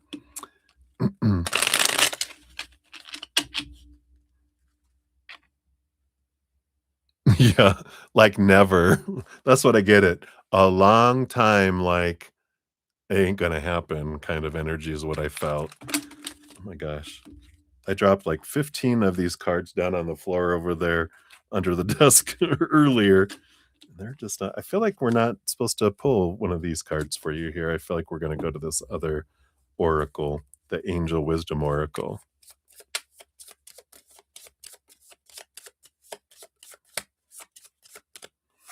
All right. Yeah, I like this. Calm down. No, I'm sorry. It says calm.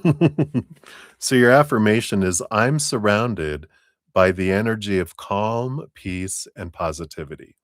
Says the angels remind you that calmness comes with the determination to live ever happily in the present moment, relinquishing the past and not worrying about the future, but placing our lives firmly in the creator's hands. I like it there. So they're like, yeah, just put your life in the creator's hands and enjoy the moment, you know, come back to the now. So I like that. All right. So that is what they have for your donation. We'll go to your free reading next. Hey, Minihio. Almost. We're at almost 5 hours. We'll get you in here. I am kind of my energy is kind of going down, so I'm gonna have to close down here. But I'll get you in here because I only have you and Kita. So we'll get you your answer here. But I am going to need to put a stop to readings here. Um, I know I've gone 7 hours before, but I'm tired tonight. 5 hours is enough. I haven't even got up to move. I think my cheeks are numb. All right. So Ankita, for your free reading, we got 4:52:44.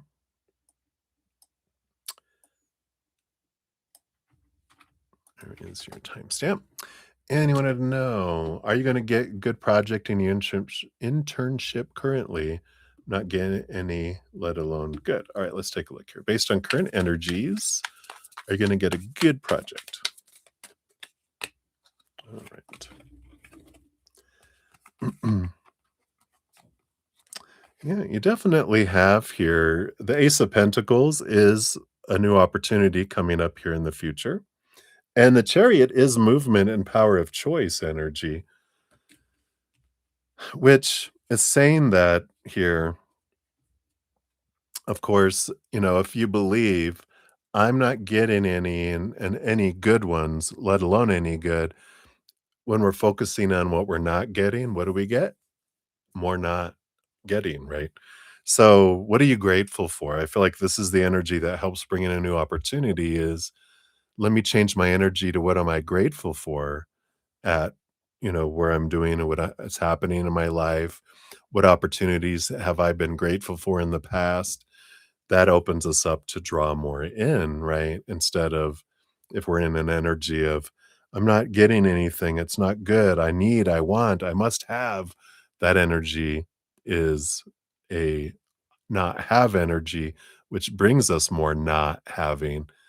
Gratitude brings more in. So I feel like there's a great opportunity of one to come in here, but with that chariot card, you have to make the choice because every moment is a choice, right?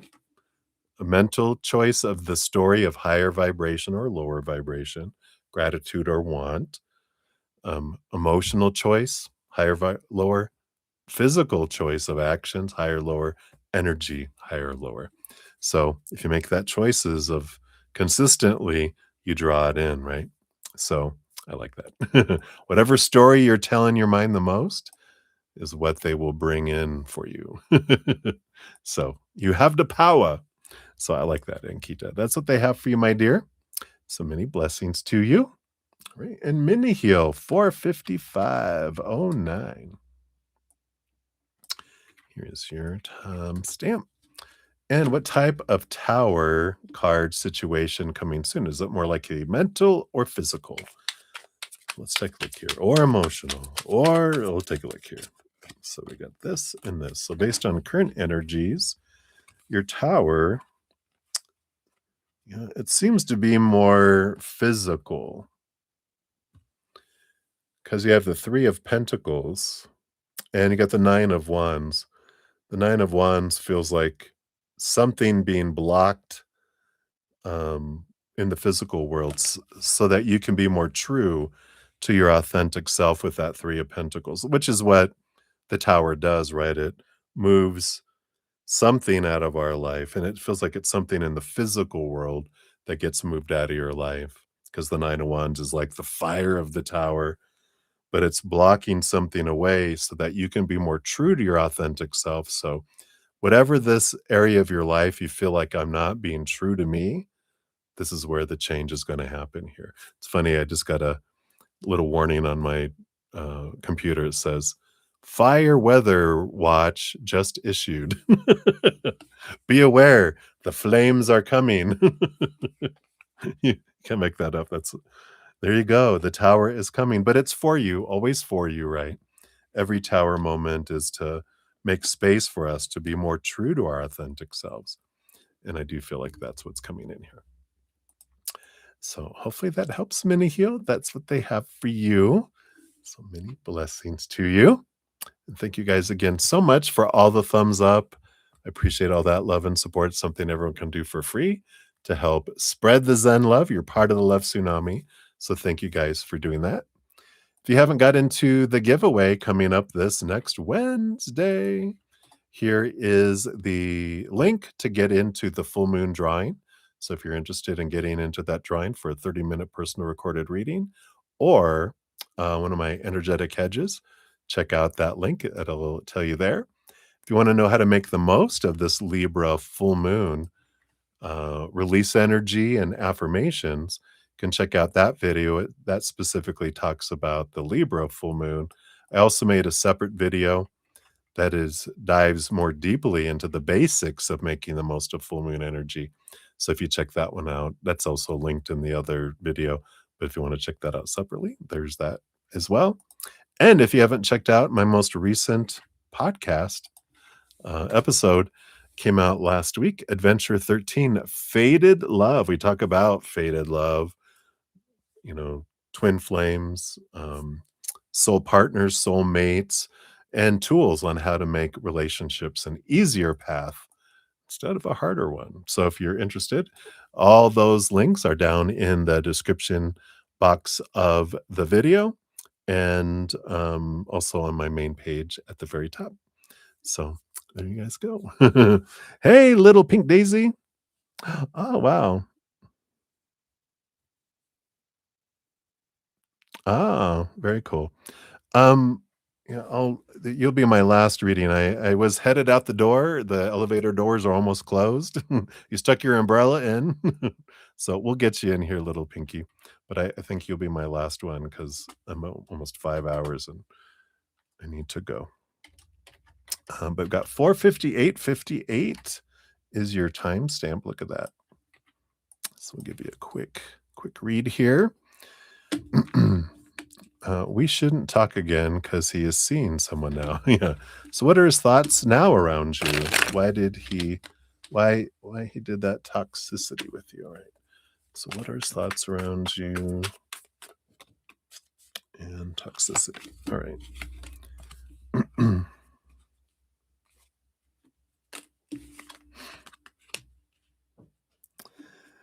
Yep. So his thoughts now around you. I mean, you've got the Four of Wands, which is joy and celebration energy.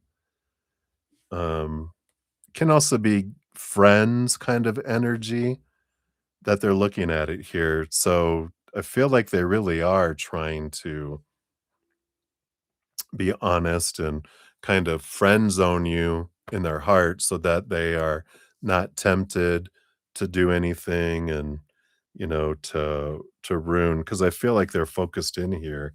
This Four of Wands is a marriage card. I almost feel like they're focused in on, this is my intention with this other person is, I want to move towards marriage with them. That's their energy of today, though, which I feel like their energy is kind of fluid with all of that. But they sometimes have to tell themselves things, right? This is their thoughts. I've got to focus on this so that I don't go astray, kind of energy. Why did he have that toxicity with you? You have the Hierophant.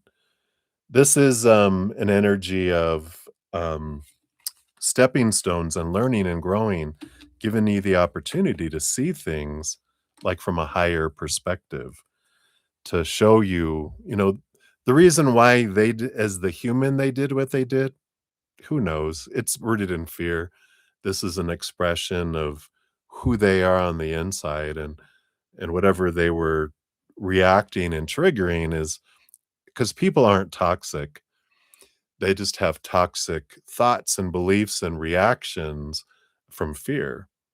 Um, it's just that's what people are doing. People aren't none of us are toxic. Just every human, when we feel unsafe, uncomfortable, out of control, we go into fear mode and we do stupid stuff. That's what humans do. We go out of our intelligent mind, our compassionate side, our loving side, and we act like a 2-year-old because we're going to try to do everything we can to feel in control and safe and comfortable again. And we do all sorts of stupid stuff. And that's what they were doing. It wasn't intention at you, it was, their reaction to their own fears. Um, but the reason why it was happening in your life, the behind the scenes, the below the surface with the Hierophant is to teach you, to allow you to see yourself, what you want to see about yourself, so that you can be freed from things. Um, I was talking before, probably before you came in here. This podcast, let me see, I have it right here. Actually, I just posted it. The Easier Path to Faded Love. The one I just posted is um, between you saying hi and putting your reading request. Check that out because it is talk about the difference between faded love and, you know, stepping stones is mentioned in there specifically. And there's some great tools in there to help us understand relationships and how to make relationships an easier path instead of a harder path. So I would really encourage you to look at that there because it'll tell you a little bit about, you know, what their purpose was to help you understand more about yourself to prepare you for someone else later down the road. So hopefully that helps a little bit, little pink daisy. So thank you guys again. I'm going to head out here.